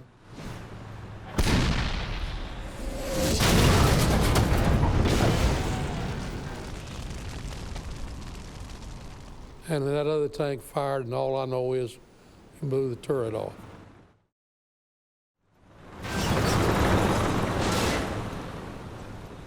We call them a tin can. And that's what they are. I mean, compared with our tanks.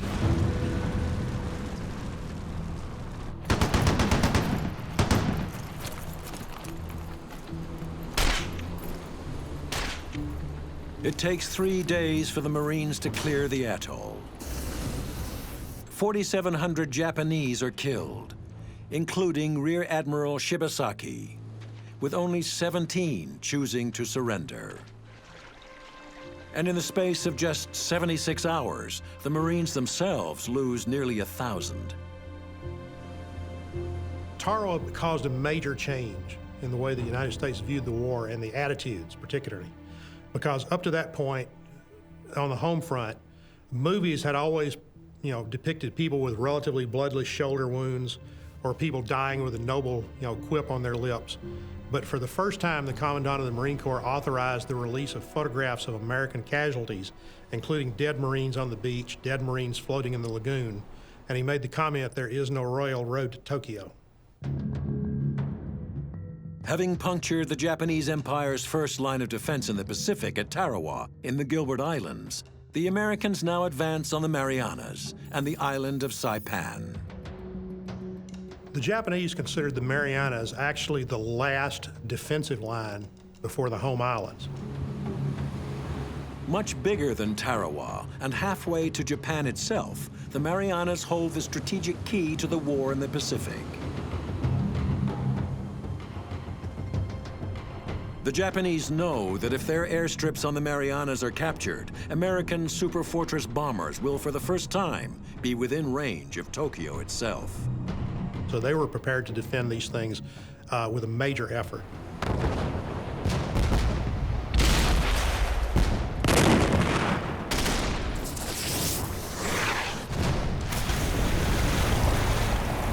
June 15th, 1944.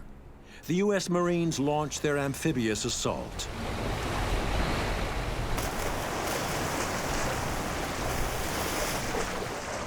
Saipan was the first of the real large land masses that the Marines attacked during the course of the Pacific War. So the Japanese could not have as heavy a defense of the beaches themselves.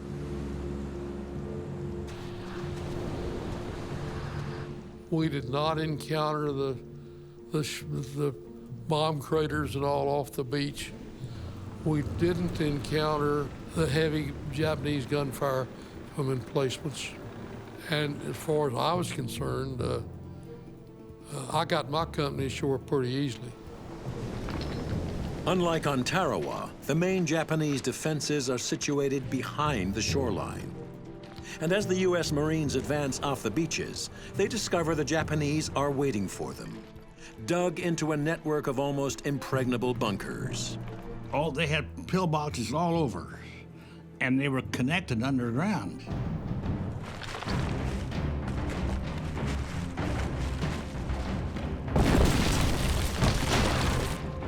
So they were in a pillbox over here firing, and before you know it, they'd go underground to another one and come up again. Which means the U.S. Marines have to clear and destroy each defensive position, one by one. So the Marines not only had to kill the defenders of position, they had to physically destroy that position to keep it from being reoccupied. And the only way they can do that is to burn them out, using the newest weapon in the U.S. Marines armory. The Satan Flame Tank is a reconditioned Stuart M3 light tank. Its 37mm main cannon refitted with a Canadian-designed Ronson flamethrower. It was an absolutely deadly weapon against any sort of fixed position because it doesn't really kill the enemy by burning, but it consumes all the oxygen and suffocates even somebody inside a closed position. With a range of just 55 meters, the flamethrowers are only effective at close quarters. The flame tank had to approach within a certain distance, rendering itself vulnerable to enemy counterattack by infantry with these little grenade mines or a suicide weapon they called the lunge mine, an anti-tank mine on the end of a bamboo pole that they would come up and shove against the side of the tank. They had a lot of success sticking these against the engine doors on the light tanks where the armor was much thinner.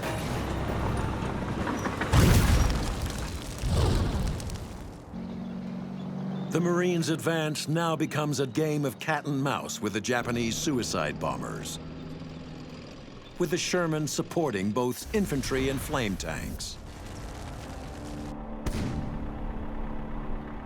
So it was simply a matter of working with the infantry and slow going and digging these people out. Then we went down about 1,000 yards toward a big pillbox, about 20 foot high. I mean the big one.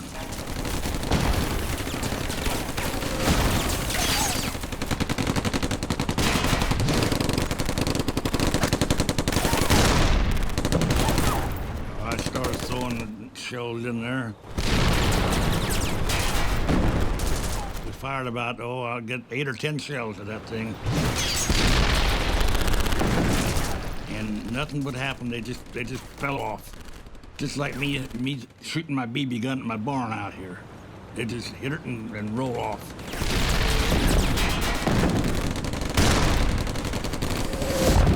Can you imagine? Nothing can get through that.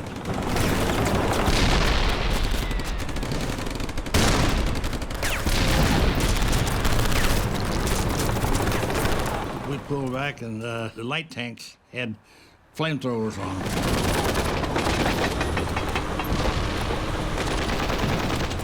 There's no way you could knock that thing out. You had to burn them out.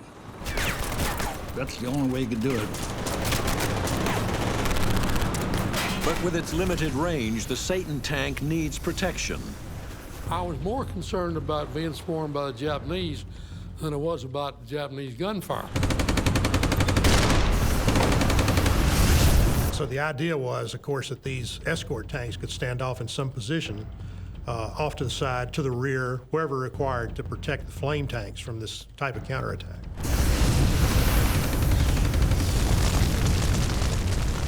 So they took flamethrowers up there and they burned them out.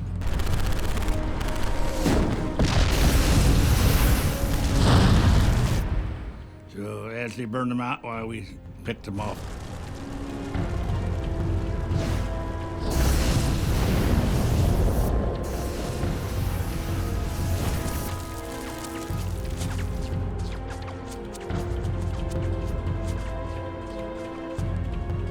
By day's end, a beachhead has been established. But the Japanese on Saipan are far from finished. As the U.S. Marines clear the Japanese defenses on Saipan, the Japanese tank formations that have been held in reserve prepare to strike back. The Japanese principle was always to try to counterattack. They had almost a cult of the attack and the counterattack. Whether we attack or not, we are going to die. Let's advance together against the American devils and leave our bones on Saipan. The problem is, it came to be a kind of a situation where they saw dying in one of these things as almost a kind of a goal into itself.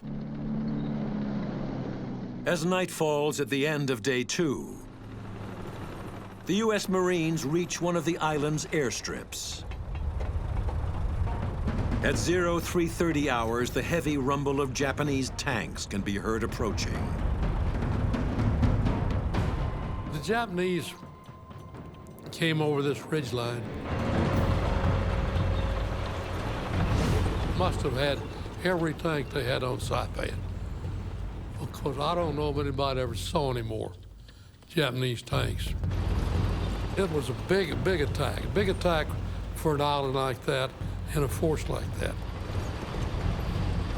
They had sent in major units, including the largest single Japanese tank unit that the Americans encountered during the course of the Pacific War.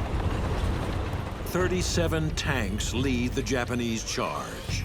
A full frontal banzai-style attack, straight at the American lines. A banzai attack is just a maze of confusion.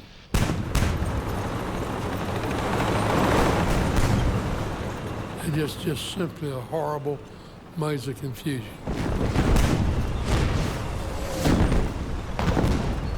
Like anything at night, You can't see. You're not sure, but you know it's there. Can you hear it? Man, they came up over that ridge. And man, we were firing and firing and firing.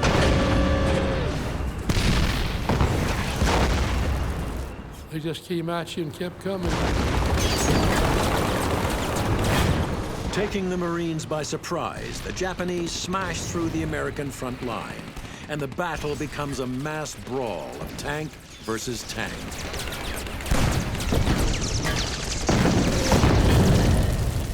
As they advanced 200 or 300 yards, they encountered the anti-tank company and this tank platoon. It turned into just a huge melee with things all mixed in together.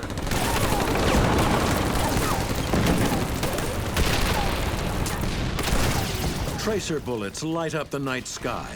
Explosions and shell bursts illuminate the battlefield.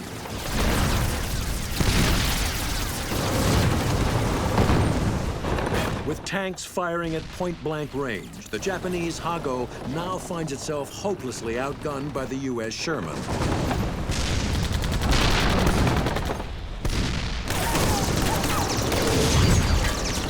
And typical Japanese tanks didn't stand a chance. The Japanese armor, they had little light tanks there, but they didn't do any good. Their 37-millimeter guns were not big enough. Their armament was not heavy enough. Our medium tanks blew the light tanks away. Flames from the stricken tanks now enable the Americans to pick out their targets. One of the aspects of the Japanese tanks was that they were, their design was such that in a lot of cases, you could actually knock them out with heavy machine gun fire. And there were instances where they smothered these things with enough 30 caliber heavy machine gun fire to actually get rounds through the vision embrasures, through small chinks in the armor, and kill the crew inside, disabling the tank. We just kept mowing them down. But the more we mowed down, the more came.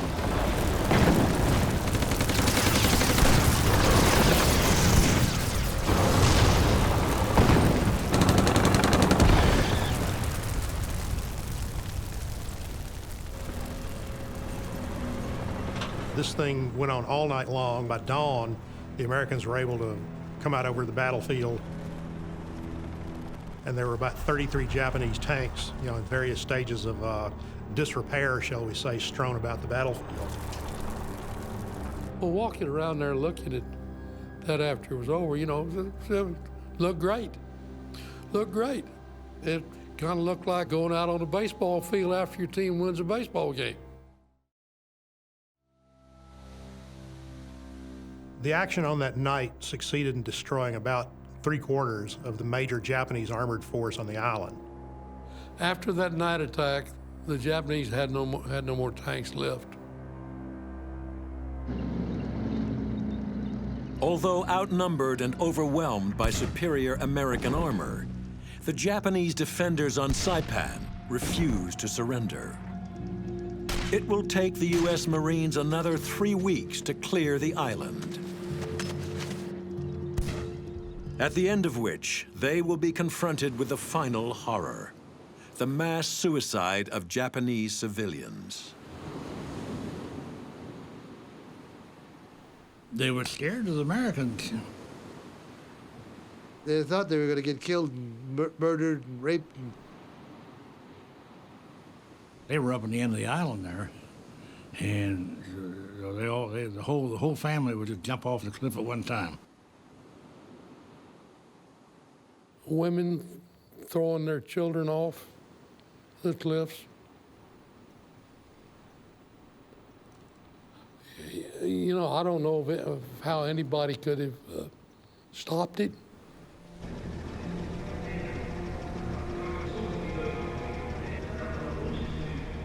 all they really had to do was raise a white flag, and we wouldn't do nothing to them.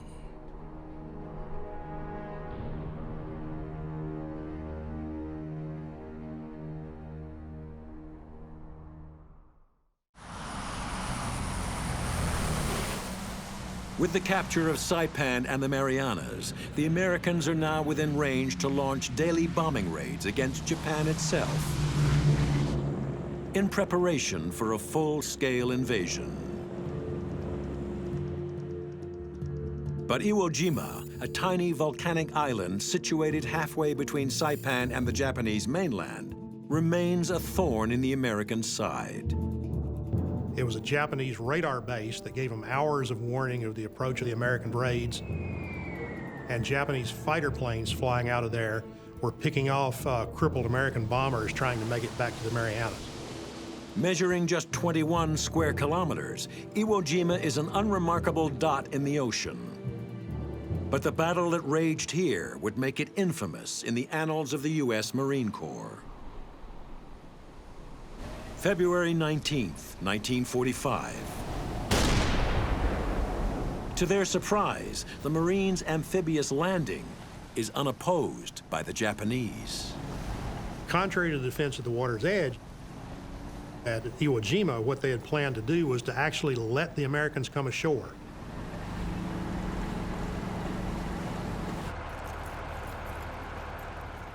The first problem that presented itself at Iwo Jima was simply the nature of the beaches. A lot of the beach sand is not sand in the sense we normally think of it, but volcanic ash. And a man jumping out of a landing craft and struggling up onto the beach, when he got into the dry sand, every step you took, you sank in up to your knees.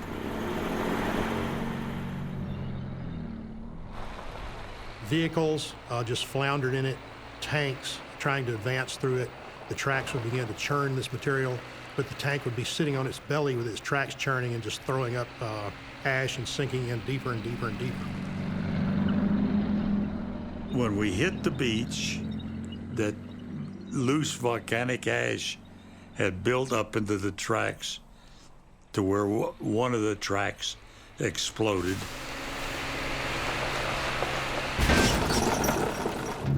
As the first tanks advance off the beaches and get onto firmer ground, they encounter a new danger.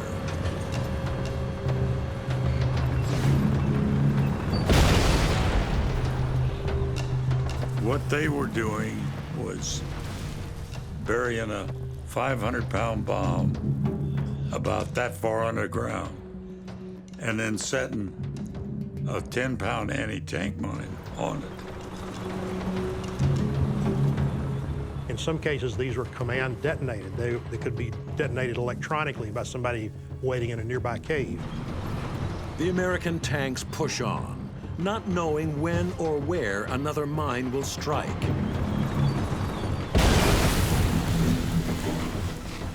The tank went up in the air, the turret come off and landed right side up.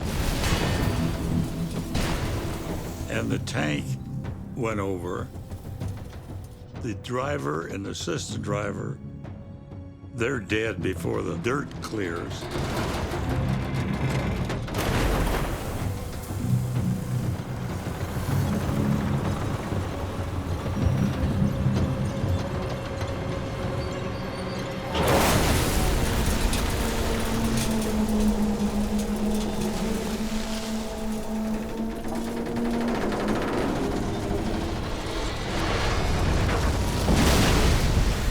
Made a hole big enough to almost bury the tank in, and everybody in it was dead.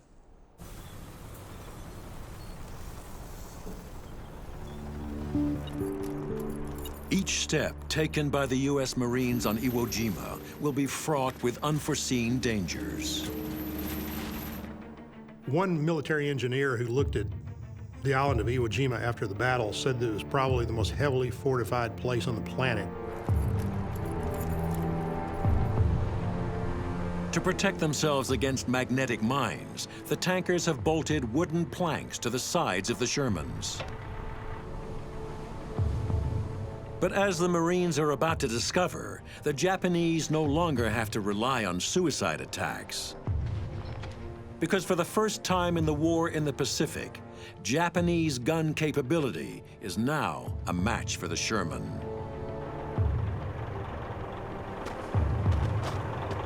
One of the major obstacles that the American tanks had to cross was two interconnected airfields on the central part of the island.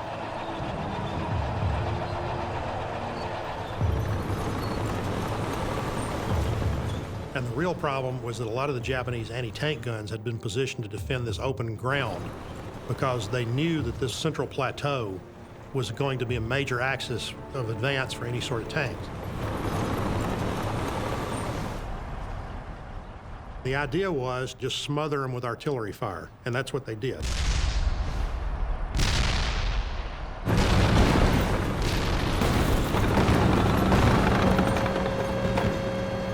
There was mortars and big guns flying all over around.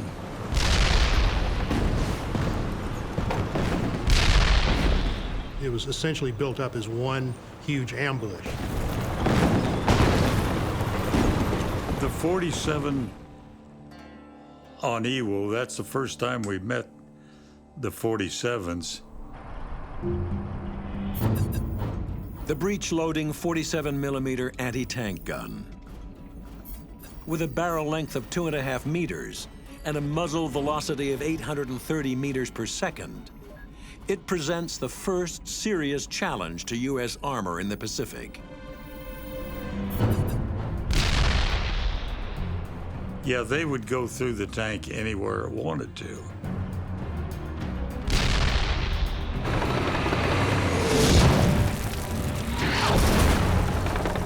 As the tanks advanced over this relatively open terrain, these 47mm anti-tank guns, and in some cases larger guns, were able to fire into the sides and rear of the tank.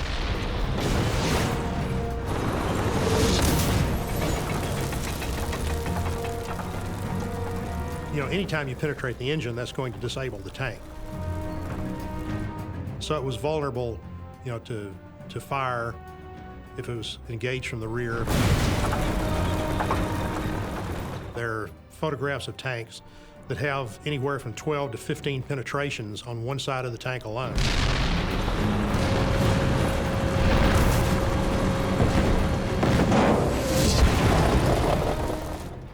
Yeah, a lot of tanks were done in.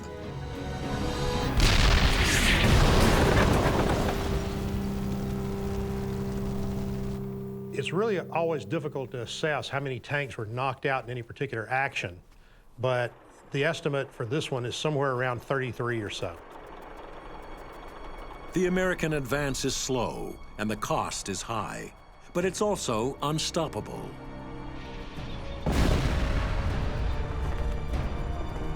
And on the 5th day of the battle for Iwo Jima, the U.S. Marines plant the stars and stripes on the summit of Mount Suribachi, the highest point on the island. And Joe Rosenthal's photograph will become an iconic image, not only of the Marines' triumph, but also of their struggle. It will take another 30 days of the fiercest fighting in the whole of the Pacific War for the Americans to secure the island. And with 26,000 wounded or killed, it's the only battle in which the U.S. Marines suffer more casualties than the Japanese. We had all kinds of good information, but whether it was going to be as bad as it was, I don't think we had any idea that it was going to be a month long, but it got dangerous.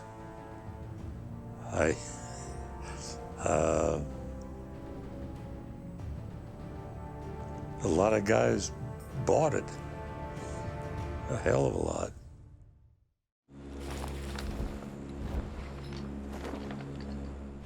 By the spring of 1945, the Axis powers are on the brink of total defeat. In the Pacific War, the U.S. Marine Corps has fought 5,500 kilometers, halfway across the ocean, to reach Japanese home territory. Okinawa, 600 kilometers from the mainland, is the first of the home islands to be attacked. But with nowhere left to retreat, the Japanese are prepared to defend Okinawa and their homeland to the death.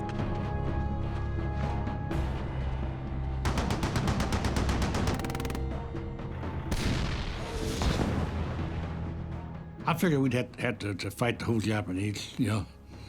And it's bad because they're going to fight, they'd fight to the last man. April 19th, 1945. The battle for Okinawa is raging. Working in tandem with ground troops, 30 tanks advance against Japanese infantry positions on Kokuzu Ridge. Tanks are very vulnerable to close infantry assault. When a tank comes under attack by enemy infantry, the preferred method is having your own infantry with you. But in the heat of the battle, the U.S. tanks lose contact with their own infantry.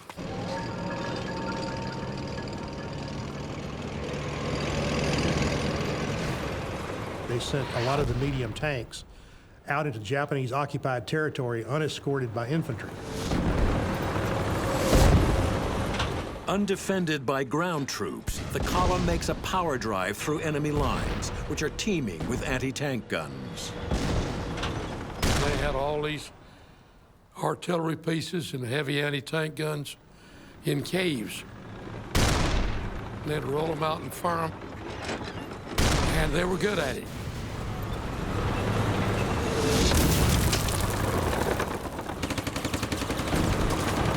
"22 tanks make it as far as Kokuzu Village, a booby-trapped Japanese stronghold.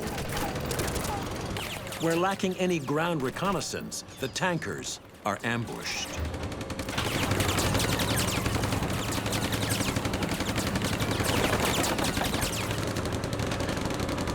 Cut off, deep within enemy lines, and with no hope of reinforcement, the tankers' only chance is to blast and burn their way out.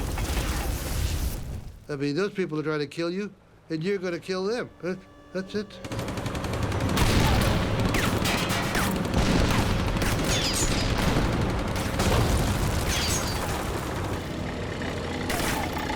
Of the 30 tanks that set out on the mission, only 8 returned.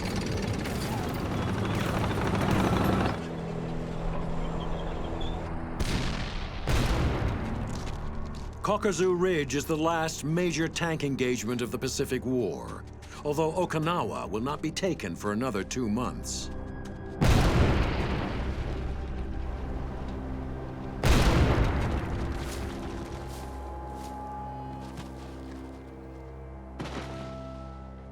Losses on both sides are dreadful, with more than 100,000 fatalities.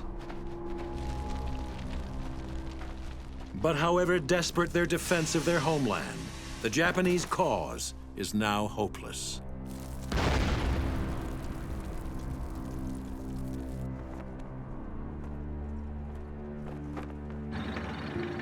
By June 1945, Okinawa is secured.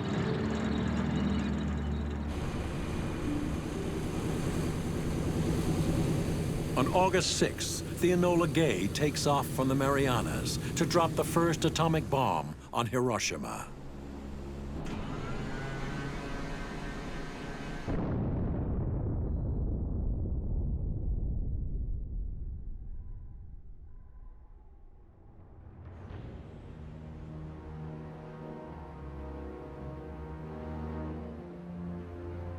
And within a week of the second bomb on Nagasaki, the Japanese surrender unconditionally.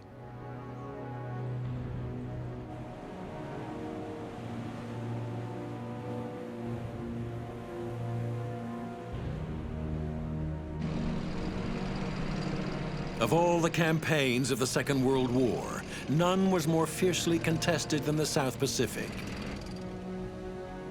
For the Japanese, the cost is enormous. Total defeat and more than 2 million casualties. Casualties for the U.S. Marines alone amount to more than 95,000 men.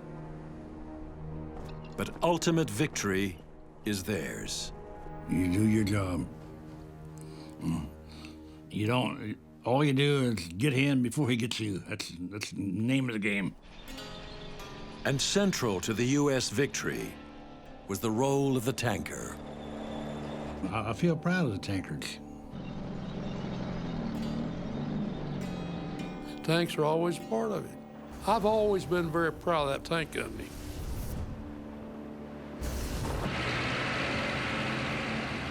They wouldn't have won a war without tanks, as far as I'm concerned. But between the tanks and the ground troops, that's what took the islands.